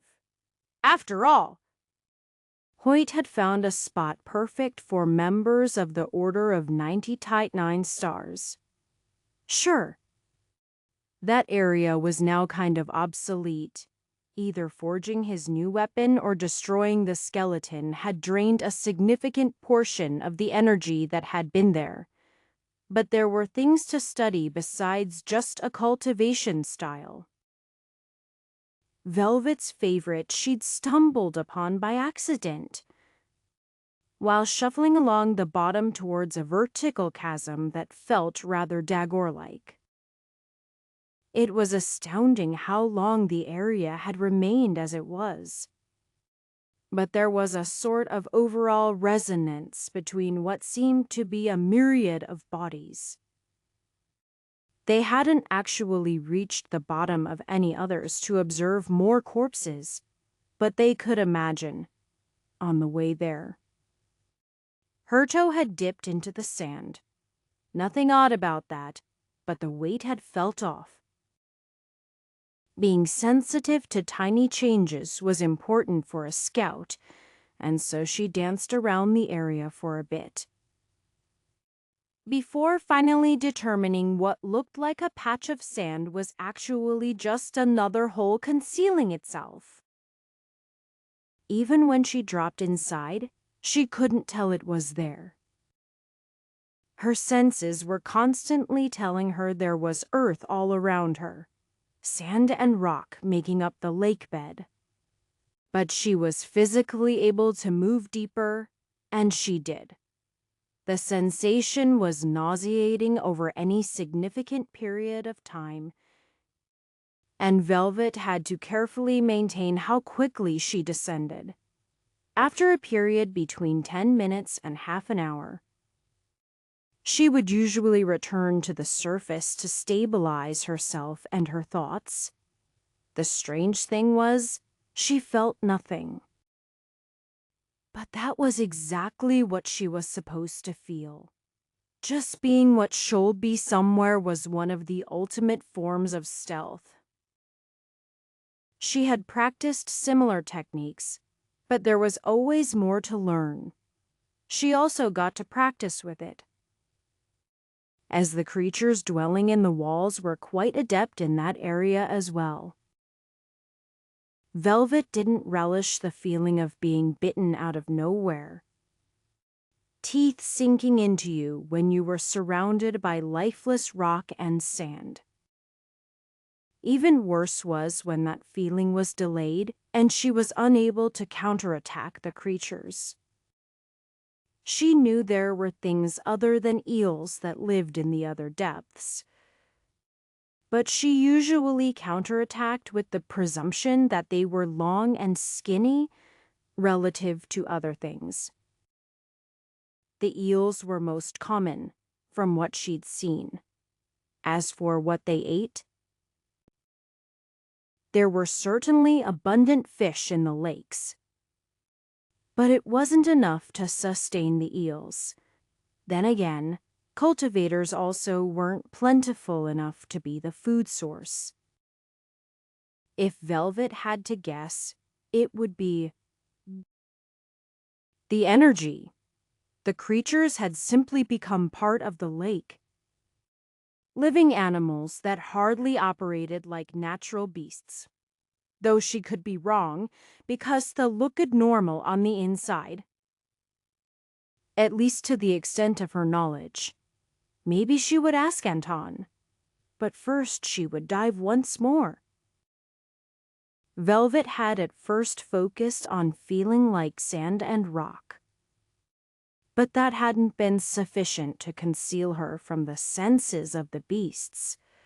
Among other things, the constant movement required her to shift the feeling she displayed continuously, a taxing mental effort that wasn't always successful. Just trying to feel natural wasn't sufficient either. But she was getting the knack now. She was part of the lake as she descended. No, simply a part of the world. It just so happened that the lake was around her. Attacks by beasts didn't stop. She was learning to sense them. As their own energy signatures were more practiced than hers, but still imperfect. Her dagger clanked off of the shell of something hard. But a twist of her body brought her dagger into where she estimated joints would be. The more she did that, the more correct she was.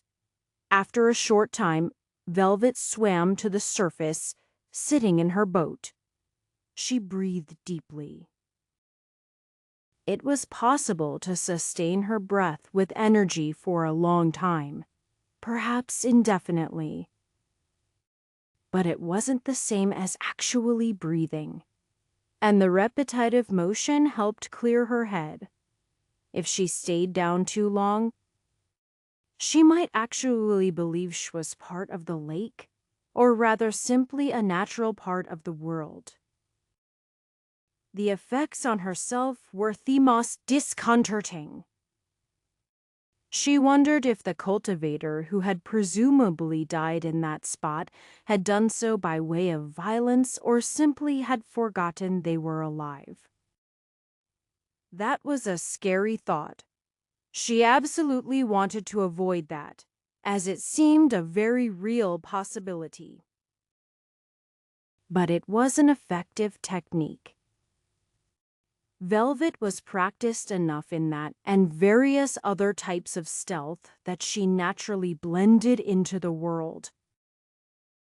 That helped her when Acer rode out to a nearby spot on the lake. She wasn't hiding from him, but simply training.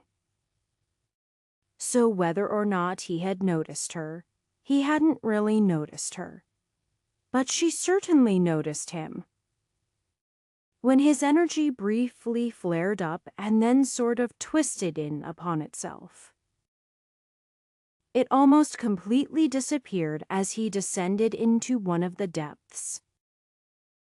It wasn't the same as the Twin Soul Sect's cultivation concealing abilities, but it felt sort of similar. Perhaps it was just an intermediate step, allowing him to access his true abilities while not revealing where he was from. She managed to convince herself to dive again, though her focus wasn't on anything she was doing. She exited the lake with a dozen bite marks and a small, finger-length worm with its mouth firmly attached to her ribs. She blew it up with a puff of energy and carefully inspected the area for remains of the weird parasite. It seemed to have secreted a numbing agent, but that was no excuse for having not noticed it. And Acer was gone. But that gave Velvet a chance to slip over to the area he had been in and inspect the depth he'd descended into. Just sticking a finger in didn't tell her much. A swirling mix of energy that didn't coalesce into one particular idea. A quick div told her that it was much more open than where she had been, not physically wider or anything. Usually no more than a few meters across, but just obvious. It displayed a kind of energy, and it was that. A small shark had dozens of different teeth, some coated in fire, some in ice, some a slimy poison. But each of them was a distinct entity, and none of them were allowed to bite Velvet. It was a useful area. Though she couldn't immediately pick it up. Given some time, she felt she would be able to develop a method to convert her energy into different forms. The others already did that, but they all picked something related to the 99 stars. A core bit of cultivation that changed things. Hoyt used fire, and Anton practiced with that and light a bit. Velvet could probably work with either, but the swirling vortex promised things outside of her normal scope. Just perfect for pretending to be from another cultivation style. And if she could become proficient, quite practical for taking advantage of the weaknesses of certain cultivators. The only problem was that it would be difficult to train if Essir were to come back. Even if he didn't have a real claim to the area, he was a life transformation cultivator, and she was not. He also might not be pleased to find she was aware of what he was training. How troubling. She decided to back away for the moment. He could come back at any time, though she imagined he would have stayed for longer if he was to return the same day. Either way, she should consult with the others how they wanted to proceed. Alone, she could spin in circles forever until she made a mistake that got her killed, but the others would be able to guide her. Or at least make her feel better about whatever she decided on her own. Chapter 86. Battle was all about movement. It started at the bottom of the body with the position of the feet and how the legs could propel a person. That remained true even for cultivators, as natural energy was most efficient when augmenting something physical. It became less necessary with higher cultivations where energy was the dominant force. But if one were trying to get every scrap of power out of themselves to fight at maximum efficiency, it had to be considered. Chiker watched Swordmaster Rahayu move. How each step seemed to take him a dozen meters, which was practically an infinite distance as far as melee combat was concerned. The energy around his legs augmented his speed, but he also flooded the area ahead of him to ease his movement. That wasn't always a reliable prediction of where he would go, however. More often than not, he used it as a feint, making her think he would move to a specific position when he went elsewhere. Even just a single step to the right or left could render her attacks useless. He controlled a large domain around himself, so the concentrations of energy were either for teaching her or throwing her off, which were the same thing. Some people didn't pay much attention to the core of the body. Many people understood that the upper torso had muscles that affected the arms, which of course were used to swing weapons. But the lower portions were important as well. The abdominal muscles provided balance and stabilization. Important when making precise moves. Arms swung and directed weapons. Their muscle power did contribute to attacks.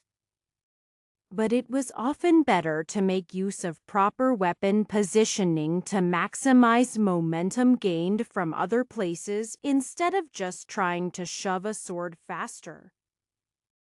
Or other weapons, but Chiker didn't know why people would use those. Sure, at a low enough level, different weapons had advantages in strength and reach.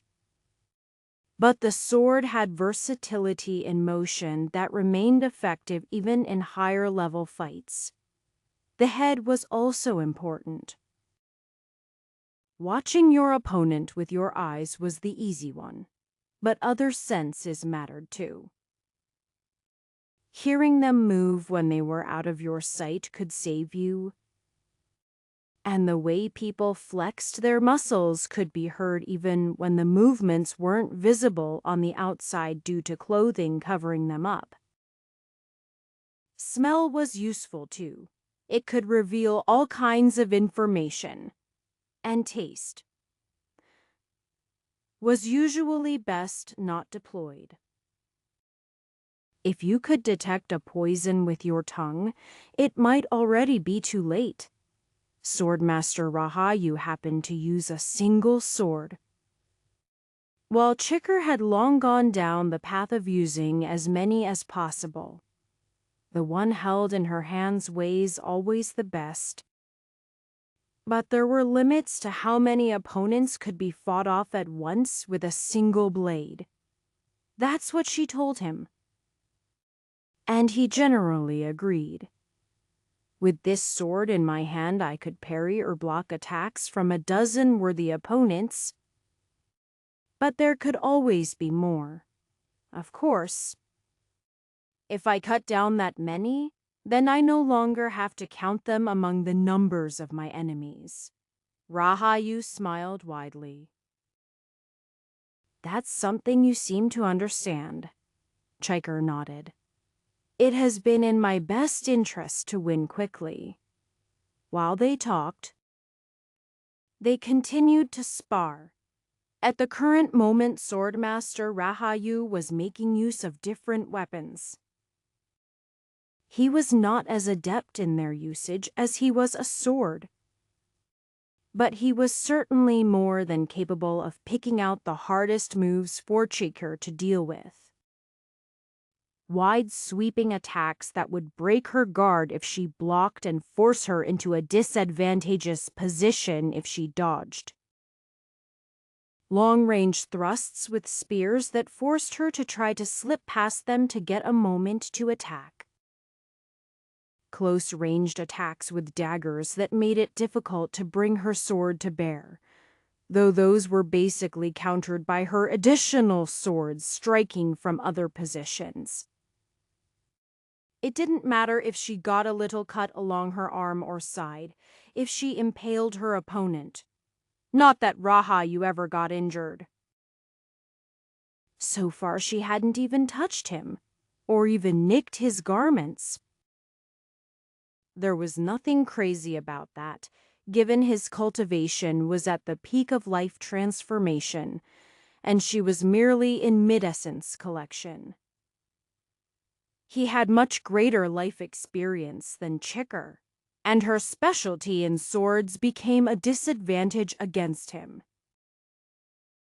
It showed her how far she still had to go, but she still found it disheartening, for one moment at a time, until they crossed swords again, and she found her insight growing. Then Swordmaster Rahayu stopped. "We'll take a short break here," he declared. "Make sure to stay ready to fight." That was strange. Normally, he went until Chiker passed out, but she could still keep fighting. Couldn't she? Sure. She'd run out of energy to carry her other swords, and they'd dropped into the ground, but she still held onto her primary weapon. At least, Sheshold have been holding on to it. But there it was, resting point first in the stone. But it was closer than it should have been. Oh, right, she had fallen to her knees at some point. Maybe she really did need a short break. Acer had moved to the top of the list. Anton and Velvet were keeping eyes on him separately, though it wasn't possible to safely watch him all the time. There was too much potential for something to go wrong.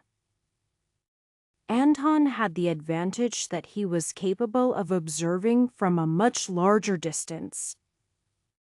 And if he was only using his eyes, he wouldn't draw attention to himself, unless the man looked straight at him.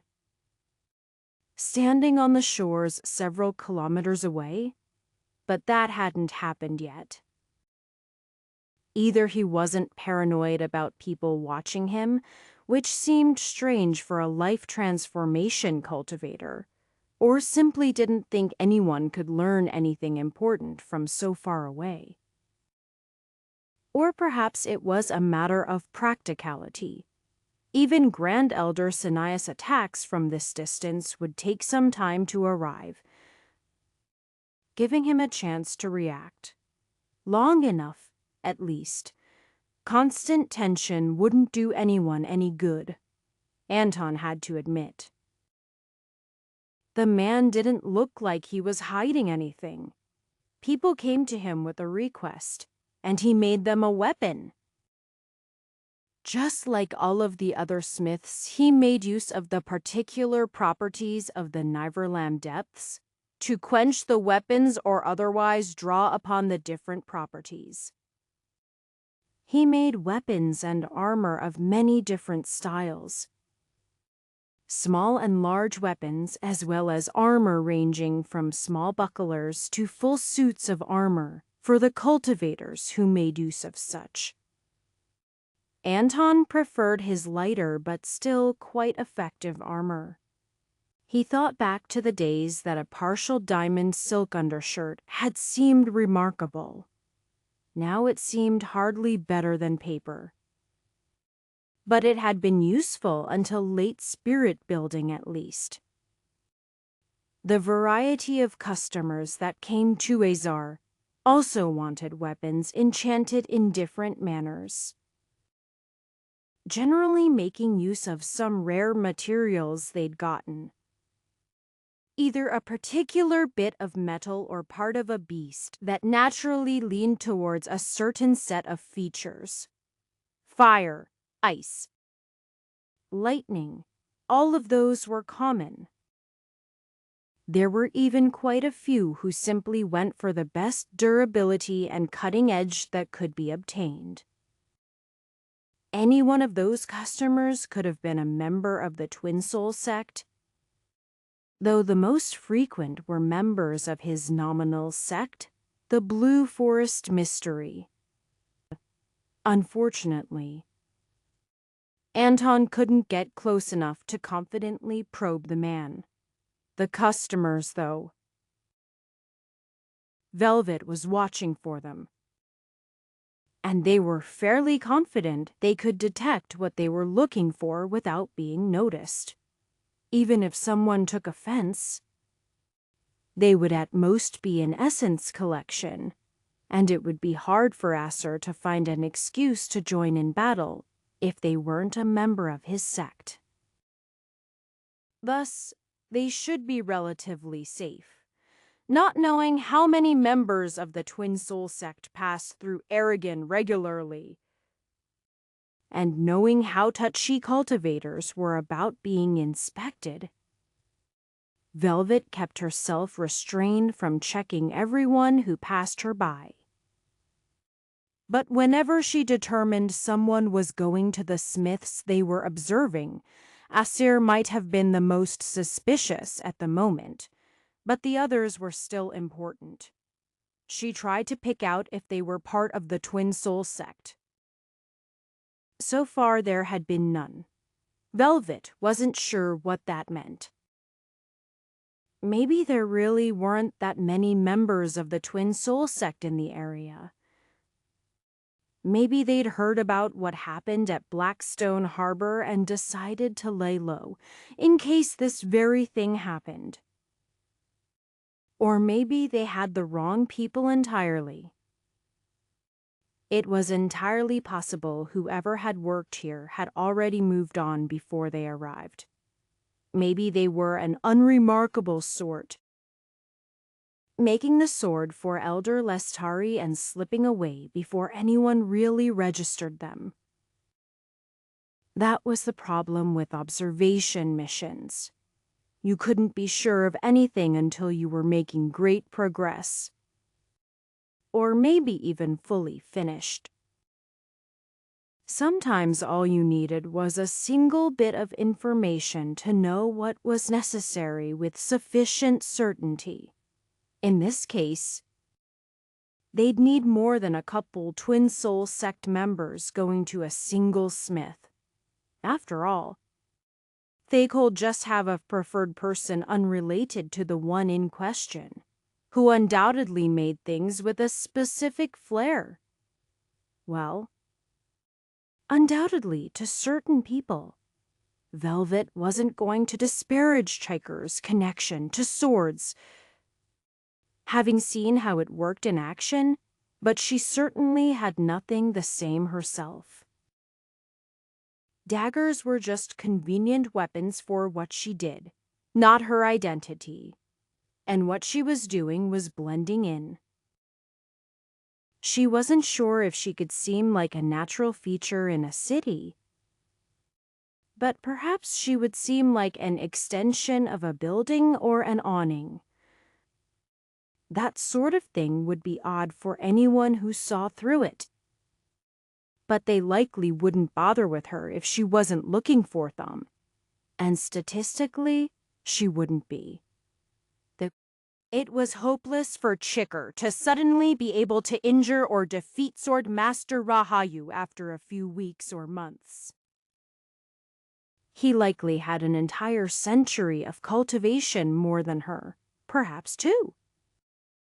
Just because she learned quickly didn't mean her energy would suddenly grow to catch up to him. Well, not hat fast.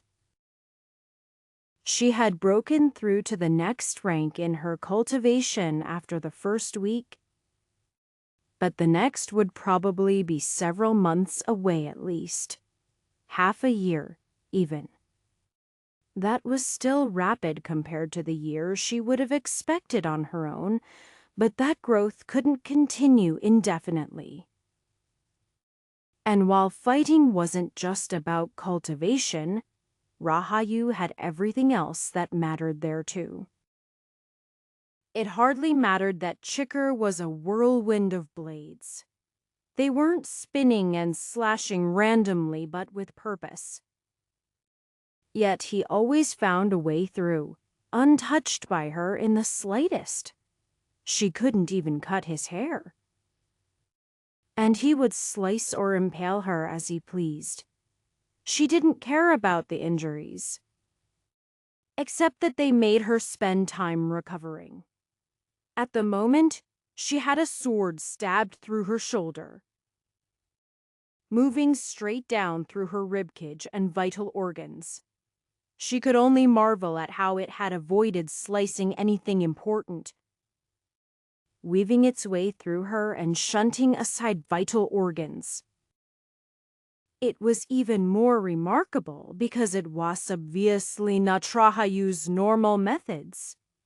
If he used serious attacks, she would find herself cut into from head to toe or in any conceivable direction, probably multiple of them all at once. He yanked his sword free, and Chiker set about closing up her wounds. It wasn't difficult. But once again she knew it could have been if he had the intent. "That's enough," Swordmaster Rahayu stated. "Enough." What were they done with training for the day? She was still able to stand and hold her weapons. She did a visual check just to make sure, but she was still standing and decent on energy. Or was she supposed to leave herself injured for some sort of test enough training? He said. "I have other things to get to." "When will we start again?" Chicker asked. A few hours of rest and contemplation wouldn't hurt. "Never," he said. "We're done now." What his words hurt more than any of the wounds he'd caused to her up to that point. More than the mental attacks where Sheknush could be cut in half and was able to clearly visualize the damage. "I am done training you," he said simply. "You've seen everything I can show you. Everything. You'll figure it out." But she was still learning a lot. Even if she might digest everything he'd shown her eventually, the rapid pace her cultivation had been increasing was addictive. "You can't stop now. What do you need?" Chiker begged. "I can help you get it. I know I am not that strong compared to you, but please. I'll do anything." "Yeah," He raised an eyebrow. Can you push me to ascension? Because that's literally the only thing I want now. Oh. Chiker couldn't really respond to that. She couldn't ask him to put his own cultivation behind hers. And she couldn't help him ascend. She hung her head. I can't. Obviously not, Rahayu said. The number of people in this world who have that capability are extremely limited, at least individually. Your friend had a good idea, though. Who, Anton? Yeah, the archer, he nodded. You can come along if you want. I am heading to Aragon. I am sure the journey will be good for you. You should really fight someone that isn't me. You might notice a difference. Okay, Chiker nodded. At least he wasn't completely abandoning her. And she really hadn't given him anything, so it wasn't fair to complain about him declaring the training over. She just wanted it to continue forever. What's in Aragon the air split into as he looked to the north? Enemies!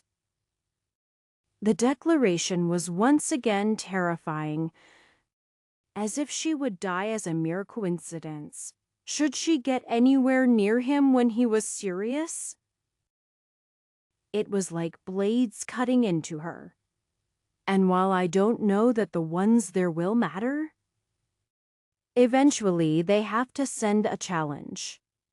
With that, he stepped off the edge of the little pinnacle he lived on.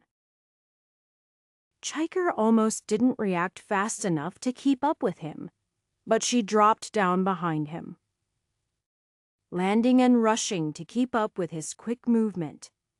She knew he could go much faster and was holding back for her. But he sure wasn't holding back that much. Chiker didn't even notice the single strand of hair, only a finger length long, that had settled to the ground during their last exchange. A hair that wasn't hers. Instead, she was far too busy absorbing the insights she had and moving her legs as fast as they could go. Chapter 2, 87. There had been an offhanded request by Swordmaster Rahayu that Anton hadn't really followed through with. From anyone else, it would have been a joke at best. He'd casually agreed, but hadn't really followed through as there wasn't any sort of pressure or time frame behind it. He'd mostly forgotten about it until it became convenient. Now, he wanted to provoke some sort of reaction. Information was important to people in all walks of life. From what crops were desirable to where rare materials could be purchased for cheap to the strengths and weaknesses of individual cultivators. And the conflicts between different sects. People were always willing to listen to the latter. Have you been to Blackstone Harbor recently? Anton said as he sat next to someone at a bar. Apparently, they had some trouble with a group called the Twin Soul Sect. The young man shook his head. Haven't heard of them.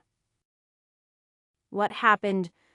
Well, it seems some elder was not who he seemed. Swordmaster Raha, you found out. And Anton drew a line across his throat with his thumb. That was it. I heard he's got it out for that Twin Soul Sect. Normal people didn't want to provoke mysterious, powerful groups into attacking them. Even the Order had been hesitant to allow it, and they were much more than a single individual. But as far as Anton knew, the request had been genuine. Swordmaster Raha, you wanted to fight, and he would doubtless find Samion. If it could be an enemy of the whole world, It would be better for everyone, except them, but they chose their path.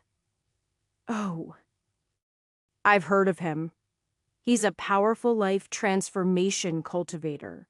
Right, the young man nodded. I don't want to get anywhere near that fight. Same here, Anton agreed truthfully.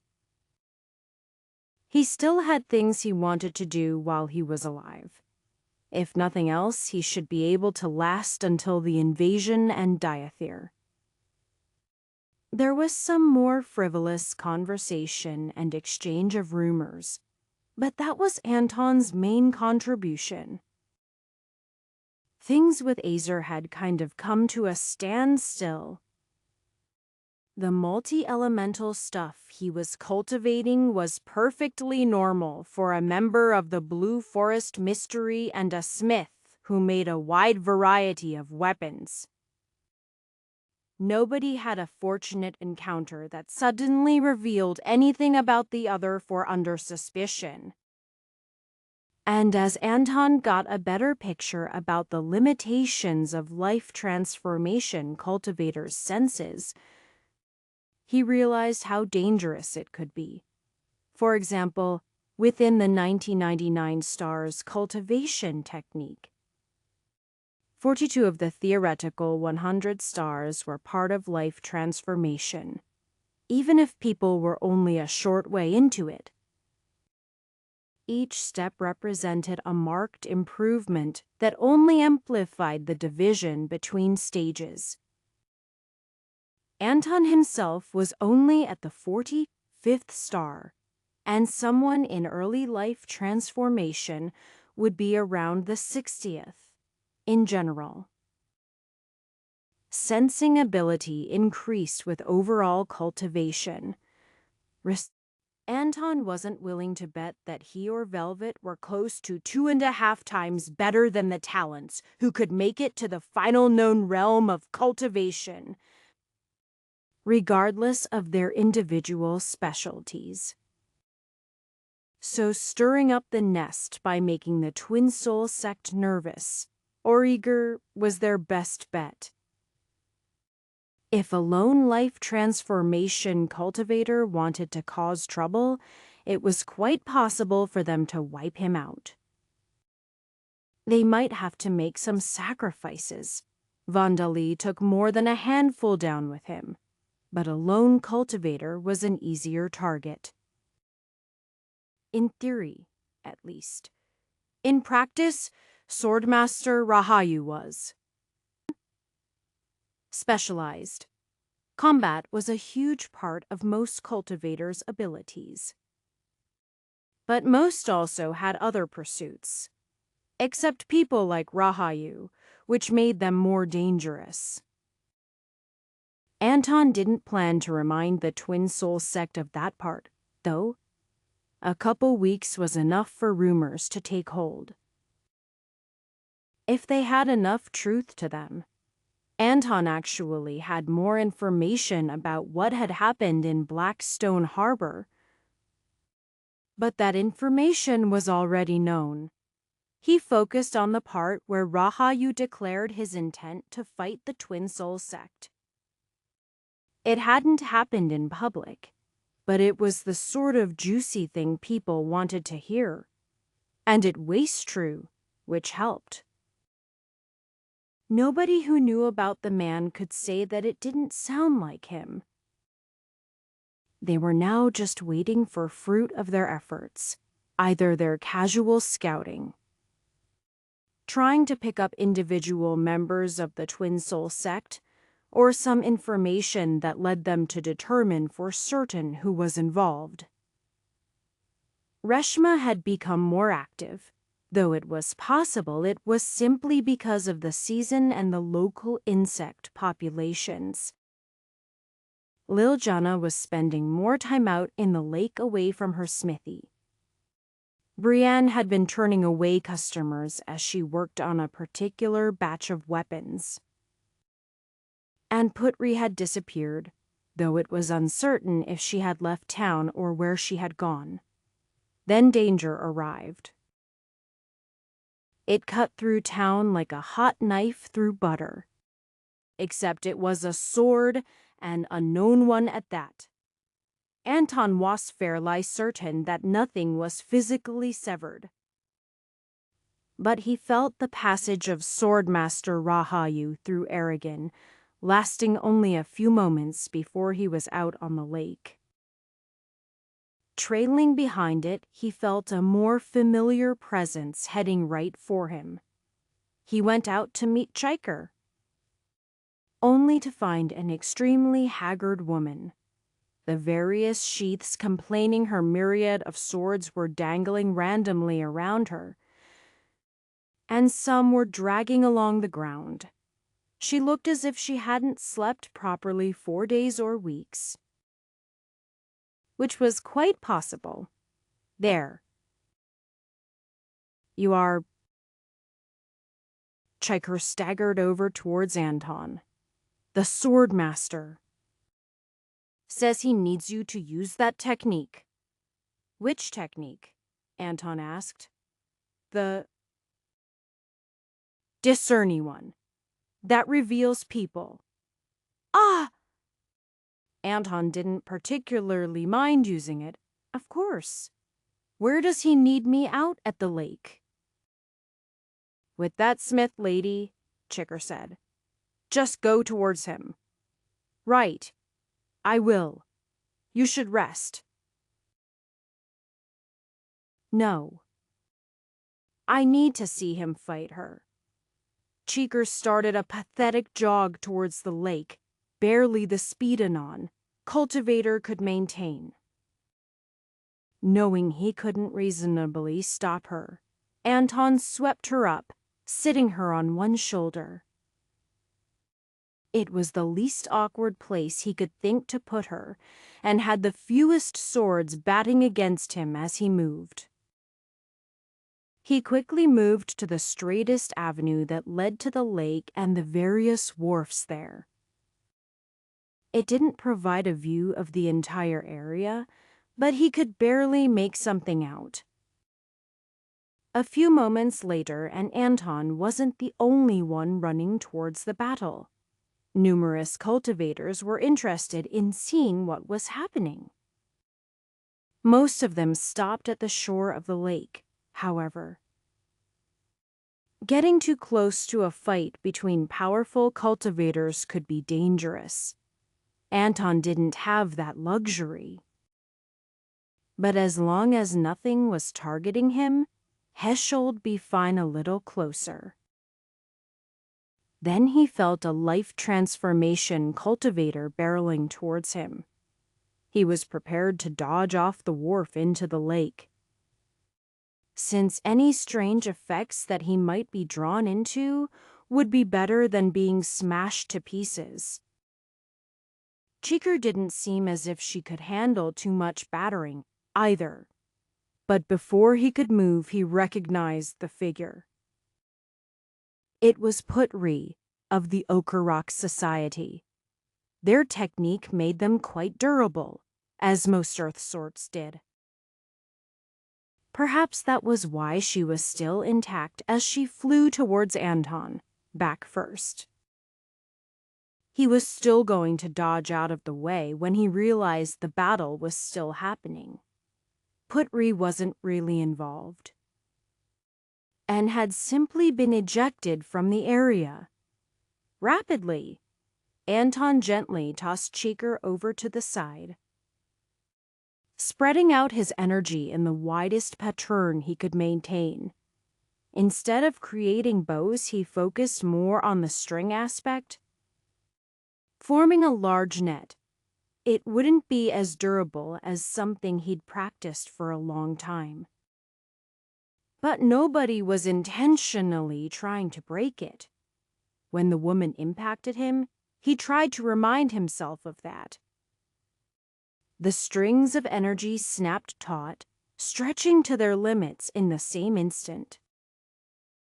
Chunks of the wharf were torn asunder as the impact threw Anton backwards. But the tendrils of his reach out to the side pushed against the water and slowed down the pair. Anton managed to take a look at Putri as he set her on her feet and found she had a slash across her chest. Not terribly deep, though. For a moment he wondered if he'd made the wrong choice, aided someone Rahayu was after. But an explosion of fire came from the buildings ahead, and Putri breathed a sigh of relief. Though he hadn't sensed the woman from up close before, her aura was much weakened, and she felt deflated. Even so, she turned to Anton. "You..." "Ah, one of the ones snooping around." Having his paranoia justified wasn't particularly comforting at the moment, but he didn't feel any ill intent from her. And her energy was not terribly concerning in magnitude at the moment. Though Anton would certainly prefer to have Hoyt and Velvet as backup if it came down to it, he felt Chiker nearby as well. Slowly swimming to the shore, but she merely pulled herself up onto the wharf to watch the fight. It was suddenly much easier to see as a wall exploded off of a building, fire spraying everywhere. Then 3 more buildings in the way slid apart as something cut them at an angle. Anton was still a few hundred meters away. But he almost dodged out of the way of the blade in front of him. It didn't get that close, though. "Is he with you?" Putri prompted Anton. "I don't know if he's with Danion," Anton said. "What about you? What's your relation to that battle? Your snooping inspired my own," she commented. "I saw you teaching those anti-ascension techniques, and was reminded of the elders to the east, speaking of the Twin Soul sect, helping the invaders." Maybe from overhearing rumors about Rahayu and them which seemed to be true. If Brion is one of them, anyway. There could have been other reasons she took exception to my investigations. Anton was listening to her. But most of his focus was on the battle ahead. His eyes focused, picking out every detail he could. The smith Brion swung a great hammer, which caused a burst of flame to sprout from the wharf below Rahayu. Instead of dodging or rallying his defensive energy or anything sensible, the man parried it with the tip of his blade. A 3-meter-wide pillar of fire was obviously a bit larger than the tip of a sword.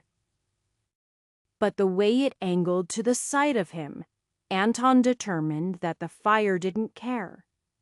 Brienne took a deep breath, calling upon her inner flame before breathing a cone that went out at least 20 meters. But it didn't touch Swordmaster Rahayu. As his blade swished upwards and cut it in half, it wasn't clearly visible from Anton's angle. But he could sense at the cone of fire split in half and went off to either side of him, with no lingering usage of Rahayu's energy to create a wall or something equivalent to block it. But unless it was a very well-practiced battle, Brion wasn't faking her attempts to kill him. But the gap between them was just too much. She was in early life transformation, and Rahayu was at the peak. A moment later, he stabbed forward with her sword, stabbing through her as a pillar of flame burned around her. And then the fire went out. Anton wondered why he was there, until Rahayu turned to look directly at him. Then gestured to the woman, who was still alive. Anton felt she even still had stores of energy. But she seemed unable to make use of it. Even so, he approached cautiously, There you are. Why'd you stop all the way back there? It was a sensible distance, Anton said. Quite safe. And I suppose you could have attacked if you felt like it. Rahaya shrugged. Not my style, but understandable. Anyway, do that thing that reveals her. Chaker said you should know it. Anton jogged towards them, closer to a run. But he avoided hurrying. He didn't have Ado listen to Rahayu, though he did want to be in his good graces. He just also didn't want to end up burned alive. Brienne glared at Anton, but didn't say or do anything. Perhaps that was due to the sword casually pointed in her direction. Anton realized he probably should have checked Putri while he was next to her, but he saw her staying where she was. If she suddenly disappeared, he could make some assumptions. Anton gathered up his energy. Normally, a sensing technique didn't take much, but he knew Brienne would show some resistance, or at least should have been able to. When he reached into her, all he felt was a sputtering fire. A fake one? Covering up an unfortunately familiar duplicitous cultivation style. Anton pushed, and her cover-up faded away, allowing everyone to feel her true cultivation. Not that many people were close. I see, Rahayu said. It really is quite different. But your swords gave you away. You put too much of that into them. She glared at him. Now then. Someone like you has to be important to the Twin Soul sect. She glared more. What, you want me to beg for my life, swear revenge? Well, maybe I will. It will come when you least expect it. I doubt that, he said, since I am always ready, and they'll be quite happy to meet me in Foul Marsh. They won't even have to reveal themselves as they try to save you. What? The woman looked at him, confused for a moment. Then his sword twitched. Somehow, that led to her slumping to the ground. What was that? Anton asked. A threat? Rahayu replied. Those cause life transformation cultivators to pass out. Oh! I simply severed her consciousness. Rahayu nodded. Just like I cut off her connection to energy earlier. It's not difficult against someone weak like her. Anton didn't like the sound of that, partly because he was yet another step weaker than her. But perhaps there was some innate quality he would ask later. You really plan to go to Foul Marsh? Anton knew that was to the east of the Niverlam depths, and full of all sorts of unpleasantness. Its name wasn't just for show, after all. Yes, that's where we're going, he nodded. When you say we, Anton asked, you mean the two of you? Of course. And you and your companions, plus Chicker. Unless you don't want to fight the Twin Soul sect. Anton knew he could refuse. But he also knew that a lone cultivator without any backup at all would be much less effective. Even if Rahayu could take on himself, Hoyt, and Velvet together, they could help keep him from being swarmed. I'll ask the others. That's fine. Chiker looks like she could use a break anyway. Anton looked back at the haggard woman. Hair stuck to her face with sweat as she sat in a meditative position. He wasn't sure if he would call swinging her sword from sitting a break. But she was the one who would be responsible for the consequences of that. As he passed by Smith Puttree, Anton carefully scanned her. There was no reaction, and he excused his momentary stop by speaking. It seems Rahayu plans to capture Brion to use for ransom from the Twin Soul sect. Some people likely overheard what he actually said, but it was a reasonable extension of what he'd said. But Rahayu really just wanted to be attacked. The question was, should he be there? How much damage could he cause to them compared to the good he might do by being alive, and the others as well? If he went, it increased the chance that they would go. Chiker was probably going to go regardless. She wasn't part of the order, but she was still a friend, if a bit of an odd one. Anton was going to officially discourage following after a potentially suicidal swordmaster.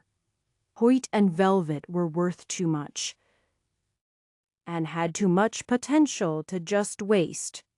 Chapter 288. So you see, Anton explained, Rahayu has likely put concern for his life out of his head entirely. Chiker is.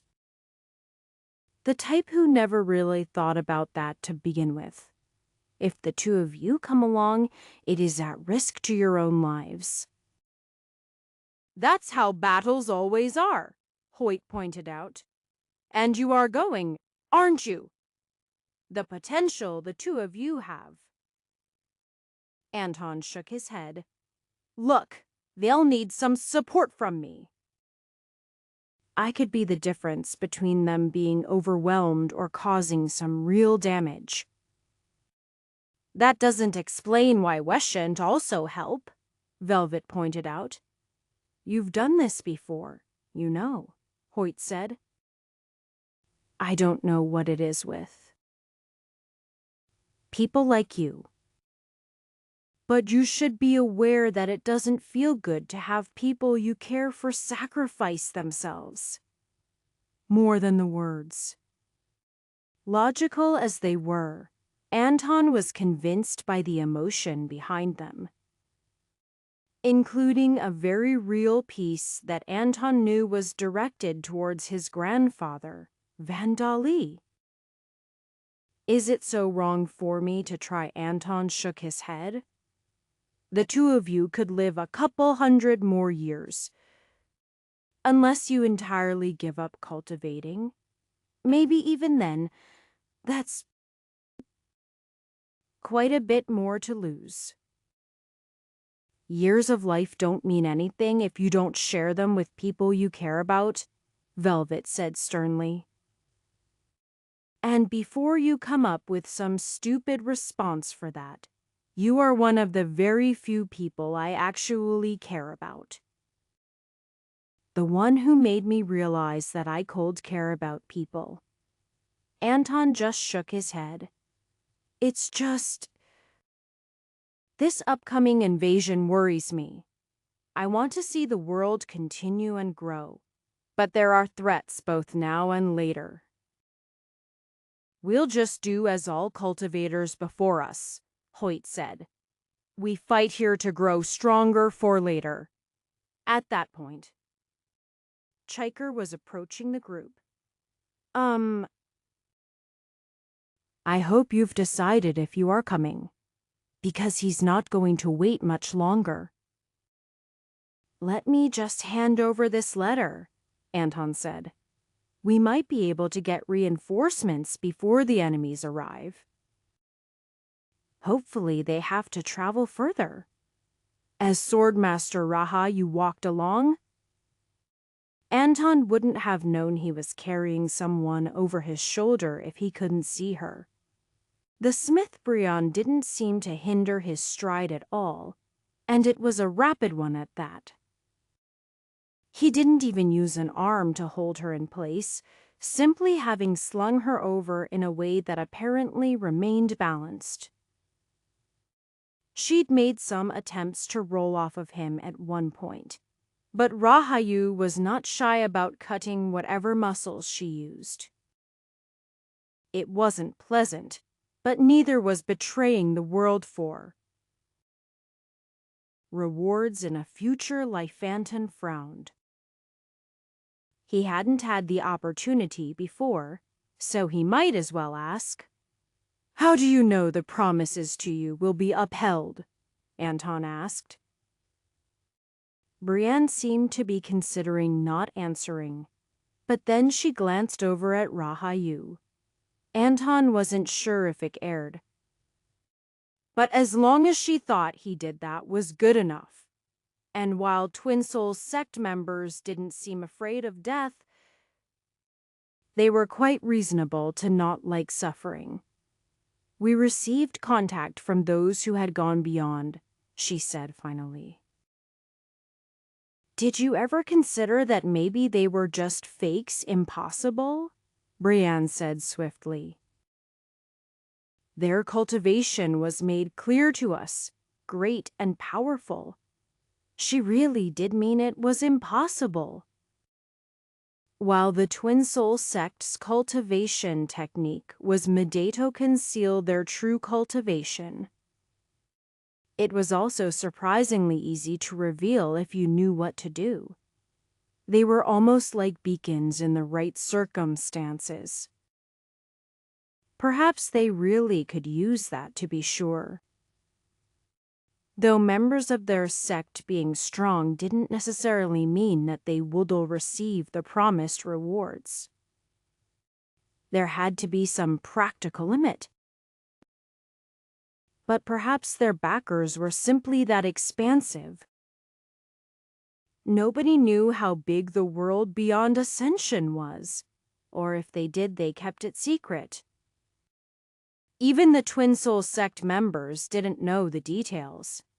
Anton asked more questions, but he didn't learn anything new. It was frustrating, really. Everything seemed to be, at the moment. All that work to reveal her, and Rahayu just waltzed up and found her. But that was how the world worked. Wasn't it everything was simple if you just had the power? If Anton were stronger, he wouldn't have had issue just going up to each smith and probing their cultivation. Perhaps he should have already requested life transformation cultivators from the sect. Though they could have also spooked the smith off. That was the excuse anyway. But part of the truth was that Anton had wanted the success himself. An interesting thought he would deal with later. Foulmarsh was not far away, and despite his exceptional sight, Anton's malidut before he saw it. The wind shifted direction and brought a wide variety of unpleasant smells to him.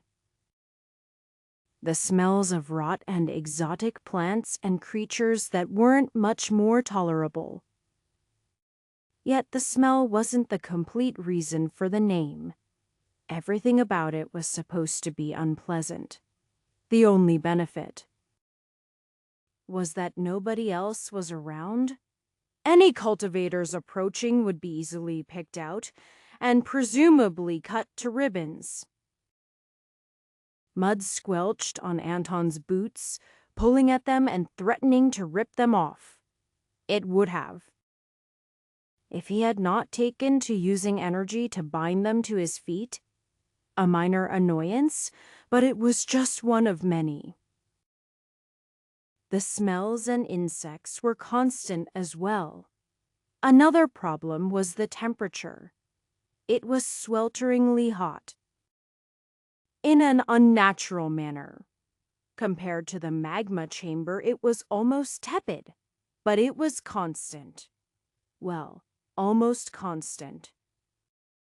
During the day, it was muggy, But at night or certain random periods, the temperature would flip, suddenly trying to freeze people to death.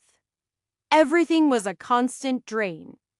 They had set up camp in one of the nicer places, where there were a few pockets of solid land a majority of the time, except when it was raining and the marsh rose, or when the sudden freezes and thaws repositioned the somewhat more durable areas. With a flick of his wrist, Anton fired an arrow that split through the body of a mosquito. They were worse than the ones in Ambati, presumably because they had been feeding off of more than just an unlucky sect of cultivators. There were snakes and turtles, and even a variety of alligators that lived in the area off of which they fed, as well as some mammals. The reptiles seemed like they would be particularly vulnerable to the sudden temperature changes, but apparently they managed. A snake leapt out of the water towards Anton, but he didn't have to move a muscle. Chiker was standing on that side, and she sliced it into several pieces before it got close. Most of the larger creatures were relegated to her, and Anton dealt with the flying insects. Swordmaster Rahayu could have certainly cleared out the area, but he only dealt with things that came after him personally. There had been one alligator the size of a house that must have thought he seemed like a nutritious, energy-filled snack, but it found itself being dined upon instead. Anton was growing tired of it, actually. As the meat was rather tough, he shot another mosquito about to land on their prisoner. It was possible they didn't need her alive any longer. But if members of the Twin Soul sect arrived and determined she wasn't there, they might be less willing to approach. And to fight. They could hardly cull their numbers if they simply left, and that was their goal. At least, it was the goal of the Order. Chiker might just want to fight. The same might be true of Rahayu, but he hadn't really asked. It seemed a bit late after a week, but he thought he really should. Swordmaster Rahayu, what are your intentions with this? The same as anyone else in my position, the old man said. Ascension. He tilted his head. Why do you look so surprised? I knew you said you were close, Anton said. But are you sure this is the right way? You are the one who gave me the idea, Rahayu pointed out, saying they might send people after me. That sounded like exactly what I needed. So here we are. I see, Anton nodded. He wasn't going to question what the man thought he knew. There were certain things about cultivation that just worked like that. He was probably right. And if not, he might just die. Or he could survive to do it again. Chiker was getting impatient. It had been over a week they were remaining in one spot, and Swordmaster Rahayu wouldn't fight her anymore. Something about her being in top form when the battle came. The others were at least willing to spar with her. But they didn't take it as seriously. She was beginning to feel a difference from when she first started training with Rahayu. But she felt she couldn't bring it out without summarial combat, and she wouldn't get close with those three. She did have a large number of insights to still absorb from her fights with Rahayu, and there was pleasant scenery to look at. Specifically, the sword he carried with him. It was exceptional. Can I have your sword after you, Dee? She asked. He looked straight at her, his gaze like a casual sword strike. She felt like she could learn something from all of his motions. I am not going to die. I am going to ascend. So you'll have to follow me there. If you can take it, it will be yours. Chicker clicked her tongue. That was going to take so long. She was at 20 years of cultivation. And with the rate things were slowing down, it might take her a whole century to achieve ascension. Oh well, at least she would have something to look forward to. Ah, Theta care about you, Chicker commented. In some form or fashion. Brion rolled limply onto her back. What do you mean, Chiker sighed. I can't believe you don't even recognize your own work coming. Though I suppose you are kind of out of it now. Huh, still. It's disrespectful to not recognize them even without energy. Anton was surveying the horizon in the direction Chicker sensed people coming. They seemed to be attempting stealth to some extent, but the denizens of Foulmarsh seemed to have other plans in mind. You only ever use one sword. Right, Chekor directed that to Rahayu. So I can have that other one. Right? Don't need it, Rahayu agreed. I don't care. Chiker was nearly salivating at the approaching weapon. It didn't matter that it was tainted with the sense of the Twin Soul sect. She could still appreciate something good. If she never took weapons from her enemies, how would she get anything? If you let me go now, the smith commented. They might let the rest of you live. That has to be Swordmaster Vian. That's right, Rahayu confirmed. Didn't know she was one of yours? I am glad. I was worried they might not send anyone worth my time. She won't be foolish enough to come alone. That's fine, Rajahu commented. In fact, that's even better. Nothing like a fight with a couple life transformation punks to get things started. Maybe they'll try to tire me out first. He grinned widely. This should be fun. You all ready? As much as we can be, Anton commented. I am a bit concerned about their numbers. For life transformation experts, one at the peak like yourself. That leaves us with quite a few opponents in Essence Collection. Nobody in Spirit Building, though. Of course not, Rahayu said. They'd be dead if they showed up, wouldn't they? Don't tell me you couldn't have put them down from where they are now.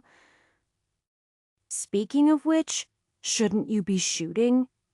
The good targets are all hidden in the shadows of the life transformation experts. It would be a waste of energy.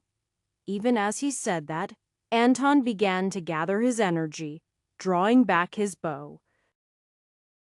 Who do you reckon is the weakest of those four? Anton asked. The kid who's overcompensating with the big sword, Rahayu suggested. Anton didn't bother to point out that the kid was probably older than himself. He simply continued to gather energy in a relaxed manner. This would probably be the last time he could freely line up a shot, so he would make the most of it. Chapter 2, 89. The weakest life transformation cultivator among the group, by the judgment of Rahayu, was a man who carried a sword that couldn't be held in any sort of sheath. It wouldn't matter if one was made. It was simply that said sheath wouldn't allow the weapon to hang off of a person in any feasible configuration. The weapon was about 3.5 meters long, with a blade about 20 centimeters wide. It had to be massively heavy, no matter what material it was made from. A single shot was formed on Anton's primary bow, aimed almost directly at the man. Anton made use of ascension energy and the properties of light, balancing out the power with a shot that would be extremely quick. It flew towards the man at an undodgeable speed, but he had already moved out of its path before it left the string. If Anton had intended to hit him, he might have found that annoying. Instead, his shot went into the throat of one of the Essence Collection cultivators behind the man who doubtless thought they were safe in that position. One down, a couple dozen to go. Unfortunately, they weren't strolling towards the group so casually anymore. They began to run at full speed, and Anton was suddenly concerned about their proximity to Rahayu. But the man was quickly moving to intercept the enemy.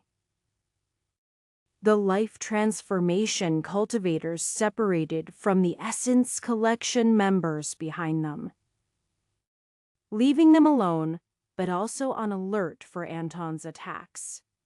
If Anton could make every single attack as powerful as his first shot, he could take them all out before they got to him. Instead, he could do it around 5 times in total. And he couldn't guarantee he would take someone out if they knew they were being targeted. There would still be quite a few of them, and he would be weaker.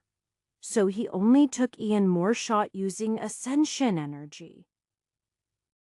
It was aimed at another archer, though clearly one whose optimal range of firing was somewhere less than 5 kilometers. They dodged it, twisting their body to the side. Anton lowered his bow, intending to conserve his energy. Then his arrow came back around, striking them in the back. Or more specifically, striking the string of their bow that was still slung over them. It felt like a waste, since he could probably have used the bow. But only if he survived the battle. The archer only sustained minor injuries beyond a ruined weapon. Their general defense is protecting their body sufficiently. Anton continued to fire arrows, but at a more normal power level. He was trying to catch people off guard, maybe cause a little bit of damage to a joint or split people apart. He definitely didn't have enough energy to take out so many people on a vaguely equivalent power level all on his own. Unless they simply lowered their energy. The collision of life transformation cultivators drew his attention. Their swordmaster Rahadu faced off against the other swordmaster, identified as Viandak range. But they had 4 life transformation cultivators, even if the others weren't at the peak. The shortest of their members kept his distance, engaging with a bolt of lightning from 100 meters away that left a crater behind Rahayu. The other carried a heavy mace into hands that he wielded with speed and grace Anton wouldn't expect from such a weapon. Then again, if a life transformation cultivator couldn't manage even that much, they'd hardly amount to anything. With a single swipe of his sword, Rahayu forced back the man with the heavy mace, as well as Vian. Though it was clear he focused most of his attention upon the latter. The one with the overlarge sword, labeled a kid by Rahayu. moved past the man. It was likely he could have forced him to engage. But either Rahayu thought they could take him or had reached his own limits. It wasn't exactly something Anton was going to ask in the heat of battle. As an admission he couldn't handle more opponents would likely lead to their strongest member being swarmed. For some reason, the guy looked upset, his gaze directed specifically at Anton. Was it because he cared for the particular person Anton had shot down first? Or was it just damaged pride from knowing he was fooled by the attack? Anton fired about a dozen probing attacks as the man approached. Finding that he was quite adept at swirling his sword to slice arrows out of the air. As he was rapidly approaching, Anton considered his options for melee combat, but it didn't come to that. The man came to a sudden halt when Chicker rushed at him, her over a dozen swords slicing simultaneously. The man counterattacked with his own weapon, the weapon carrying great momentum and speed. With the great power of life transformation behind it. It sliced through Chicker in a way nobody at her level of cultivation could dodge on. At least, it certainly felt like it. Chiker herself didn't even seem fazed as it sliced a 10-meter-long gouge in the ground behind her. Simply slicing into the man as she moved past him. Unfortunately, his defensive energy was enough to overcome her skill. So she wasn't able to break through. With the difference in cultivation, he might be able to endure her attacks until she ran out of energy. Had she been fighting alone, but Hoyt joined the melee a moment later? And Anton was already adding his own attacks to Chicker's whirling blades. A flaming axe swept towards the man, but he blocked with his blade. Even so, the ground cracked beneath their feet, and an explosion of fire filled the area. An instant later, the block transitioned into a sweep, aiming to slice through Hoyt's ribs. Perhaps he might have survived the single attack? But it turned upward and went over his head as Chiker's primary chopped slice towards the man's wrist, making him have to choose between his hand and hitting the attack. Or rather, between not hitting the attack and having a hand, or losing a hand and likely failing to connect as he swung the oversized blade one-handed. A few more moments of combat passed before the Essence Collection cultivators began to arrive at a range where they could attack.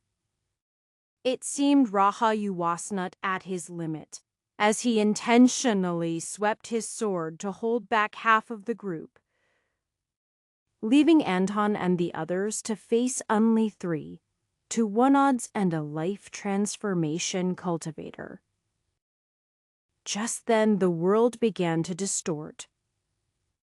Half-intentional illusion projected at the cultivators and half-random noise to throw them off. Fortunately, everyone had fought against the Twin Soul sect before, and won. Quite decisively, in fact. Whereas none of their opponents had fought against any of them before, with the exception of the 2 sword masters seeming to have some history. Even with the world distorted and changing, Chicker seemed to have no difficulty fighting the other sword wielder. Hoyt was having some trouble, however, and Chiker was spending more of her time parrying attacks meant for him than going on offense. With the addition of the dozen extra cultivators, Hoyt was fully on the defensive.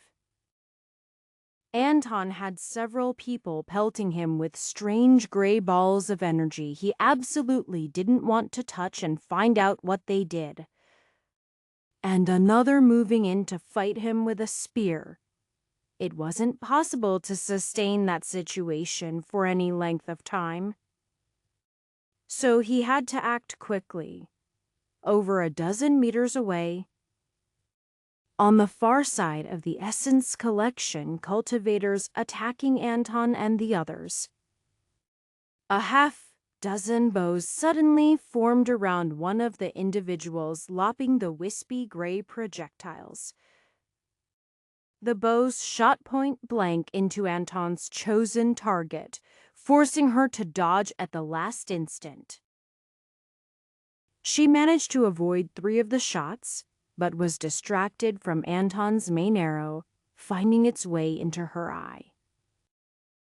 At the same time, Anton narrowly dodged a spear that wanted to find its way into his guts. 2 more down. Anton took out one. And the world suddenly distorted to be more correct, as one of those primarily focusing on the illusion suddenly found their vital organs destroyed by a pair of daggers. Velvet had come with them, so Anton knew it had to be coming, but even he had lost track of her. His sensing abilities and her stealth leapfrogged in front of each other frequently, and this was one of the times she was ahead. Several attacks were launched towards the falling body, but nothing happened except one of the grayish orbs striking the member of the Twin Soul sect, melting the body into a pile of goop. That was unprotected, sure, but Anton still wanted to make sure not to let it affect him. That might not even be the only effect the strange energy had. As for Velvet, the target of the attack, Anton didn't notice anything. What he could feel of the opponents through the momentarily wonky illusion didn't indicate they thought they killed her. Across the battlefield, handily out of way of stray attacks interfering with the other portion of the skirmish, Swordmaster Raha weaved his blade in a brilliant tapestry, forcing back Vienne while chipping into the large man's armor, as well as worrying away at the metal of the handle of his mace. He would have liked to slice through it in a single blow. But it was not only incredibly durable, but he was finding it hard to find an opening. One hand let go of his sword for a moment as he pointed a finger at one of the Essence Collection cultivators, slicing their head off. He had to keep all of his focus on the 3 life transformation cultivators, or he'd end up with more than just the few wounds trickling blood he already had. His sword swept, knocking back 3 of the Essence Collection cultivators who managed to perform a block. The same move gained intensity at an area of empty space, which unfortunately the short lightning user recognized as the real attic. He managed to dodge under it with only a gash along his scalp to show for it when he was supposed to be chopped in half. What a pain. He couldn't even get a single good hit in. His elbow split apart the head of another Essence Collection cultivator behind him, slicing it clean in 2. There it was. An opening. His sword stabbed into the elbow of the mace-wielding man, slicing tendons. The man stepped back for a moment, and then with a swirl of energy adjusted his grip and went right back to attacking. Regeneration? No. It was much more active than that. Actual healing, what a pain. There had to be a limit to it. But that meant, Raha, you couldn't count on building up crippling wounds on people. He had to take them out all at once. Which was really his preferred method of attack anyway. It was just that Swordmaster Vian's attacks kept him constantly moving to places he didn't want to be. That was the problem of fighting someone at the peak of cultivation like himself. The problem and the joy. If only there weren't other people interrupting it. Then it came. The perfect opening. He sliced a long gouge across Vian's chest, and all he lost for it was an ear. Blood dripped down the side of his head. But a significant wound like that was suddenly getting healed by the man with the mace. He was just putting everything back together like nothing had happened. That might be a bit of a problem. That should be enough, Vian said, though not to him. Go deal with that other group. That punk should have taken them out long ago, but he's having trouble with the girl. The words seemed to have been directed at the lightning user, who began to circle around the battle. Rahayu's eye twitched. That wouldn't do at all. Did they really think 12 life transformation cultivators were enough for him? Or did they just want to kill Chicker? Either way, they were going to regret that. Rahayu's blade flashed. By pure coincidence, it sliced through the remaining essence collection cultivators around him. But its real target was the man trying to slink off. A bolt of lightning countered, climbing up his blade and into his body, but it didn't stop his attack. The man was sliced into at the waist, as if he weren't already the shortest of the bunch. One of Rahayu's arms dropped to his side. A hit to his shoulder had shattered it, but that hardly mattered. He was still going to win. In fact, he wasn't just going to win. Chiker and her group were also going to win, or at least survive. Meanwhile, Rahayu had his heights beyond that simple level. He was going to ascend. He wasn't sure how but as he hurriedly parried a flurry of blows from Vienne that left him with bleeding cuts along his arms and torso, he knew he would figure it out. A little bit of combat was always good when you needed a bit of inspiration. Chapter 290. I can't believe he went off to fight people without us. Alva yelled at no one in particular. He specifically sent us letters telling us about it, Annalie pointed out. And it seems that this Swordmaster Rahayu is not the type who is patient. Besides, we might still have time to help him. I know, but...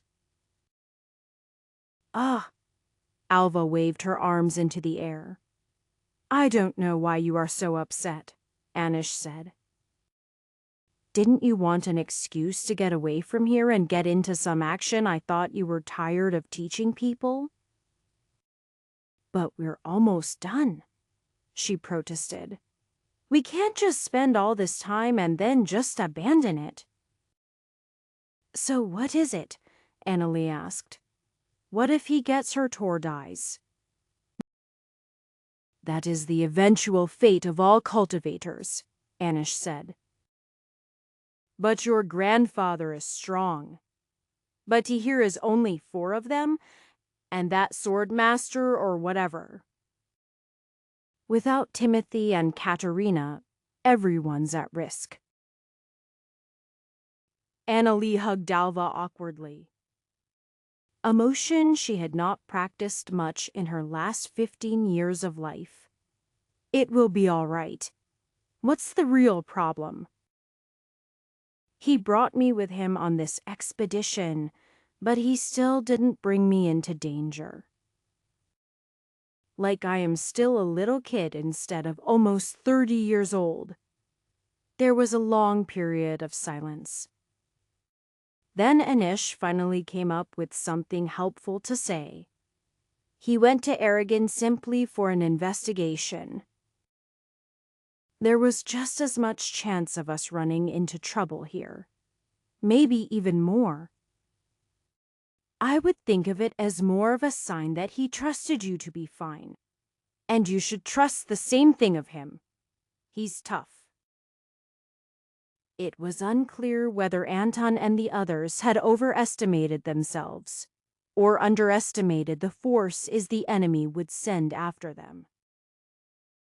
After sensing the 4 life transformation cultivators, fleeing might have been their best option. Then again, most of them couldn't escape from them on their own, and Swordmaster Rahayu wasn't interested in escaping, nor the type to assist them with such. 1 life transformation cultivator was dead. So were more than half of the essence collection cultivators. Yet the life transformation cultivator pressing in on the rest of them barely had a scratch. And though Swordmaster Rahayu was only facing 2 opponents, they were now uninjured.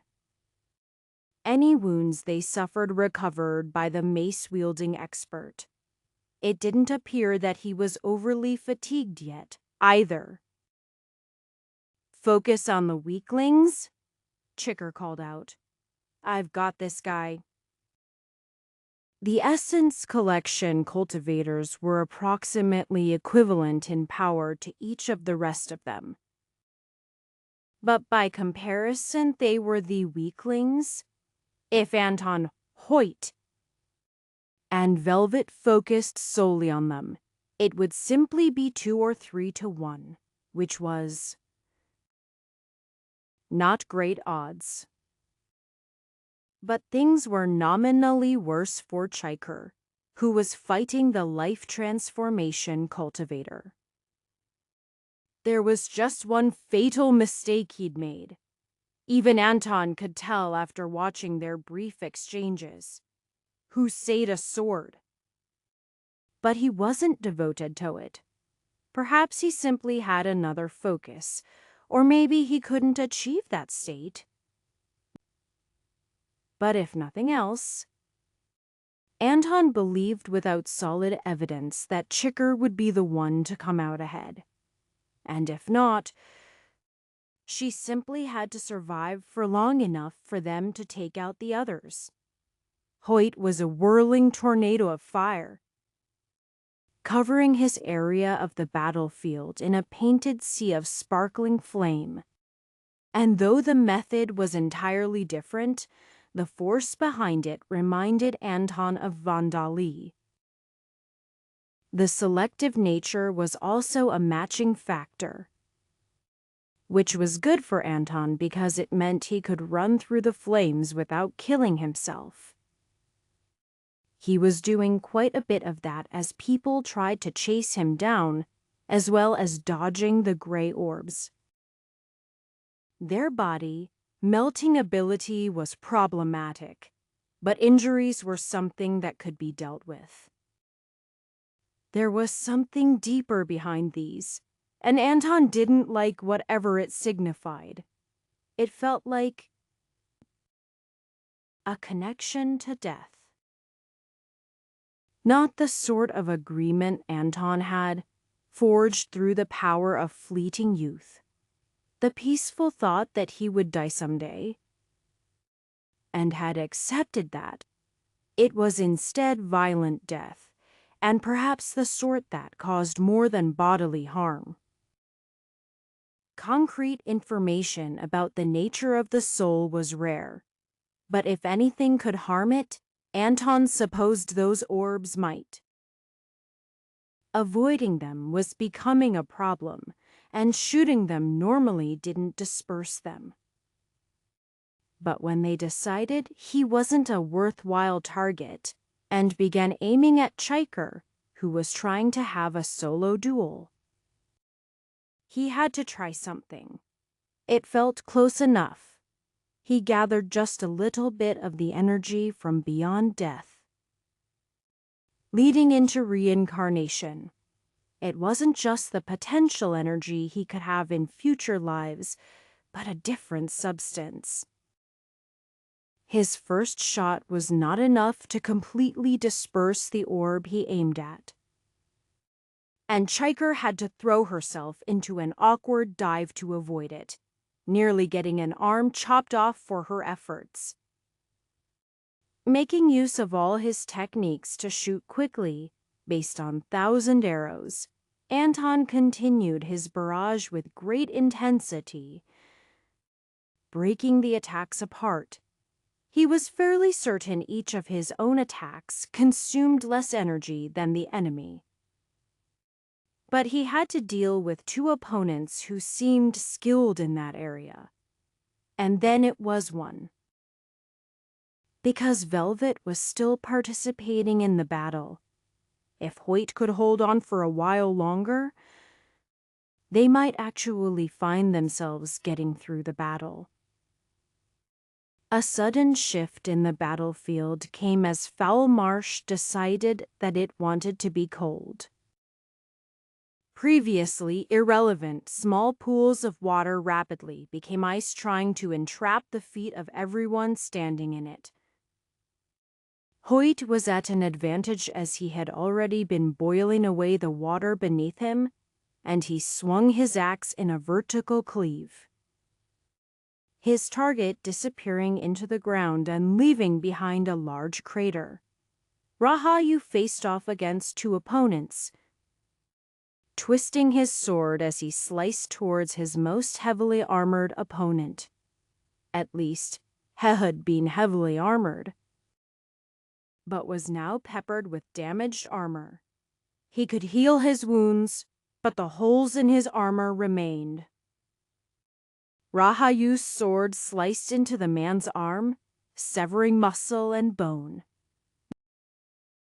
but not quite finishing the job. In return, Vian sliced into his hamstring, forcing him to jump away with one leg, unable to take a proper stance.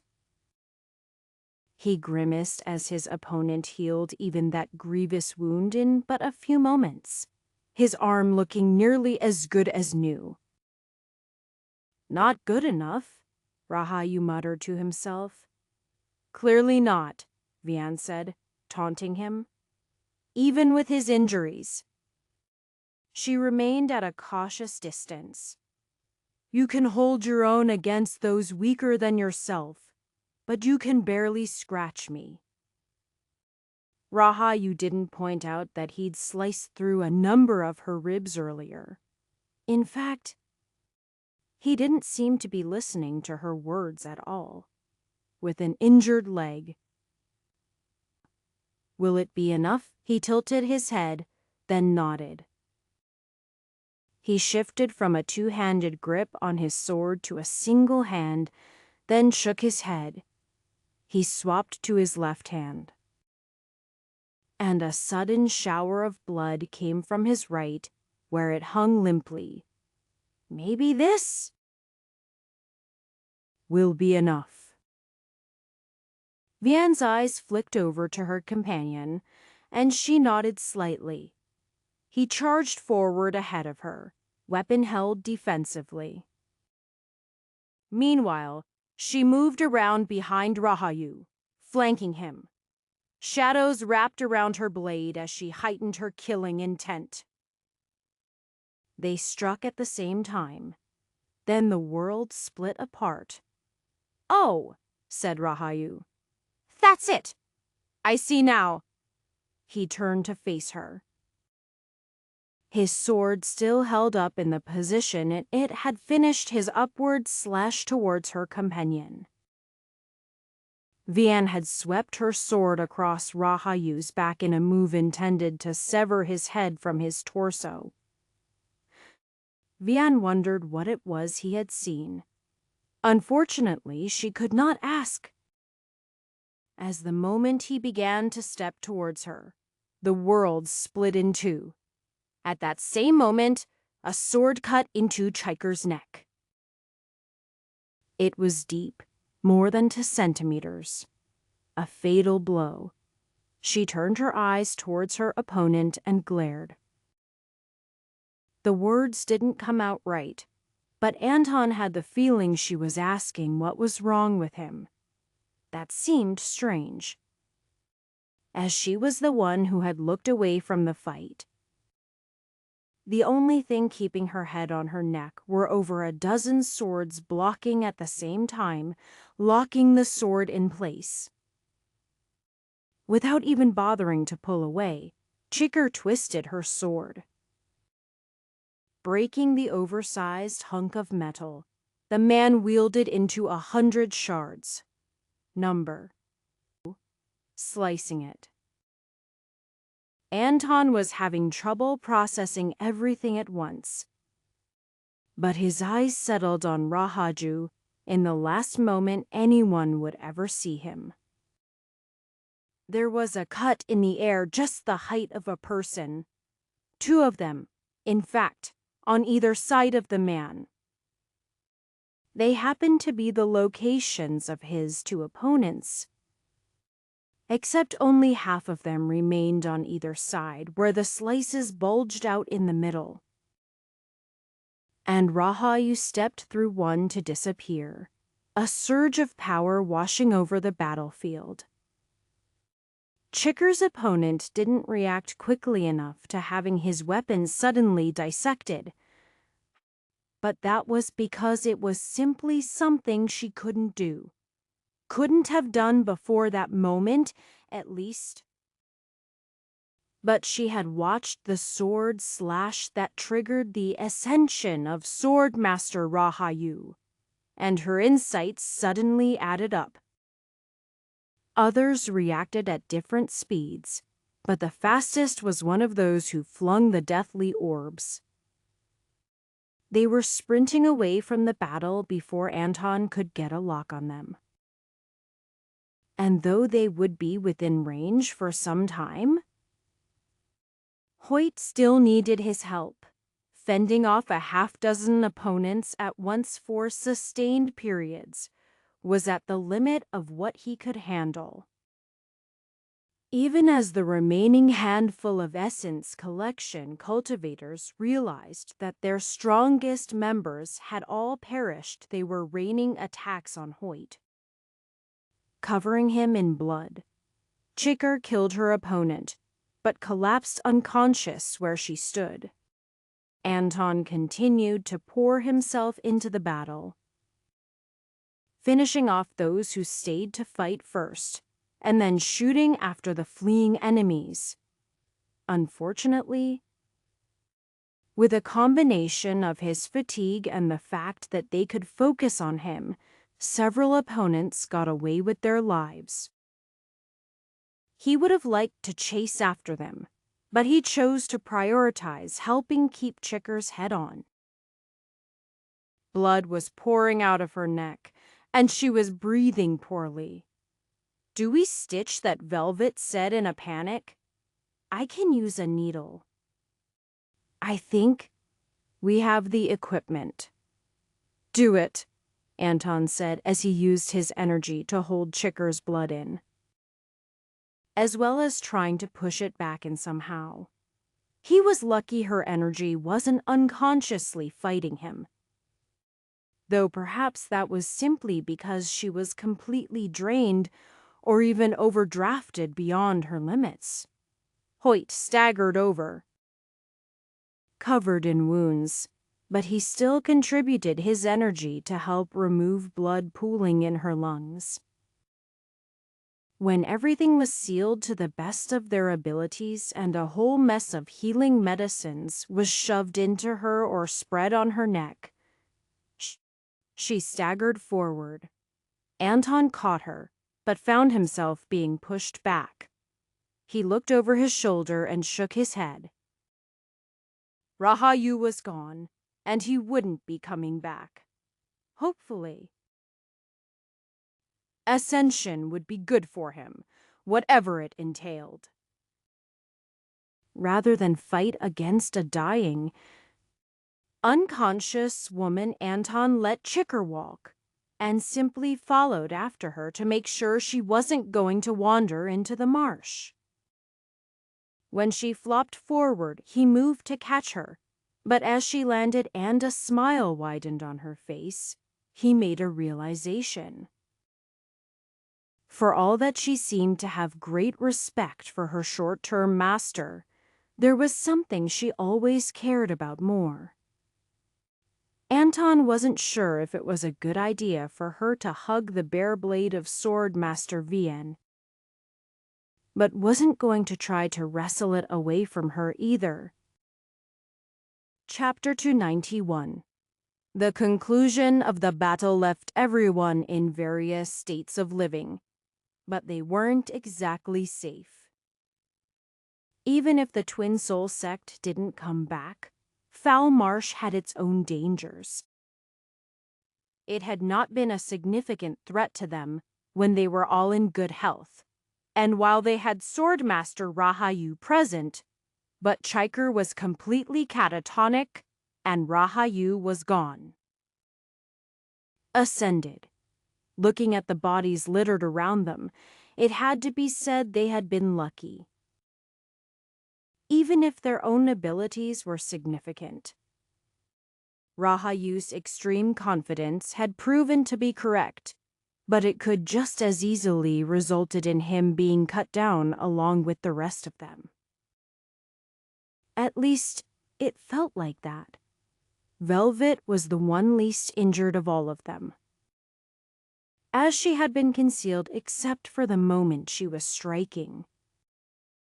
Stray blows that had managed to impact her, and a few well-timed counterattacks had left her energy drained, but her body relatively intact.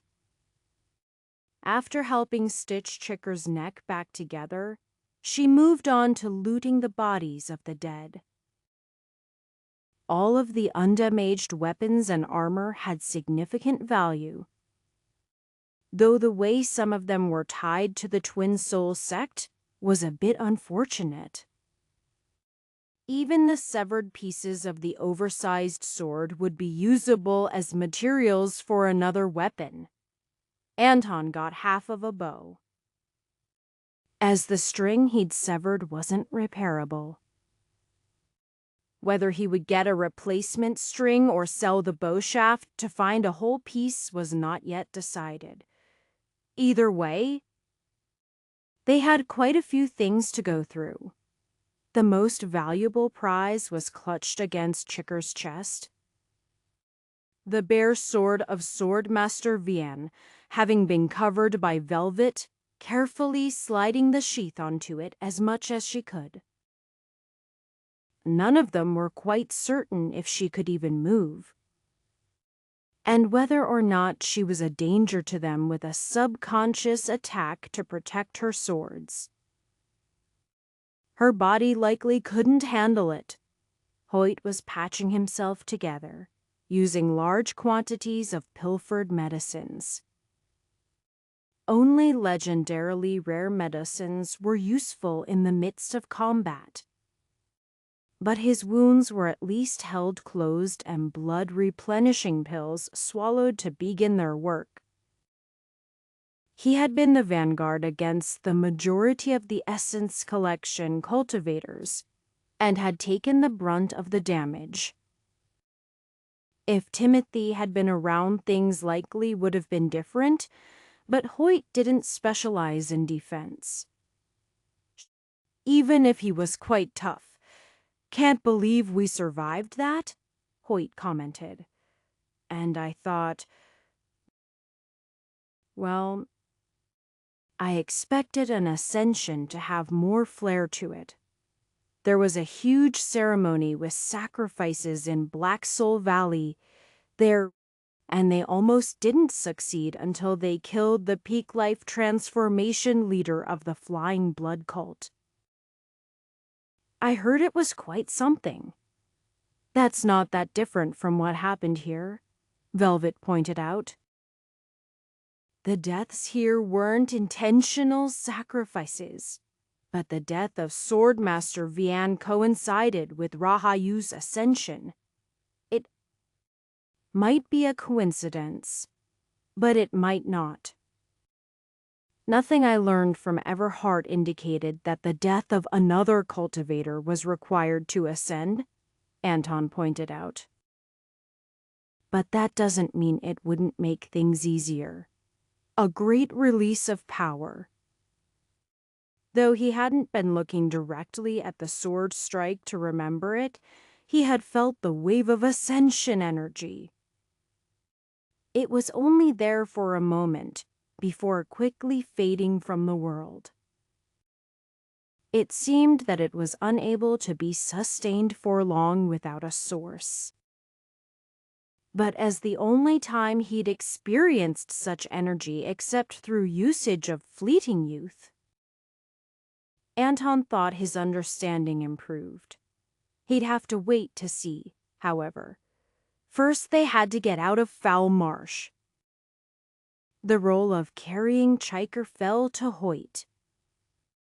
Since Anton would be needed to fend off foes from a distance, and Velvet couldn't conceal herself while carrying someone else, which would weaken her ability to get the first, and often only, strike in combat. They packed up their camp and began to move. As they still had some hours of daylight to make use of. The current frozen state of Foul Marsh made it somewhat more convenient to move, since they at least had solid surfaces to walk on, even if it was slippery, smelly, and far too cold. A few denizens of the area set their sights on the traveling cultivators, but they were easily fended off by Anton, who was able to either deter them with his early shots or simply kill them from a distance. There might have been a few who died unnecessarily, as he didn't want to get close enough to everything to determine if it was truly going to attack. But Foul Marsh was a dangerous place where things were constantly dying, so he didn't expect to change the overall ecosystem alone. Shortly before night fell, it switched over to unpleasantly hot once more, the ice rapidly melting and almost beginning to steam. The cultivators were all exhausted, even if they managed to recover some of their expended natural energy during the march. They bedded down in shifts, leaving one of the 3 conscious members on watch. In the morning, Anton and Hoyt found themselves feeling ill. It had been over a decade since Anton fell sick from anything that wasn't injected venom, but he felt the beginnings of a fever. Hoyt was somewhat better than he was, but Chiker was both sweating and shaking violently as if she had the chills. Even body-tempering cultivators were largely immune to mundane sicknesses. But the stresses on their bodies, combined with what Anton imagined was an abnormal combination of potential diseases in Foul Marsh, resulted in them falling ill. The vast majority of their medicines, and those they had taken from the Twin Soul sect, were intended for treating injuries and recovering from them. They had a few designed to counter poisons, but even those only worked against the most common types. Nobody had the knowledge to treat what they were coming down with, except the basics. Rest and nutrition were paramount. The first was extremely difficult to get in Foul Marsh, even if they could sleep uninterrupted. Swelteringly hot weather or temperatures far below freezing didn't provide for proper rest. Especially for Chiker, who seemed to have not recovered her reserves of energy at all. and likely couldn't have made much use of them while unconscious regardless. "We'll need to move faster, I think," Anton said. "If these fevers were sun, we will gradually become less able to act. We can make it out of the area in just a few days if we have to. And if we recover quickly, at least we won't be smelling this place for longer than necessary." Neither of the other two disagreed with him, though Hoyt would have it the hardest as he was carrying Chiker. Though a single person and a dozen or so swords wasn't actually that much additional weight. If those swords could have been placed in a storage bag, it would have made Hoyt's job easier because of how they banged against him as he walked. But the weight itself wasn't that bad. In normal circumstances, Anton could tell he wasn't going to complain about it. But it added on to the effort of moving quickly. Anton himself felt dizzy.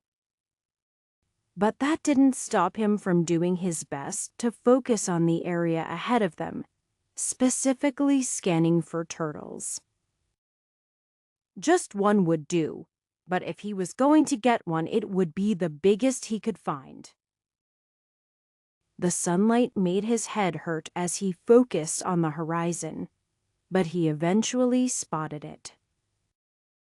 Truthfully, he didn't need anything that big, but the creature also wasn't one of the monstrosities that would cause them trouble in their current state. Anton had been doing his best to steer them clear around them, with occasional input from Velvet, who was constantly scouting ahead of the group and returning. Anton almost could have sworn his target looked him dead in the eye as he took aim. But it was also possible it was his imagination. Either way, a few hours later he was cooking up a large pot of turtle soup. While preparing the dish, he thought there was something familiar about the creature's shell, but couldn't quite place what. "It seems the creatures here aren't afraid of fire," Anton commented. "I noticed as well," Velvet said. "They're moving in?" "It's a bit late to stop now," Anton shrugged, which stretched some of his wounds unpleasantly. "They already have the scent of it. We'll have to fend them off." The things to which they were referring were approaching bands of snakes and alligators, along with a number of mammals apparently attracted to the smell of turtle soup.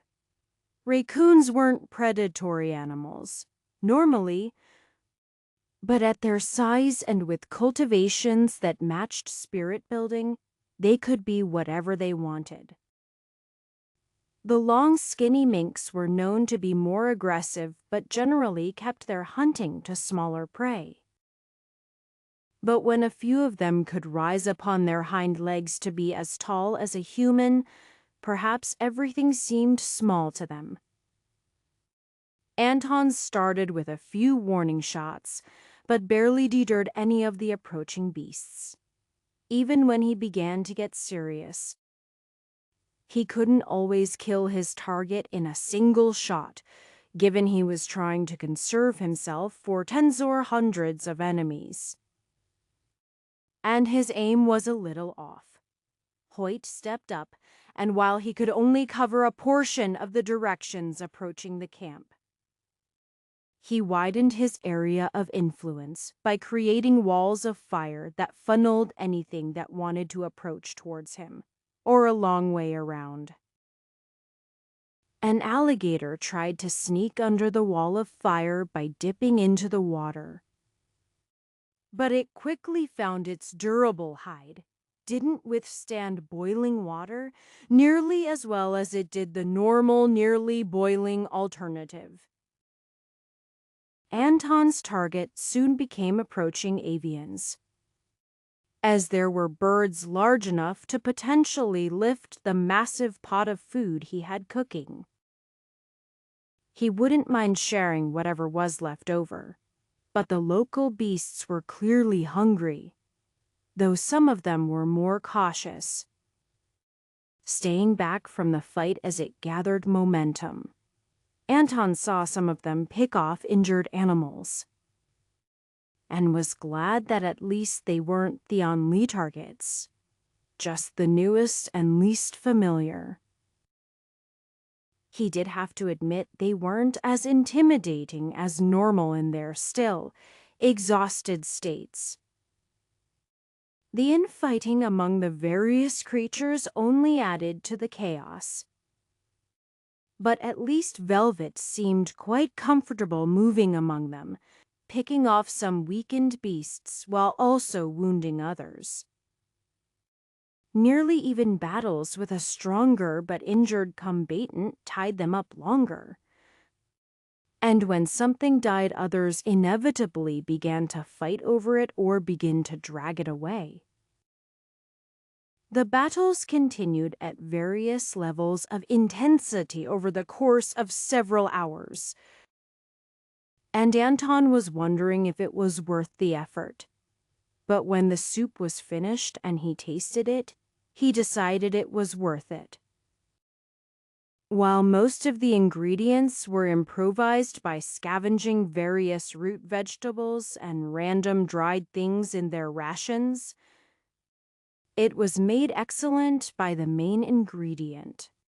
He carefully ate some himself before feeding it to Chiker, giving her only very small chunks of meat and carefully coaxing it down her throat, so she didn't actually try to swallow and tear at her stitched neck. Then he took over a majority of the fighting and dittering so Hoyt and Velvet could eat. By the time they were done, all of the beasts were either dead or busy consuming others. It was unlikely such wild behavior was common, but the presence of humans might have thrown things off. Foul Marsh was still teeming with life regardless, including a number of flying insects that seemed to want nothing more than to eat or drink the humans alive. Perhaps their current sickness had come from one of them, but much effort was spent on them regardless. As he digested the meal, Anton wondered if the expenditure of energy actually outweighed their gains, but he decided it had. Even if his vision was still blurring and his wounds aching, Chiker at least was looking a bit better. But the rest of the trip it might be best to make do with rations. Chapter 92. The next morning when Anton woke up. He thought for a second everything had all been a dream, and he was back home in Dungannon. His bones ached from the cold, despite the shelter attempting to stave it off. But he was not in his bed or his home, and 15 years was an awful long and detailed dream. The final piece was his wounds aching, not just from the fact that he hadn't properly rested them, but a pulsing beat of infection, echoing with the ache in his head. Being sick was awful. He really needed to take a day working on driving out the infection and repairing his body. But they were also not somewhere safe. Even so, he began the process, finding it rather hard to make use of his energy and the infection quite stubborn. He started with cleaning out his blood and the smallest cuts as much as he could. How? A voice suddenly shouted from the next tent over, breaking his concentration. Chiker had suddenly sat bolt upright, her new sword still clutched in her arms. Anton stood with the intent to explain where they'd traveled, but soon realized her question was about something very different. She didn't seem to be paying attention to her surroundings at all, simply drawing the sword and swinging it. Her movements came at all angles, across her body, diagonally, vertically down, and then back up. She repeated the motions with a sort of mad frenzy. Her body wasn't exactly in a great condition to do what she was doing. But Anton didn't know a way to stop her. The others were all awake now, Velvet having been on watch. The three exchanged glances clearly concerning Chicker's state. But it only lasted 10 minutes before one final slash where she stopped. Phew, I've got it. She looked around. Oh, hi. Where are we? Still in Foul Marsh, Anton said, trying to make our way out. Okay, she nodded. My neck hurts. You really shouldn't talk, Hoyt pointed out. Chiker shrugged. But it seemed Thethart as well. Not that it was surprising. Given her close to half-decapitated state, with everyone awake. Rations were distributed, with the softest ones given to Chicker, since swallowing would be difficult. Her throat was quite swollen, some of the stitches strained. But she didn't complain beyond her initial remark that it hurt. Then they were moving again. Chiker was able to walk on her own. And while that might have been ill-advised in her state in other circumstances, not carrying her freed up Hoyt. Given the red and swollen state of his wounds, he seemed to be doing fairly well. That was good. Because Anton was feeling a bit off. His eyes blurred when looking at anything far away. And while he would have normally been able to supplement that with his natural energy, he was finding it difficult to rally it for any clear purpose. But he kept walking, step by step. He kept his eyes focused just on what was ahead of him, even as his vision narrowed. When Anton collapsed, nobody was close enough to catch him. Toppling over wouldn't be a problem for a cultivator in most circumstances. But Anton was already in a delicate position. Hoyt happened to react first, rushing over to him and reaching out to help him up. Gah! He almost lost his grip as he grabbed onto Anton's arm. His body shot, like sticking a hand into a furnace hot. What do we do? Chiker asked. Should we cut out the infection despite her normal eagerness for anything involving cutting? She didn't even reach for one of her blades. Too late for that, I think, Hoyt said. It seems to have spread everywhere. Hoyt looked in his bag but shook his head. I never thought to bring anything to help with fevers. Just wound healing and poison expulsion. The latter might help, but it could also make him work, Velvet commented as she came back from her scouting position. It's better not to use any of those. Hoyt lifted him up onto his back, wrapping Anton's arms around himself to keep him steady. We need to keep moving. Or rather, get back to Aragon as quickly as we can. Unless here is somewhere closer, Velvet shook her head. Not of any size. And I doubt a normal town or village will have anything that will affect something like this. You are right. We need to get moving. And fast. I can cut down anything in our way, Chicker said. Just point us in the right direction. I can fight too, Velvet pointed out. If it's convenient, sure. but you need to focus on the route. Chiker grimaced as she continued to speak. I can kill things the fastest? How fast can you run with him? Chiker asked Hoyt. Basically full speed, but I am not sure if it will make him worse.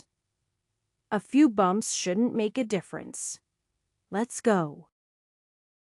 Then they were off. Hoyt wished he had some role other than running. But she was pretty good at that. While the physical capabilities of cultivators at their level were generally similar unless using a particular cultivation technique focused on body tempering, Hoyt died have the steady temperament to keep moving and was less useful for other things. And while Anton's alarming temperature wouldn't kill either of the other two, he was also better suited to resist it while focusing on speed instead of defense. With the increased pace, vigor, even with Velvet's guidance for what route to take, they inevitably stepped into the territory of numerous grumpy beasts. But one thing remained consistent about every encounter. Chiker defeated everything in a single blow. The feat was slightly less impressive, considering she'd recently obtained an exceptionally high-grade sword. But equipment such as that generally only allowed a greater maximum offensive power. Beyond a certain point, a blade reached peak sharpness and mainly focused on durability and keeping the cutting edge. The impressive part was her only using as much energy as needed to cut down the beasts, as they were running into a sort of continuous stream of them, and everyone was to various degrees weaker than normal. Foul Marsh had giant leeches the size of a hand.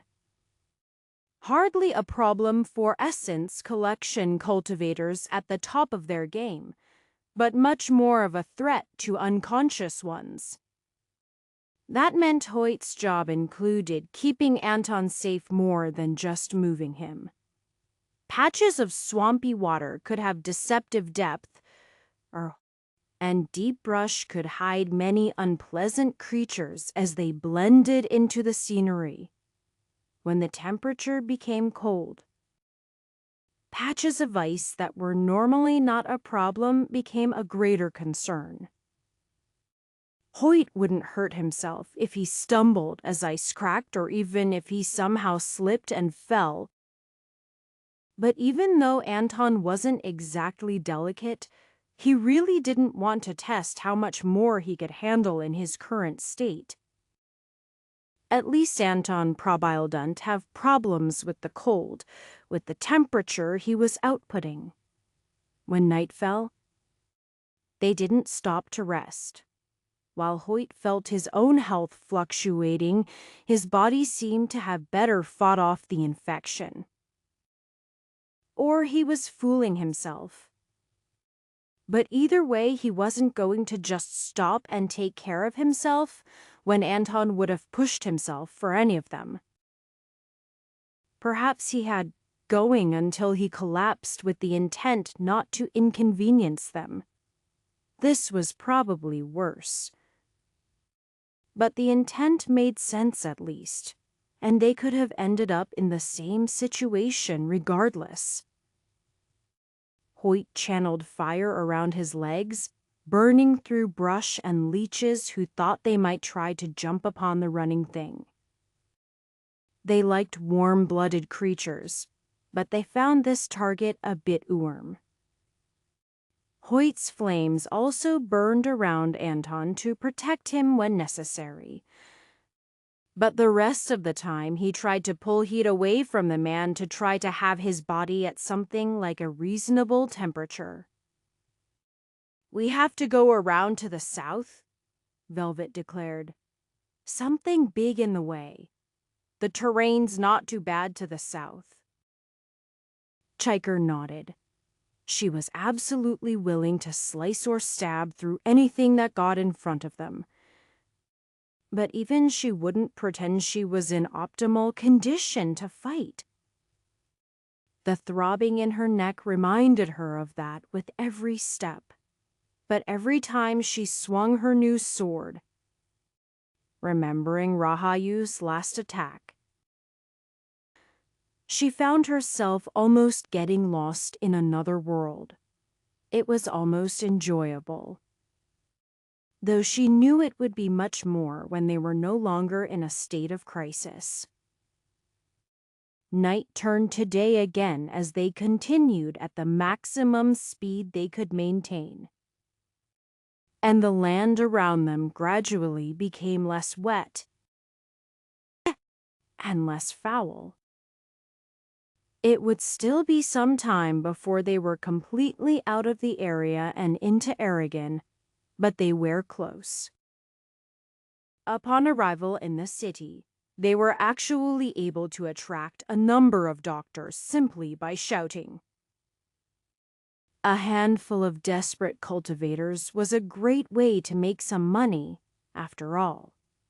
Of those that showed up quickly, they chose the one that seemed least likely to rip them off and most capable. Though that was difficult to judge without seeing anyone actually work. Nobody was particularly concerned if they were charged somewhat excessive rates for services given the state of emergency, and the fact that they had come into quite a bit of wealth in the form of the equipment of 3 life transformation cultivators. Granted, the armor went from significantly damaged to cut vertically in two, but they also had some wealth of their own on them. Some cultivators carried everything they owned with them, since they could do so with the help of storage bags. Either way, they had enough. Dr. Kephalos was an essence collection cultivator. An old man with sagging skin but arms that still seemed quite sturdy. He started diagnosing them even as they moved towards his office. Foul marsh, fevers, infected wounds. He scanned over all of them with his energy. No leeches. Did he get bit by the mosquitoes or the flies? I am not sure, Hoyt explained as he tried to keep his breathing regular. We tried to keep them away. Kephalos took out a small yellow ball of medicine, flicking it with his thumb right into Anton's mouth and down his throat. That should help with some of this, he said. Would be better if he was conscious to circulate it properly. He looked over the group once more. 2 of you are from the same cultivation style. You could try to help with that. He's a bit stubborn about accepting energy intrusion, even like this, Hoyt commented.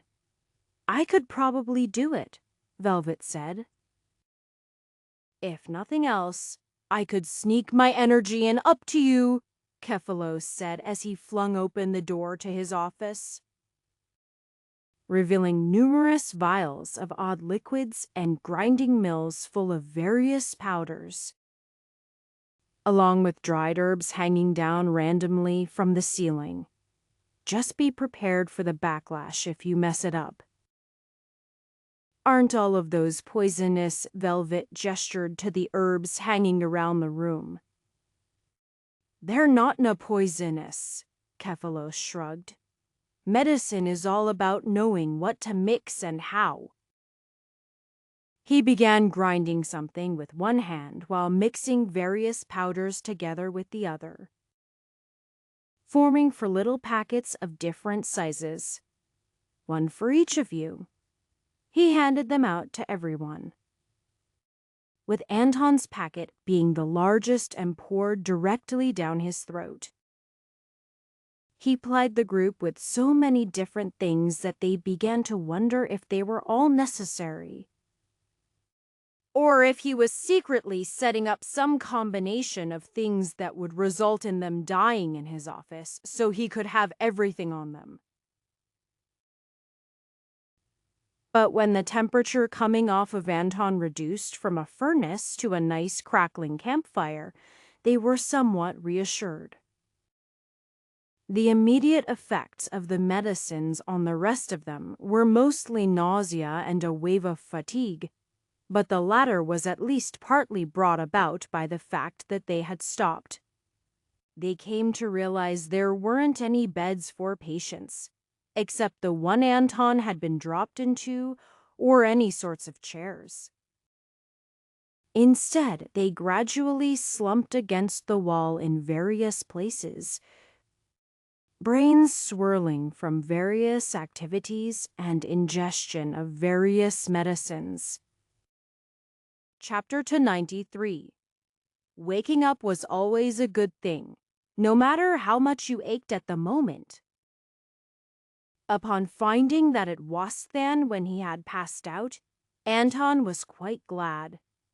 The pain had been on a level he could deal with. But the other effects had obviously made functioning difficult. He hadn't thought he would pass out, though. The unfamiliar location was made more acceptable by familiar sources of energy around him. And he was quite pleased to see that his companions were alive and well, better than himself, despite the fact that they had seemed considerably worse. Chiker, for example, felt quite vibrant despite being about one, third decapitated only a few days before. He swung his legs over the side of the bed, looking around with his eyes, lots of things scattered about the room. His eyes settled on the only unfamiliar presence in the room about the time the figure spoke. "How are you feeling?" the old man asked. "Much better." "Thank you." Anton inclined his head to what he could only assume was the doctor who helped him, and the rest of them, it seemed. He felt traces of medicinal energy throughout all of them. "Good. You should be able to stand now." "That means you can get up and let me have my bed back." Despite the man's awful bedside manner, Anton had to agree that he was well enough to move about, and looking around, it didn't actually seem like they were in a proper doctor's office, just a room that he happened to bring them to. The activity woke the others. Chiker was first to say anything, one hand still gripped on the hilt of her new sword. "You were looking pretty bad for a while there," she commented. "Same with you. Before that," Anton said. "We didn't know if you'd make it," Kephalos interrupted.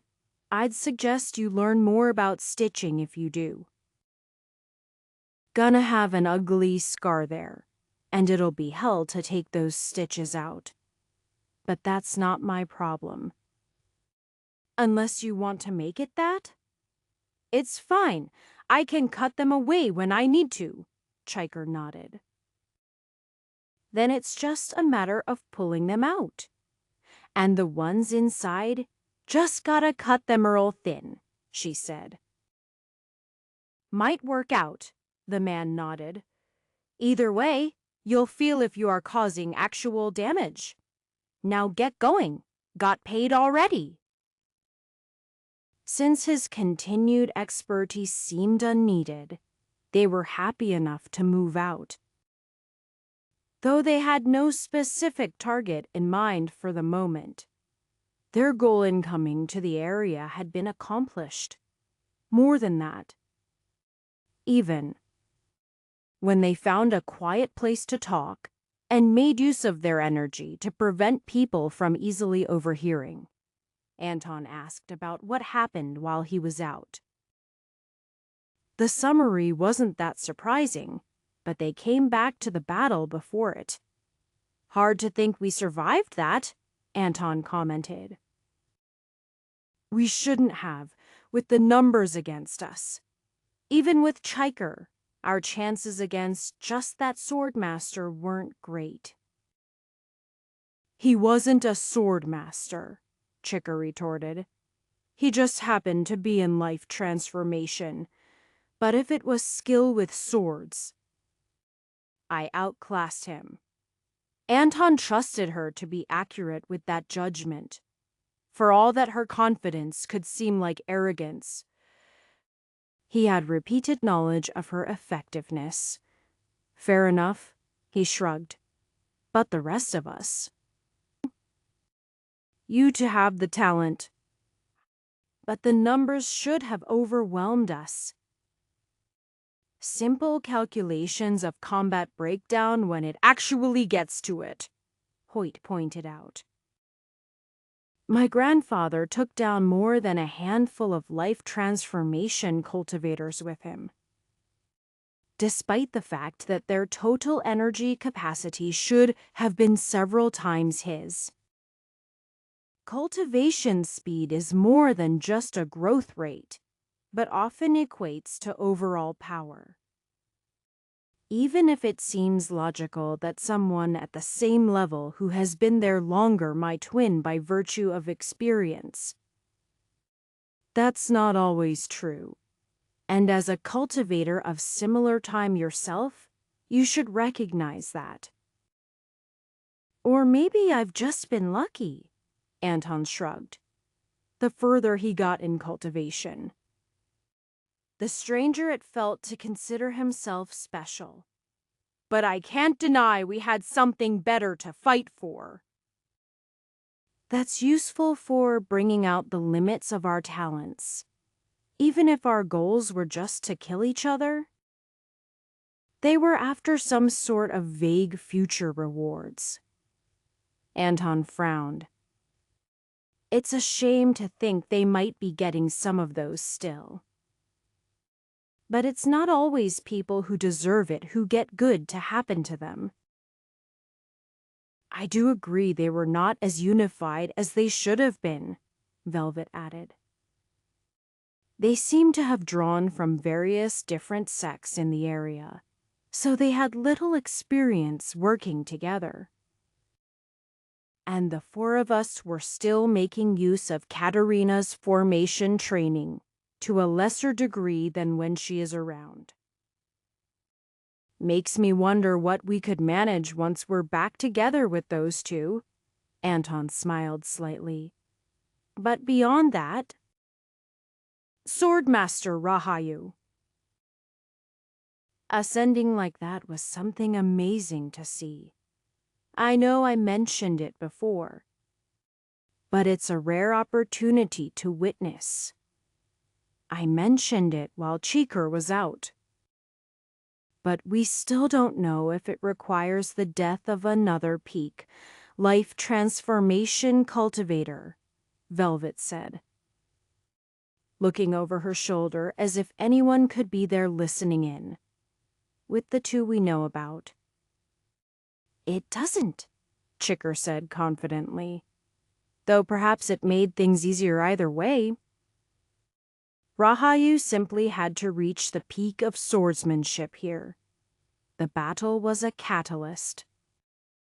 But the death was more of a side effect than something necessary. I can't say anything with certainty for other types of cultivators, though. So what next? Anton asked. We did what we came here for. With Rahayu gone, the Twin Soul sect might want some sort of revenge. We didn't manage to kill all of them either. In his mind, he replayed the image of the last pair of retreating foes. It was part regret and part training. He knew he didn't have enough energy to easily take them out. But it should have been possible. A bit of something unexpected to slip past their defenses or take them off guard. The problem was they could focus entirely on him, as the only one able to attack them at such a long distance. The same was useful for dealing with people on the approach, as he had only been able to take out one that was surprised to be attacked as well as a few less substantial hits. Thinking about the next fight, Chicker asked, "Well, I can say they'll probably be a bit upset about losing this sword. Even though they were the ones who came to attack us and lost it, people just tend to be that way." She held it in front of her horizontally, staring at the bare blade. "It's excellent. Except the fact that it stinks like that Smith lady and their cultivation style. But that will fade out as I use it." "If they're coming after us, you think we should retreat to somewhere safer?" Hoyt asked. "Huh, oh, yeah. We could do that," Chicker nodded. "I honestly could use a break from fighting for a bit. Lots of stuff to digest." Hoyt laughed slightly. "Of course you weren't thinking about that. Rahayu's the same type as you, it seemed." Hoyt paused. "It might not just be the Twin Soul sect that comes after us. Swordmaster Vian was apparently known.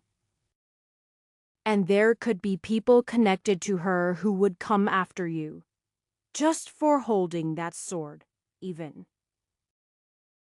"They can try," she said, "but they'll find their luck runs out, especially if I am with you guys. So I am also happy to go wherever the rest of you go, since trouble will find us anyway." "It always seems to," Anton acknowledged. "That was the way of the world, though. It just happened that trouble involved many more life or death fights now than when he'd been a farmer. Oh, Kania's on her way. She'll be in the city in about an hour."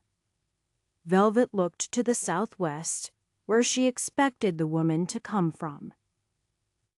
"You sure I can't feel her at all?" "Positive. She's locked onto our position." "Next time you call for reinforcements." "You should leave something for them to fight," Grand Elder Sinaya chastised the group. She wasn't quite serious, but her following words took on that tone. Probably best not to run off towards danger ahead of them, either. "Raha, you didn't give us much choice," Anton pointed out. He made the declaration, and the Twin Soul sect happened to have people closer. You know how people are. Anton could have said old life transformation cultivators, but people all had their own things. We thought it was better to not let him go alone, or with just Cheeker at his side. "Looks like any more and she wouldn't have made it," Sinaya commented, looking at Chicker's neck. "W here is Rahayu. Don't tell me he ascended, actually," Anton offered, "which was his intention. I could tell you everything I experienced. It might help you." "I wish," she frowned. "I am not sure. My growth is sufficient to think about it. In terms of years, I am still closer to the first half of cultivation. It took Vandali almost a century to go from 70 stars to the end. I'll not be much better than that. So long." Anton asked. 50 years would be amazing," Sinaya noted. "I am sure you've felt the slowing already." "Each star more difficult than the last. More potent too, but it won't be a quick road.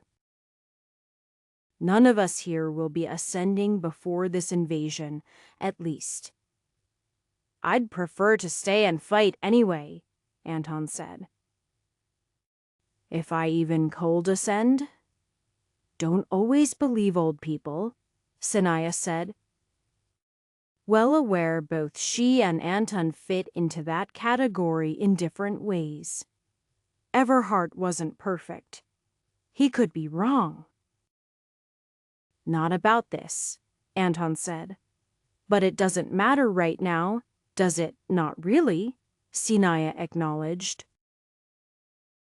I am sure any elder would be glad to hear every detail of the ascension. It was amazing, Chicker said. It was like... Boo! Swish! She made the noises with her mouth. But the way she flicked her currently sheathed sword was a pretty fair reproduction. Like a painting of a great mountain, but at least accurate. And she could likely do better when serious.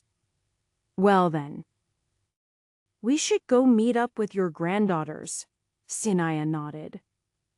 When I sensed you here, I went ahead. But I'm sure they'll have a few words for you. They were worried. I am sure they didn't need to worry about me. I am fine, Anton said. Kania would doubtless see through that. But he didn't need the girls to know how close he'd come to dying, and how it wasn't even in battle. But just because he pushed himself low enough to be vulnerable to the effects of foul marsh. He could hope that the fleeing members of the Twin Soul sect had fallen prey to similar infections. But at least one of those that had thrown the unpleasant gray orbs had been on the younger side, and likely more resistant. At least, that was what he thought allowed Hoyt and Chiker to pull through before himself. He wouldn't be able to hide injuries and fatigue, but Alva and Annalie wouldn't believe he got out of the battle unscathed anyway. Along with his granddaughters, Anton was glad to see that a number of others had come along to assist. He felt bad to have wasted the time of Grand Elder Sanaya.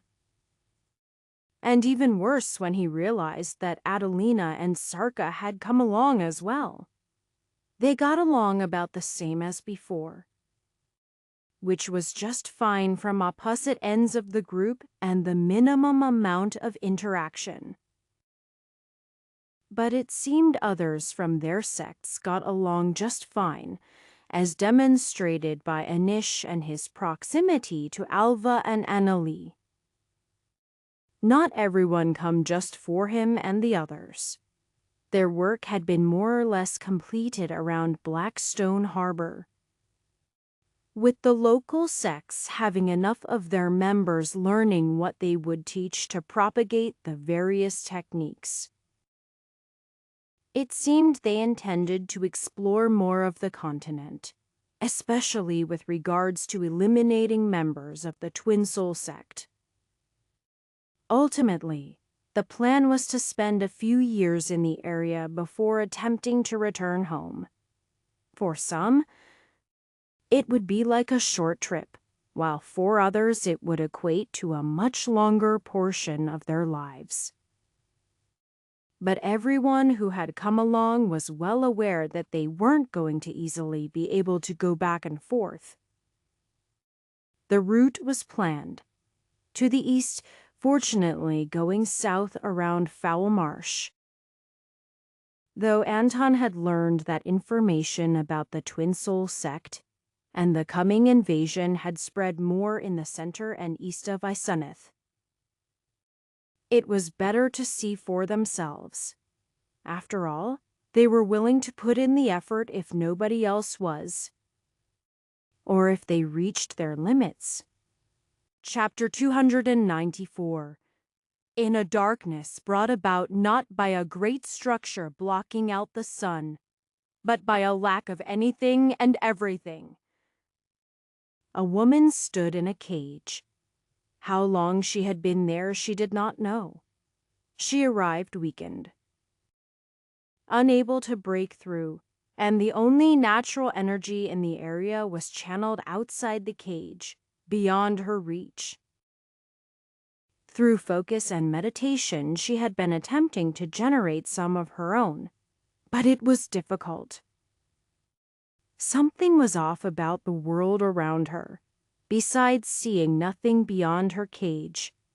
She had no food, but didn't hunger.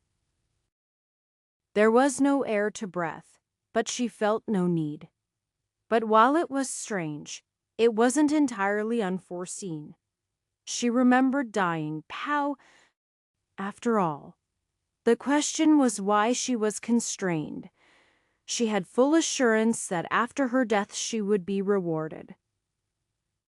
Even though her life had ended in failure, it should not have resulted in something like this.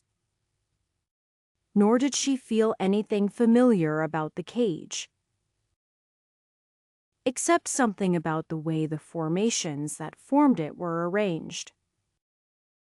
Perhaps she could puzzle it out. When that time came, she would cut through the formation. While she had ultimately been defeated by Rahayu, Vian was still a sword master herself. Any who held that title would ultimately use similar methods to solve their problems. If she had a bit more energy, she might make the attempt even without full understanding.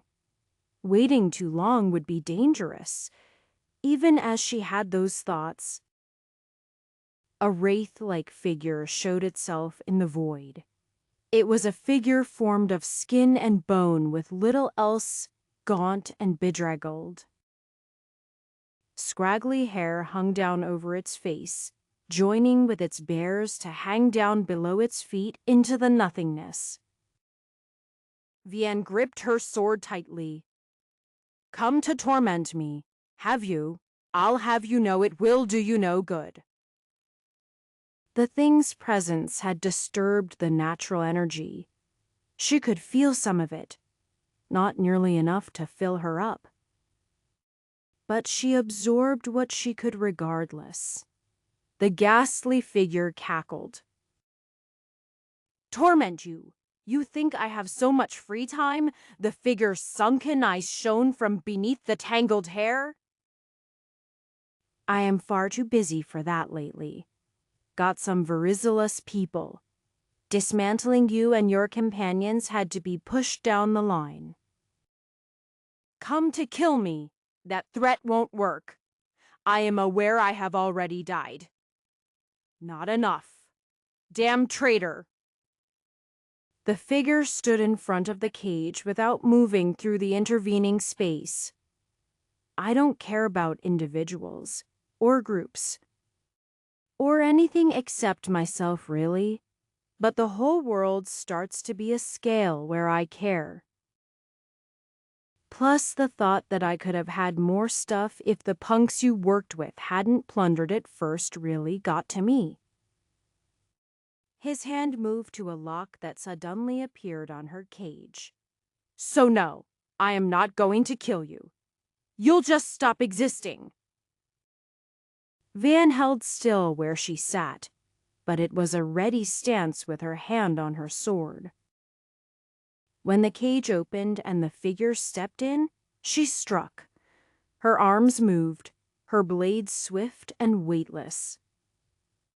A simple cross-body slash that would incapacitate the man, as he was nearly drained of energy as much as she was.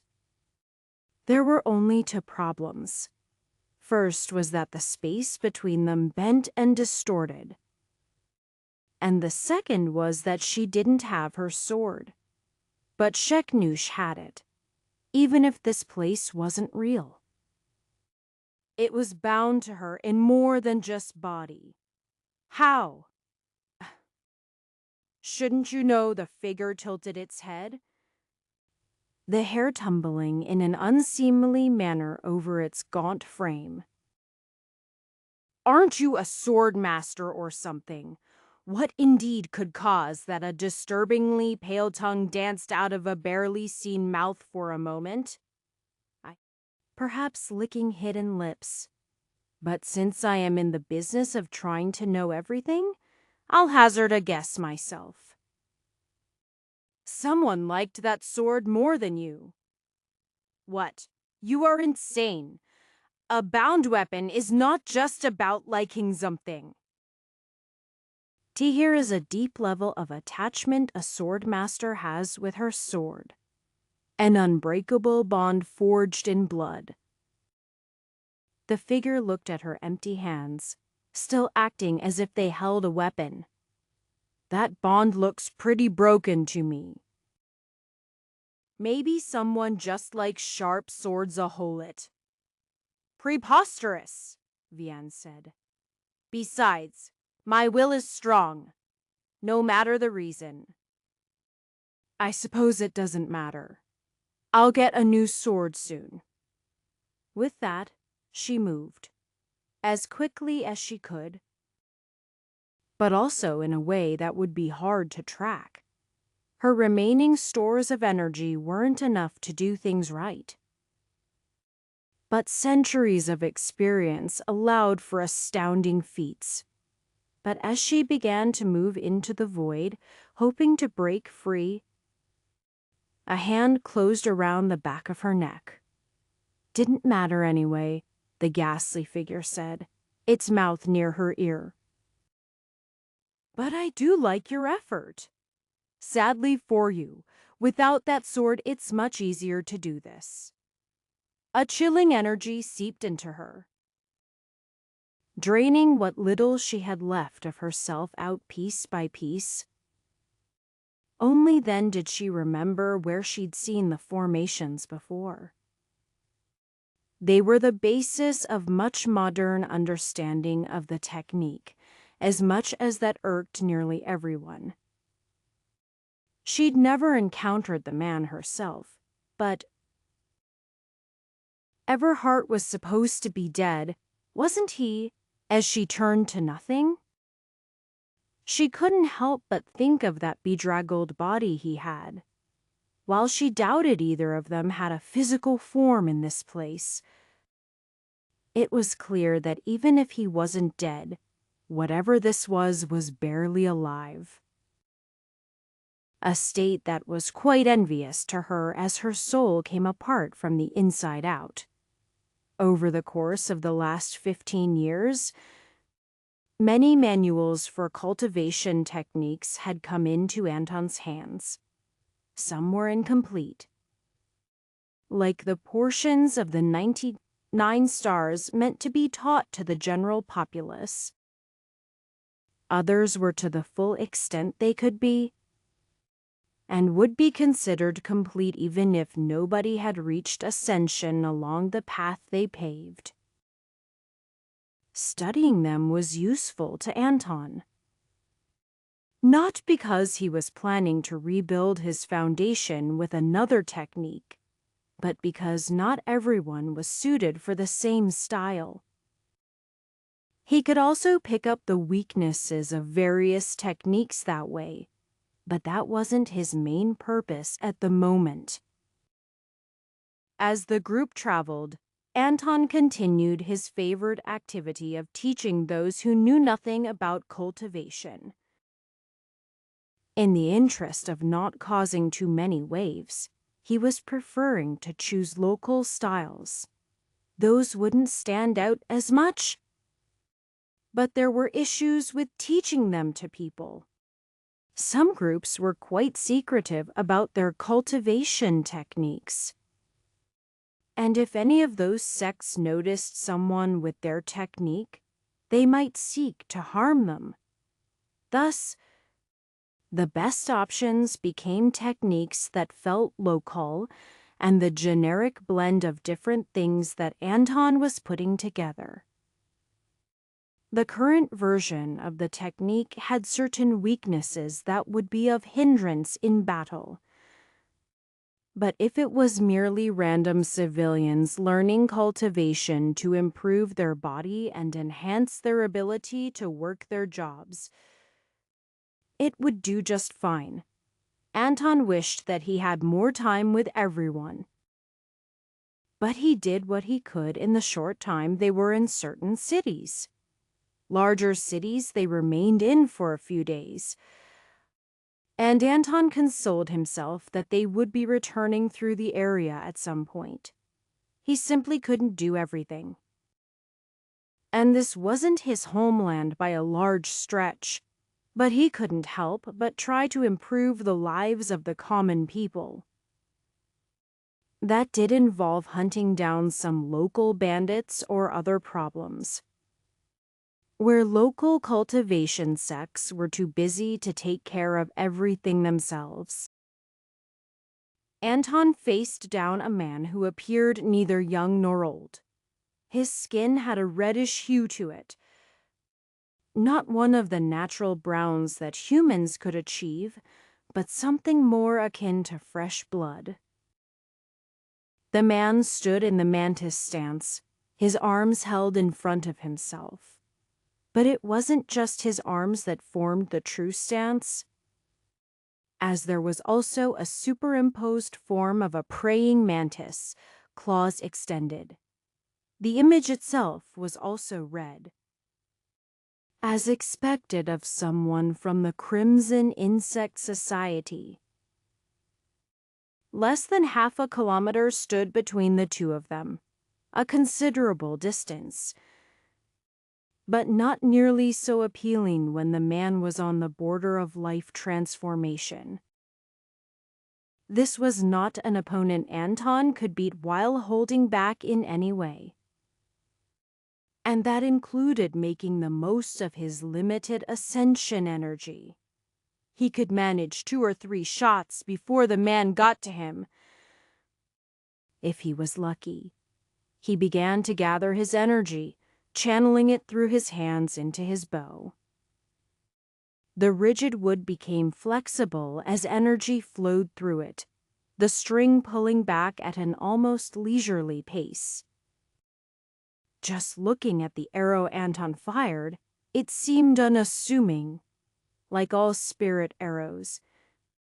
It was less than a meter long and less than a centimeter at its widest point, discounting the fletching it had. There was a resounding booming noise as the arrow flew, signaling its speed as it reached his opponent within a single second. The man was already charging towards him at that point, and his arms crossed his chest to either side, striking the arrow. The force behind the blows was nothing impressive, but they carried with them a disrupting energy that destabilized the ascension energy that made up the bulk of the attack. The man was staggered for a moment, but pushed forward. By the time Anton's second shot was fired, the man was a mere 300 meters away. The difference in timing was insignificant, as the man almost leisurely sliced with a single mantis claw, disrupting his attack once more. The surrounding foliage received the worst of the unraveling energy, leaves and limbs tearing apart. As the final gap was being closed, Anton pushed himself to the limits, drawing upon every bit of energy he could get his hands on. His proficiency with his own natural energy and the other types he had under his command was constantly growing, though there were limits to how much he could condense it into a single attack. But splitting it into multiple attacks simply took a few extra portions of concentration. On either side of Anton, 2 additional bows formed, a small portion ascension energy to allow themselves sufficient punch for their arrows. His final 3 shots, 1 from his physical bow and the extra 2 from his sides, were let loose when his opponent was no more than 10 meters away. Anton looked into the man's eyes as he implemented his planned defense. Once more his hands, and the mantis claws they were mimicking, sliced across his body. Anton's attacks were synchronized to force him to block only one of them. But the man managed to reach the leftmost arrow with the same strike, defeating the primary attack and one of the secondaries in a single move. The third arrow struck him in the shoulder, burying deep before shooting out of his back. Then Mantis claws were coming down at Anton, his feet already carrying him away. He dodged one swipe, then a second, countering with arrows of his own, hoping to capitalize on the damage he caused. But ultimately, he could not overpower the man. He held up his hands and dropped his bow, and a mantis scythe stopped just short of his neck. "I know you are not defenseless like that," the man said. "It's about the principle of the thing," Anton said. "You beat me, Niall." "My shoulder disagrees," the man said as his projected mantis faded away. "Did you have to be so serious with your attacks?" "Absolutely," Anton nodded his head. "If we didn't take this seriously, would it even be training? Besides, if it was really serious, that arrow would have detonated inside your shoulder. Instead, it just left a nice, neat hole straight through it. Shouldn't take long to heal?" Niall inclined his head. "A fair enough point. I hadn't thought someone of your cultivation would be the most well-versed in ascension energy, but it does seem to be true. I've been in an optimal state to practice fleeting youth," Anton pointed out. "At least it's good for practice. If I wasn't ready for it, you might just have killed me," Niall admitted. "I appreciate the training effort, though. Not many people are willing to weaken their own position for the sake of others they hardly know." "We're just being selfishly altruistic," Anton smiled. "You'll be far too busy thinking about those invaders to want to fight me in the future." The man laughed. "There is that, true. It's oddly comforting, knowing it's ultimately for the sake of you and your sex." Anton nodded. So far, Masta encounters with local sects had gone amicably, and word was spreading of their presence. Some sects refused them, either because they had their own ways to train or because they didn't trust them, but they never pressed for more. If people weren't willing to learn, they couldn't make them. In the end, cultivators could be expected to make themselves as strong as possible anyway. Special techniques might make a difference against the coming invaders, but nobody knew if they would be enough. Especially since they hadn't before. Chapter 295. Despite all of the Twin Soul sect members who had been defeated or captured at various points, none of them, not even the life transformation experts, had a copy of the cultivation technique on them. From the information that had been obtained, when there were physical copies, they were kept in secure locations, away from the sects the members pretended to be a part of. Most recruiting was done by finding talented young cultivators to convert to their cause. If they were found to be unwilling, they were killed. It was unknown what portion of aspiring young cultivators died to the Twin Soul sect, instead of any of the world's other dangers. But it was too many. Anton could have been satisfied with the knowledge that the people on the continent of Isenith were informed about their presence and working to eradicate them.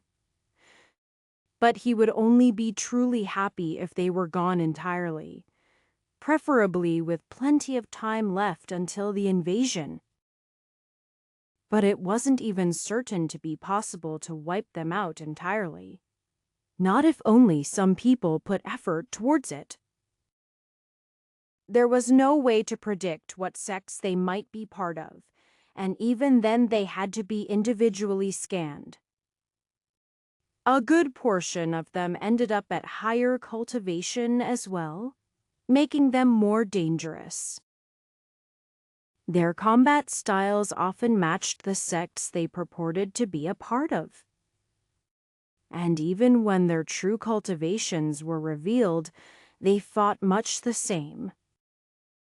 Some switched to different styles of attack that they found personally preferable. But there were hardly any threads to pull on to guess where they might be. Except Anton had seen several making use of the same techniques. The gray spheres, which happened to have a name. They were one application of the power of the deathly heart technique. It wasn't a core cultivation style, but more of an additive secondary method like fleeting youth. In fact, upon studying it, Anton felt it tapped into the same source as the power from beyond death. Without practicing it, he couldn't be sure if it also had the same side effect of disrupting future reincarnations. If it did, Anton presumed that Twin Soul sect members wouldn't practice it, but he had some reservations about trying. The technique manual did mention negative side effects, but was decidedly vague about them. There was a method for avoiding them. But it wasn't the sort of thing Anton was willing to do. It involved killing people.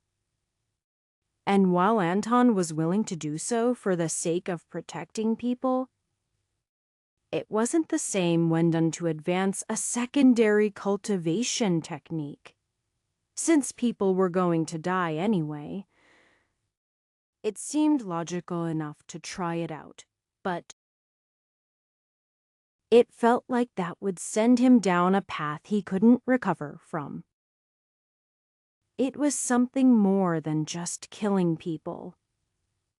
And while many of Anton's enemies doubtless deserved worse than death, he wasn't comfortable without knowing exactly what the effects would be. The technique manual itself was vague. Not necessarily because the creator didn't know, but because anyone who was going to practice it likely wouldn't care. Studying the technique gave him some additional ideas to counter it, none of which involved trying to block the attacks. His earlier instincts had been correct. While it was possible to block the effects, it was difficult. Avoiding it was better. Or in the case of the spheres of deathly energy, detonating them at a distance was preferable. That wasn't the only form it could take either. Techniques didn't just spring out of the ground, however. They had a source, either a specific person or a sect of some sort. Some were so widespread that their origin had been lost, but this was not one of them. It was used by the Whispering Watchers, a sect of significant influence in the northern part of the continent. While they weren't known as murderous psychopaths, they did get into conflicts as often as any large sect. It seemed they didn't specifically go on killing sprees to train the technique, but conflicts would inevitably happen. With the evidence of just a few of them being part of the Twin Soul sect, it was a step too far to assume there was a larger connection. But it did seem like a place that might appeal to them on a larger scale.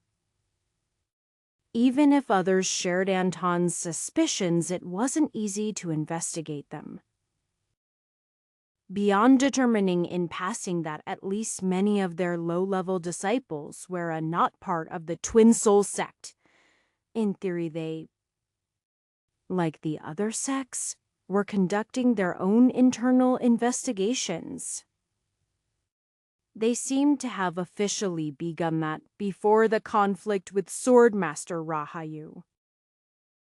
Either they hadn't gotten to the few that joined that battle, had missed them somehow, or had chosen to ignore them. Anton chose to believe the latter. But he knew he was personally biased because of the Deathly Heart technique's training requirements. But a bias didn't mean he was necessarily wrong either.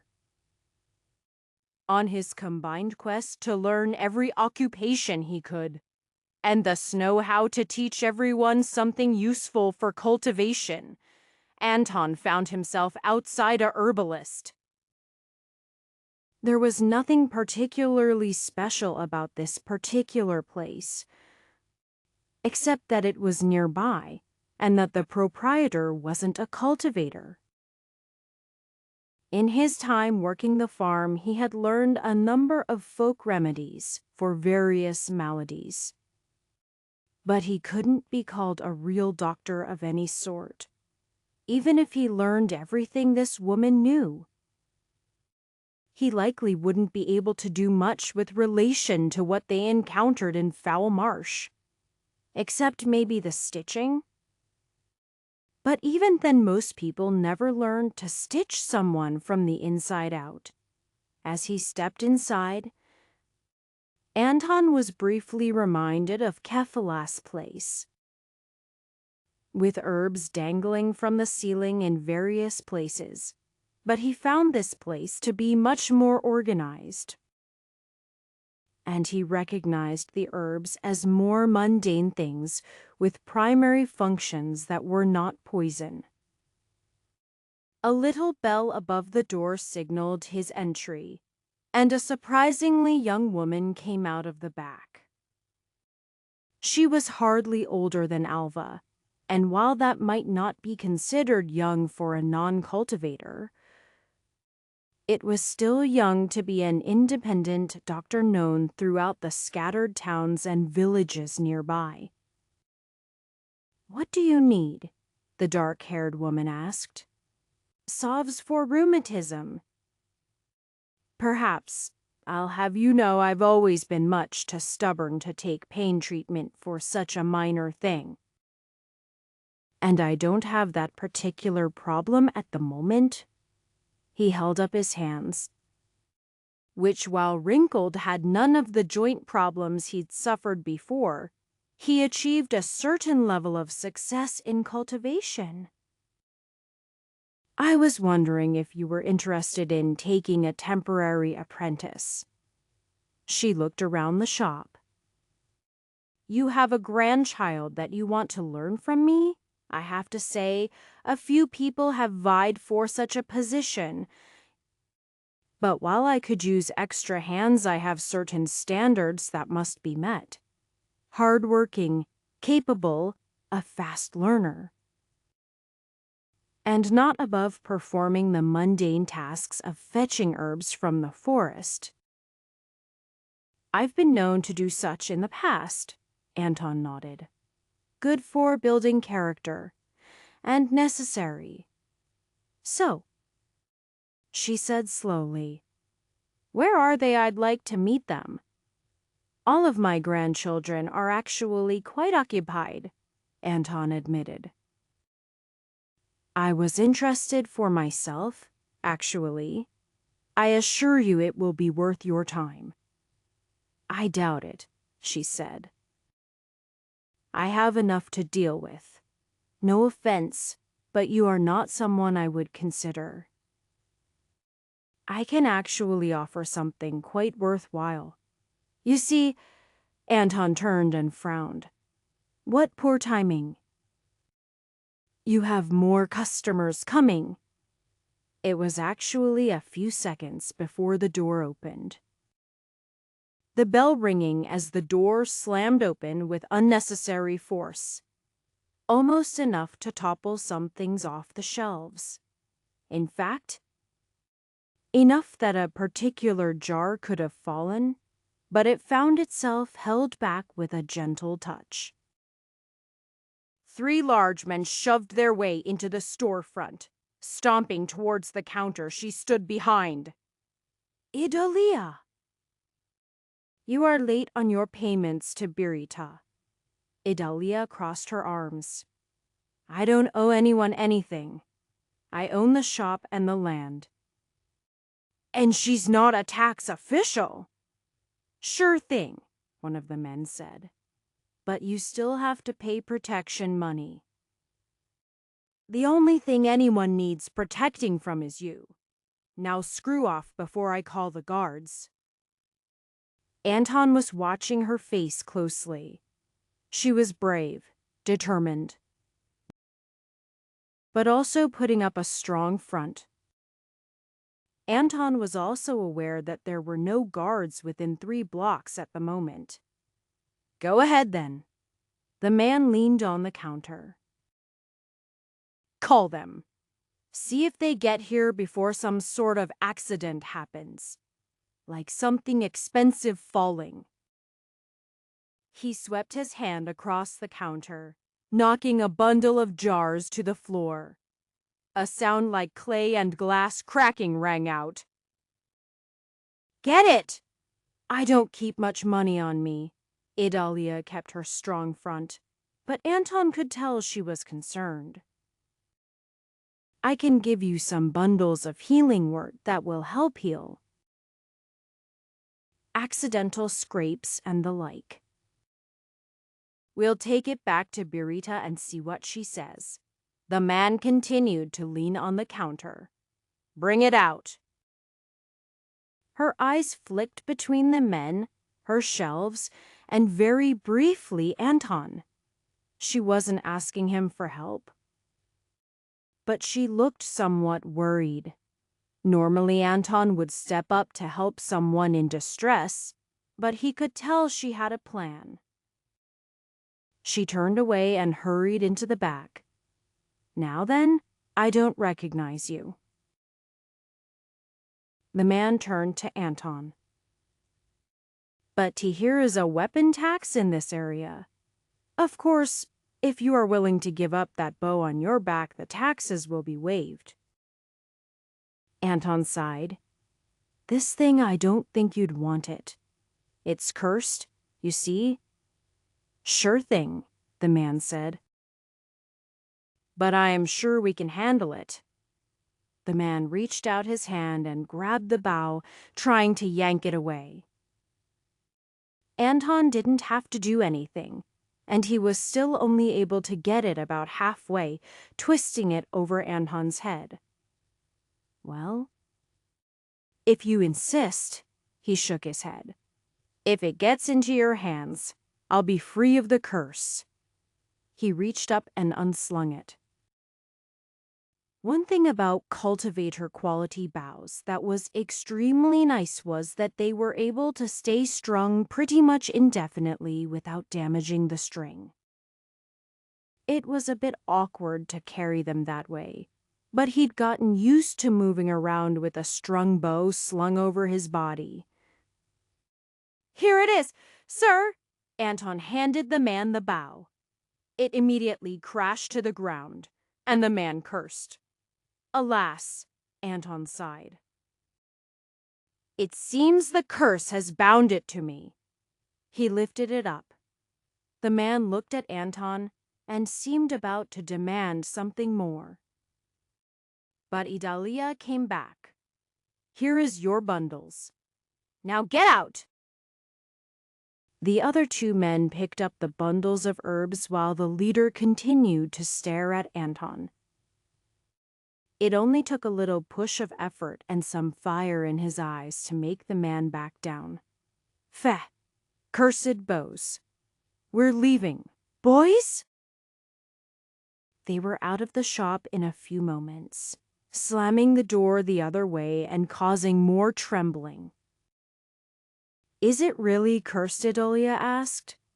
"I don't deal with curses." "You can decide," Anton said, carefully setting it down on the counter. "Don't worry, it won't hurt to touch it." As she began to poke and prod the bow, Anton talked about the incident. "Birita, huh, don't know her, but she sounds like bad news." Anton was following the group with his senses and wondered if they would go directly back to her or shake down some more shops. She and her men probably deserve the runs they'll get from that healing wort. "I don't know what you are talking about," Idalia said firmly. "Here is nobody here but us," Anton said. "And I am sure it will be fine.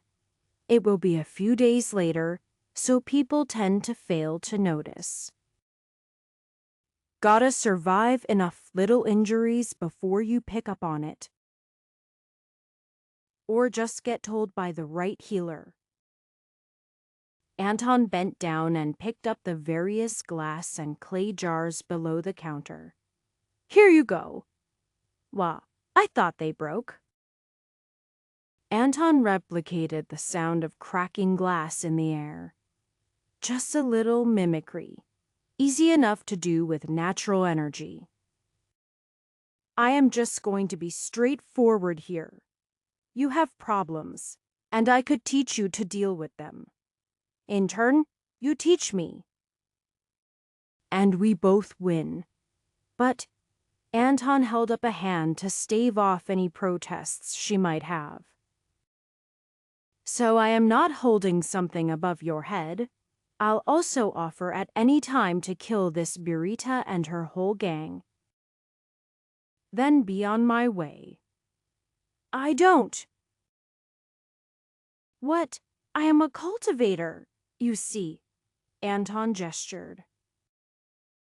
"I am interested in teaching that to people and seeing how it can help enhance crafts like yours. Birita is a cultivator too." "I think," Idalia said, "you should be careful." "Perhaps," Anton said, "but that's my problem. Just take some time to consider my offer. Both of them." Anton picked up his bow. "How heavy is that?" Idalia asked as he was going out the door. "Don't know. Couple hundred, maybe." "Doesn't matter much in either direction?"